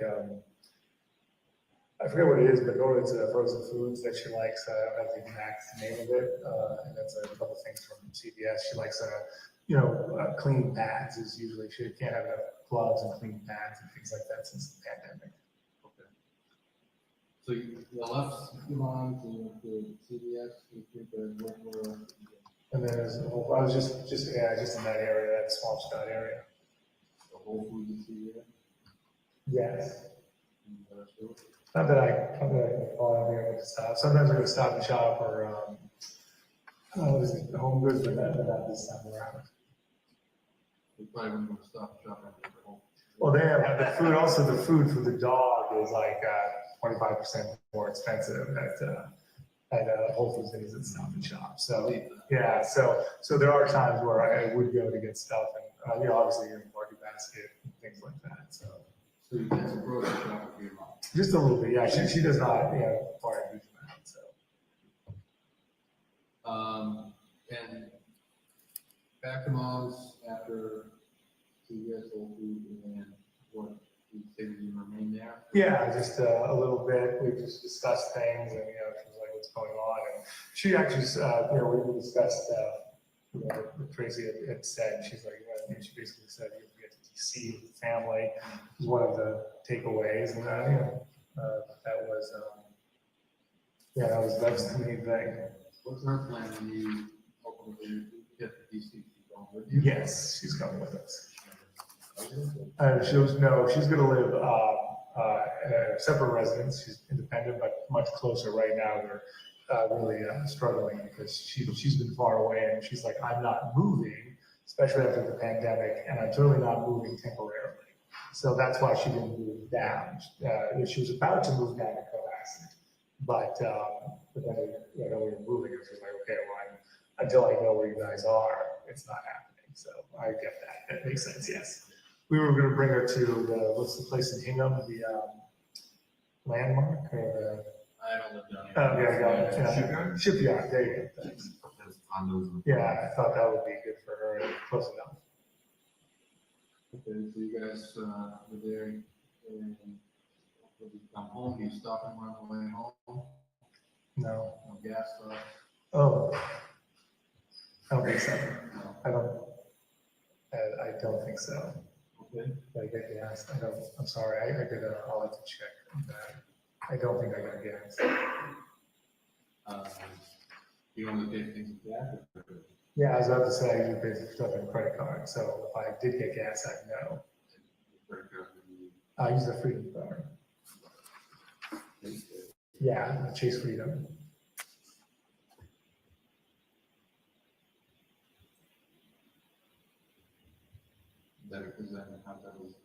That's a joint account. The Chase account's between on and I, yeah. Okay, so from Swampscott, you come directly home, and then you take that look at the line, Yeah, sounds about right. Yeah, it does sound about right. Within those records, it has like a description of well, you have to notify them of the rule, right? Right. And what is that done? Is that done in the morning when we tell them? Oh, no. Here today? Is that No. So, with Marlene, every Thursday I send her an email. If you go through my emails, you can look through all of those. And I say, so these are the requests for the week. This is what I'll be doing at this time. You know, may I have permission to take, to school or whatever it is. Now, there are some other things that are constant, like taking the kids to school is all set up, right? So I take school from Monday to Friday and stuff like that. So those I don't make requests for. The other things, like if I have to see Tracy in person, or see my probate lawyer, or support my mother, or take kids to a game that's not, I make those requests in advance. If anything changes, I am able to ask about changes. They're supposed to be 72 hours in advance, though. So same day would have to be an emergency situation. Okay. I think the particular trip that on Sunday, when you went to Swan's, I think it was the description said mom drop off. Yes, so I was supposed to take, because she was having cataract surgery, so she was coming over. This is what happened. So she was going to come over. I went and I picked her up, and I brought her back to the house. So she was okay. So let me figure this out. We went on the 20th or something, or the 21st for her surgery. At that point, she couldn't do a lot, so she was at the house here. We were taking care of her. Then I drove her up, set her up at her place so that she could be comfortable away from the kids. She's unable to stay here for extended periods of time, and also so that she likes to leave on, and I can have time alone as well. Then I went to pick her up and brought her back, and then she was going to stay until first. She left early, and I said, I'll come up. And she's like, I have everything. And I said, okay, I'm all set for Sunday. I'll come up and make sure you're all set for the week, so that we're all, everything's good. I'm glad you're feeling better. So we didn't know how fast she recovered much quicker from this cataract surgery than the first one. So I went up to support her instead of drop her off, so that she made sure she had everything. The day you did drop her off early, what was that? No, her car was here because we brought her car in before her surgery, and then she's like, I can drive, I'm fine. She left on Thursday. So you're here Sunday night, Tuesday night, you go out on Monday? Do you have any scheduled, I can't recall off the top of my head. I don't believe I had scheduled time on Monday. I probably took, I guess I did have a little bit of scheduled time to do things with the boys, and normally it's for school, but they didn't have it. So I took Thomas for, I remember taking Thomas for ice cream or something like that. So, to mix it up a little bit. And what was the other thing? I think that was it. That was the only time I left. I don't remember leaving in the morning. So you said you took Thomas, so the other boys stayed here? Other boys stayed here with Rob. What time she go? I don't remember. I think I had her come over pretty early because Anna had left, and at the time I didn't have the phone. If you look at the text messages, she's like, so when she left on Sunday, I said, hey, can you go on Monday? I'm all about myself with the boys. I don't, know what's happening. I don't have the phone. She said, sure, but she texted me and said, is 9 okay? I was able to get in touch with her. We didn't have the phone at the time, but I was able to, that's when she went out and went through all the garbage in the middle of the day, looking for the phone. Yeah, you said the boys looked like they were. Right, yeah. Did you say they found a speaker? There was a speaker, and then there was the coffee grinder. I was like, that was kind of weird. What kind of speaker? I don't know. It's something that Anna had gotten, but when once it was clean, it didn't work anymore, so it all went back in. But I appreciated Robin bringing it all out. You guys got any names on election? Google Voice devices in No. there? Okay, so you recall once on month? Yeah, that was it. The ice cream? I think, yeah, usually I get a treat with Thomas, and I tried it one-on-one time with him. William and Brian also like it, so I'm trying to mix it up. But I don't have a huge amount of time. It was over in Hingham, it was good. Yeah. I think, is that what we wanted? They wanted to go somewhere. It was like, he was asking about somewhere else. I think he wanted to go to Press. He wanted to go to Press, which is the, what's that place? Presses in Norwell or something like that. No, it's actually, it's a healthy place, but he thinks he's getting a chocolate milkshake, but it's just a chocolate banana. I don't know, he figured that he's like this, he's found it to be tasty, so I was like, well, that's better than ice cream, so.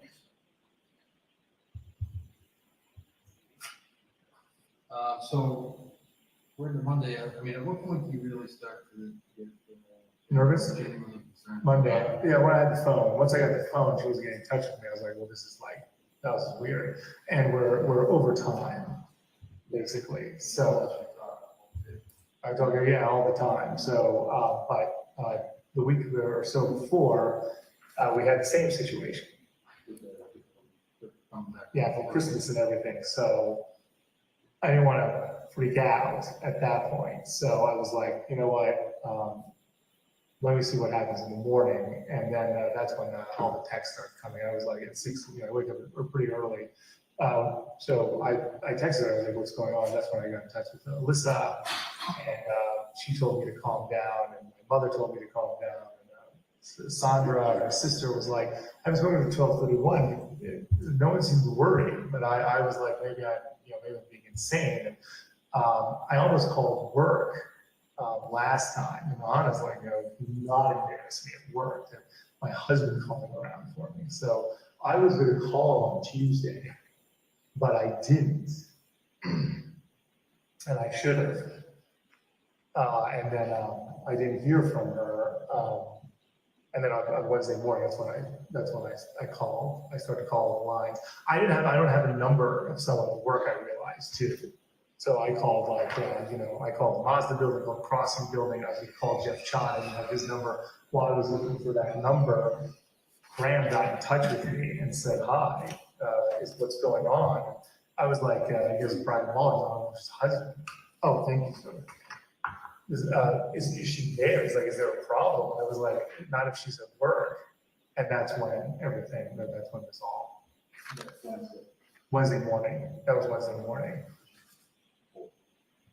4, yeah, 72 hours. So you're concerned on Monday, Tuesday. Everyone's telling me to calm down. And I was going to call work, and the whole thing was like, don't embarrass her at work, and that's why I kept texting. Where are you? I emailed her. I said, you're missing again. Alexandra. Alexandra's sister. So she's got her name is Alexandra, but Anna has all sorts of different names for her. Alex, Sally, Saleh, so all sorts of. So she has a bunch of nicknames. That's Anna's sister. I saw you communicated with her through the Viber, yeah. And on the 4th, Wednesday, you'd already told her that I can't get a hold of her. Yeah. But then she starts talking about the police.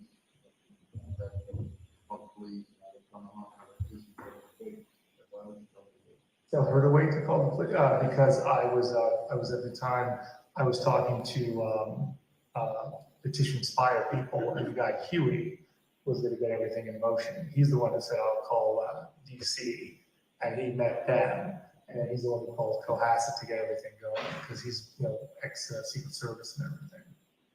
So I mean, I asked, basically, I was going to do it myself, and he's like, let me do it. And that's the human resource officer, Teresa, who immediately got me in, who called me. She's like, I'm driving over now. I'm going to tune you in with Huey. So I was like, okay, because I've never filed a missing person report or anything like that. She said, we have support for you, but there was no delay by doing that. In fact, I feel like things happened a lot quicker. I think things happened pretty quick after. Yes. Right. Yeah, 100%. And I think it was, I'm sorry, I only know this person, Greg immediately came over and he got the information down and he came over again and then Huey called me. Greg gave me the missing persons report, but it was Huey who gave me the incident report. The name Richard Walker? No. Who's that? It's not last week, leads. I forget what On that. Yeah. Ryan's mother. Yeah. I'd like to offer a report. Yeah, and I will run up by the people I gotta run up by, and I think, yeah, that goes both ways, Generate a lot more leads, generate a lot more time wasting. Exactly, instead of focus. Anyway, she wanted me to raise that. Okay, she spoke to me about it, and I said, talk to Tracy, so. What does she want to offer for a reward? But you'll offer, I mean, you'll offer more, you'll offer. That's the concept of. That's her starting point. Yeah, I was before that. But before we do anything, we're Yeah. getting approval. No, it's from you guys. important that we Sometimes we need to take public announcements on their own and offer. Right, no, We're no, not- we don't want to do anything No, that's we're- going to impede the Yeah, investigation. thank you. No, Appreciate that. we're working in alignment with you, that's our focus. When I called you that next day about the media. Right. Probably pick it up. Yeah. media inquiries. Yeah. That was, this is kind of along the same. Yeah, it hasn't, it's only created more stressful. So I just want to work on the same team. Yeah. Media kind of has their own. Yeah, right, sell newspapers. And that's why we brought Tracy's here to, basically, cool that in a different time where the rest of us are not operating really very well. And also to, protect me for, my other legal problems down there. Yeah. Angle here is to find out. Yeah. We're getting a lot of noise from leads, from everywhere. Do you have any other names? Not off the top of my head, I was just home to here. Okay. And I figured I'd throw it out. But it doesn't matter. No, do you have any other information? No, Okay. not right now. All right.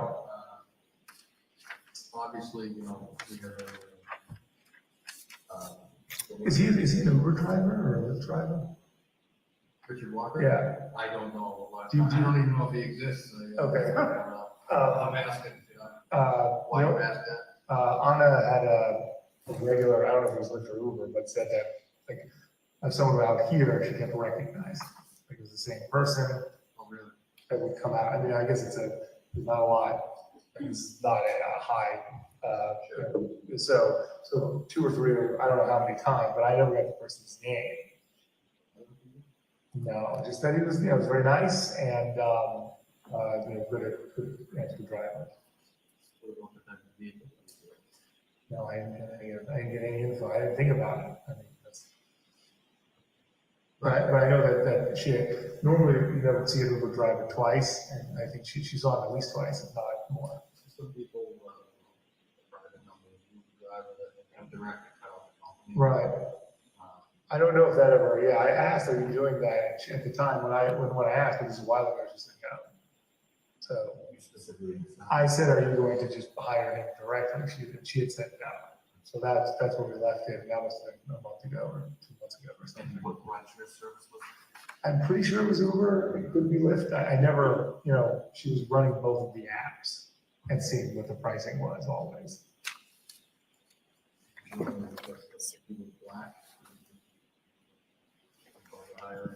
I don't know. She usually gives the regular stuff, whatever was available. And she was leaving very early in the morning with Cohasset. So there were days when I was awake early on, and she was worried about if she was going to make it to the airport because you couldn't get anyone, or they were 30 minutes out.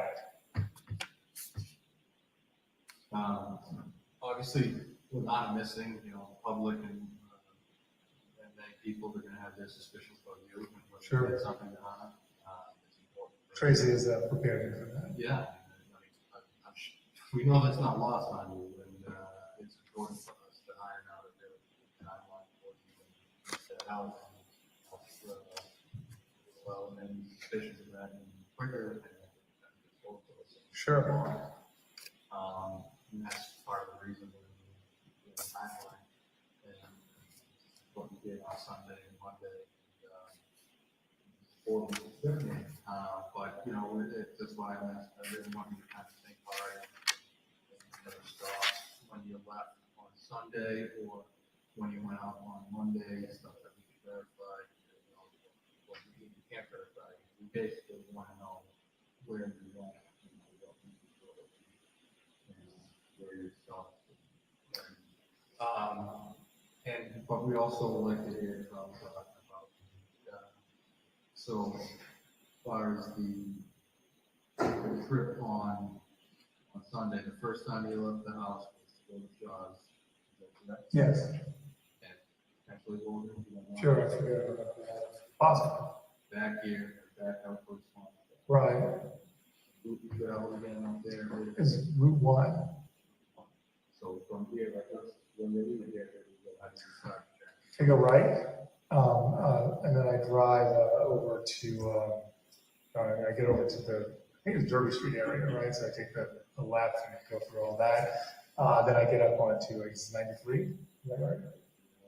Or something like that. Then I get to Boston, and through Boston, and then I guess it's just go to 1A, but I stayed on 1 somehow. Because I've got so used to not having directions, right? Or having directions, not having directions, but it's just, and then I got myself further up than I should have, and I came across. At what point did you go down? The ship. The ship. No, I don't know. So there's there's the ship on north shore. So you're on Route 1. There's a ship. Christmas tree store used to be there. I think on the right. Yeah. So I think I think I've gone too far, and I don't know how to use my GPS in the Volvo because I never used it. Okay, so do you turn around or do you keep going? No, I Exit? I looked around, and I think I took 114. I'm not sure. I just took a right because I knew that I knew my mother was here, and I was like over here. I could go across. Okay, so you got across, I think, on Route 114. I think so. Yeah, that's I remember that. And that brings you over to what route? Well, I think it brings me over to Lynn, and then from there I snaked around, and then got to the water and up to Swampscott. Your condos and Lynn, check them out. No, I did not at all. Are those occupied? They're both occupied. Yes. You're welcome to. I mean, we have to talk to the tenants. We're welcome to look at them if you want. Okay, so you cut through Lynn and you go direct to Mountain, is that right? Yes. And how long did you have to do? Not long. Just it's a good question. I don't really have the timeline now, but let's say 15 minutes. Okay, so the estimate took you about 90 minutes to get there, is that right? Something like that, yeah. So I was there around 4, so I should have been out of there by 6 or around that 6 o'clock time. To go to run the errand? Yeah, I run the errand, and I got back, and I was there a bit longer, and then back home. And again, the errands were to Whole Foods. ZS, yeah. And you had to go to the stores because when you looking for the Whole Foods. Yeah, it's the frozen foods at Whole Foods, and then CVS, usually the wipes, the alcoholic wipes and stuff like that, or And don't throw them in I do not say. I might have done gas, I don't know, I have to check. And with that, mom's got that. Yeah. Obviously I ended up being there for New Year's, and she's like, okay, how are things going? I said, yeah, it was going to be a great night, and at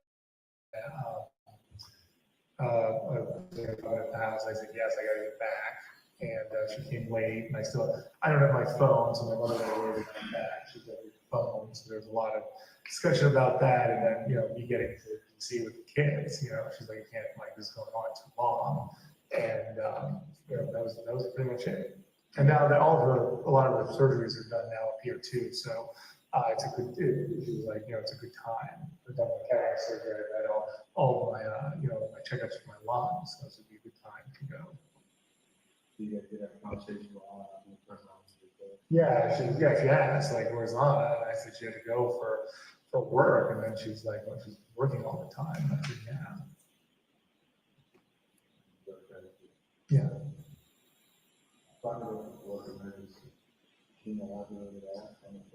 No, last time on December 24th, when she worked up until 7 p.m. and then she missed the flight on there was I was like, what's going on? And she basically said, you're asking a lot of questions. I mean, what's going on? I was like, well, it seems really odd that you have to work like so late on December 24th. And she said, hey, I said I was gonna take care of it. And then I said, all right. So I didn't want to get into it, especially she was obviously hesitant to tell me that she wasn't gonna be able to stay the whole time. So I didn't want to, we had a great night. So I was like, okay, well, and then she also said, I'm going to have more time for Martin Luther King Day, 4 or 5 days. I remember her saying that she's like, it's all to work out. I'm behind. She got sick after coming up for Christmas. So I guess she had to work from home on Tuesday, and she felt like behind for the year. So it could have been that she was wanting to get ahead, but she said that there was something that was important that she had to be at. I assumed, I haven't told you the stories I make up in my head, but if you're interested, I have there's no basis other than what I thought it might be, but I thought of something at the Mazda building. That's where she was till 7 p.m. On the 24th of December. In the morning, she sent me, if you look at the text, she's like, there's leaks, like at 8 a.m. on that. So I assume that something must have gone on over there. And she's supposed to live right next door. That's so the fact that she's here and not right next door, someone might call her and say something like that. She'd be like, well, I have to get over there. And she was always busy on the phone, stuff going on. So. Well, she lives, our townhouse is right next door to the Mazda building. So she can walk over, right? So the fact that she's always here doesn't, I don't know. I mean, again, this is all of my conjecture. Like, she's like, well, if we were at the townhouse and someone went on to the Mazda building on New Year's Day or any time, she could get up, walk over, deal with it, and come right back. It would be fine. But no, but she manages all the people and stuff there. So, and it's an in-person job. It's not something like that she does over the phone and stuff like that. So but again, that was something that's in my head. Yeah. Why do you think you were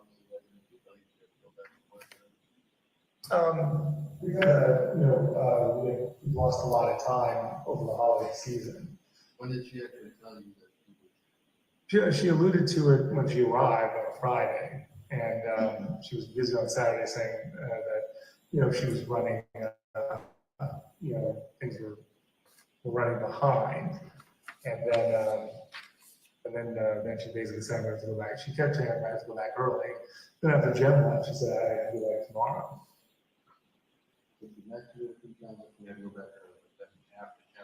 Right. So in the morning, and I was like, well, that's somewhat surprising, but considering like the Thanksgiving schedule, the last 2 months, it wasn't surprising because she was supposed to be here for Thanksgiving, that got canceled. And then when she came back on December 6th, she was supposed to be here for 5 days, but she was only here for a few hours. She was supposed to be here for Christmas, New Year, Christmas Eve and all of that. And then that got compressed, and then she drove up, so she's only here from 8 p.m. to 5 p.m. on the 26th. So all of that became a pattern that we were getting compressed on our schedules. That dude also does the flights and things like that. Late on, forced to work so late on Christmas Eve, hard to believe. Yes. No, I mean, I was like, why? Yeah, I was complaining about it. That's the best way to answer. No, I mean, no, I don't think so. I just was like that. I said, who else is working on that at that time? But they, I guess they made a decision to get all of this stuff out of there early. I could see that, corporate style. And she did say, hey, the 24th is a working day in retail, Brian. And that is true. What was her title? She was the regional general manager. So if like a problem occurred in one of these buildings, just not anybody underneath her. There's GMs, yeah, definitely. But yeah, that's a good point. Absolutely. Crossing did not have a GM for a long time. So she was playing GM over there. That guy Graham who called involved me, it was the new gym. And then Mazda was kind of her project because it was closing, so she was very hands-on over there. For the other buildings, there was less talk about the other buildings. And just so I'm clear on the timeline, she had a flight Christmas morning, she worked late Christmas Eve. Yes, Okay, when did she actually show up with Christmas? 8 p.m. on Christmas Day. On Christmas Day at Yes. 8 p.m. Yes. She just drove straight through. Yes, well, she missed her flight was canceled. It was like, they're canceled, and they're like, maybe we'll get you out. That's when the whole storm came, and then she just got in the car and started to drive. And I said, no, don't, get a rest, which might have been better, but, it's very her, that is her to very all out all the time. Okay, so 8 p.m. on Christmas, she pulls in. Yeah. You said you didn't suspect how it was lying here until you arrived, but if you ever suspect her of having an affair or an affair, suspect her of sleeping in No, not when we're married. I mean, like when we were dating other people, it was a bit different, but like in the last, 7, 8, or 9 years, no, absolutely not. And we were 3 kids, and after I was arrested, I remember writing her notes, and I said, this might not be the life I had promised you. If you want to leave, I understand. She said, no, let's do it together. And we were, we're focused on our relationship and the kids. I mean, it's more than just us; it's the children too. So I really couldn't imagine that. She was very focused on work and family, and this would be it would be totally outside of her, value system. How would you react if she told you that? Angry, or would you just say, I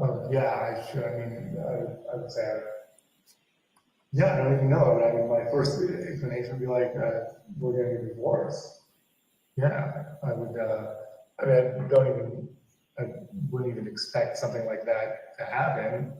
But if she said, I assume, again, the story I made out is that she's like, I'm leaving you for someone else, not like I'm sleeping with someone. Well, I assume that if something like that happened, she would say, I'm leaving you for someone else, not like, oh, I'm having an affair. That would be kind of weird. I don't know. I mean, she's very direct, but we always have these conversations. I said, I know it's been tough being separated, she's like, yeah, you have to get to, but her whole thing was like, you and the kids get to DC as quickly as possible. That is not someone who's like having an affair. What do you mean? We've had conversations about, struggles that we're having being apart, and she was like, you have to get to, you and the kids have to get here as soon as possible. Not, there was nothing other than that. That was always her main focus.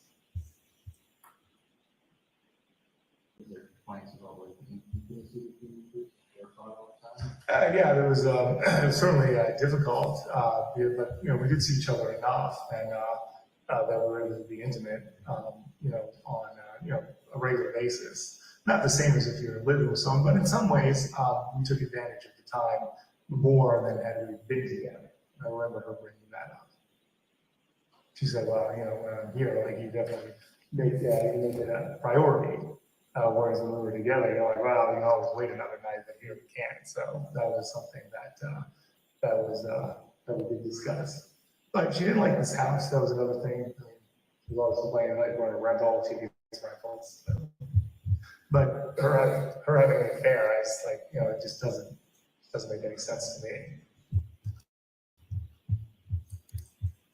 Also, where's the time? She was exhausted. She was always flying. At every moment, she was flying here or working. I mean, sure.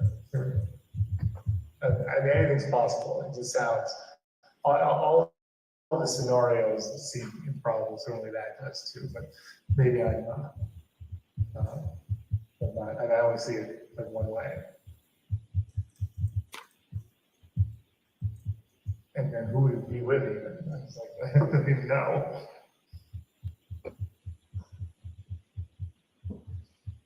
Is work emergency common? Is that anyone that should pick up on? Yeah, I think I've been leaving was not common. Work emergencies were, I mean, maybe the word emergency is being misused, but, you know, upticks or something that's, you know, like a outlier. You know, there was the time when the FBI, you know, hit the crossing building. She was, all of a sudden, she was like inundated over there. And then the leaks at Mazda, TJ Maxx wanted to leave Mazda. Like these things that came up that like were disrupting her daily work were things that, you know, we talked about all the time, and that it was, you know, it was a huge pressure for her, and she didn't have all the personnel in place. Actually, just to backtrack on something you said, she came home December 5th or early December, you said, and she was supposed to stay for 5 days? Yeah. She was home for a few hours, some kind of. Yeah, so basically, yeah, I guess it's the same thing. She was gonna come in on, mind if I use the calendar here? So she was gone. Yeah, I guess she came on the 7th, which is a Wednesday. And she had left on the 23rd, so 2 weeks in Belgrade. She was gonna stay and leave on Monday the 12th. And then she told me she had to leave on the 8th. So that was so it was starting to get, I was starting to get used to it. I was like, wow, that's tough. I mean, and we did have a, I was upset. I had 2 weeks, in Belgrade and 1 day here. Kids and I, need more than that. So. Your Honor. Mrs. Gilman, if I could ask you to pause. Your Honor, would it be an appropriate time now, or would you go with this? No, pick a time now. Thank you. So jurors, thank you for your attention today. And I know from firsthand experience, and now you do too, how tiring it can be just sitting all day. So think about that. Get some fresh air when you can, either at lunch or get home. It helps from my experience. Bruce, I'll leave you today reminding you of the 4 obligations that you have, and that I expect and know you will be obedient to them. First, don't do any research about this case. Don't speak to anyone about this case. Don't access any social media or news media, and continue to have open minds. I think of you as sponges in the jury box, taking in all of the information that's provided to you during the trial. Have a good night. And before you leave, don't think I'm oblivious to the fact that we're getting the first snowstorm. Lived here now a lot of years, and so I hate to say this out loud, but I will anyway. I don't have great confidence in, because it is such a complicated business, what the meteorologists are predicting. I did ask my clerk to check earlier this afternoon, sometime between 2 and 4. It sounds like they're downgrading the expectations. But I don't want you to think your safety and your security is a priority to me, as is everybody that works here. So I'll be thinking about that tomorrow, and if it's appropriate to let you go earlier, I will if the forecast changes. But well, I don't want to jinx this, but I'll leave it there. Bruce, have a good night. And again, thanks for your attention today. All rise for the court, please. Jurors, close your notebooks, leave them on the chairs. Follow me.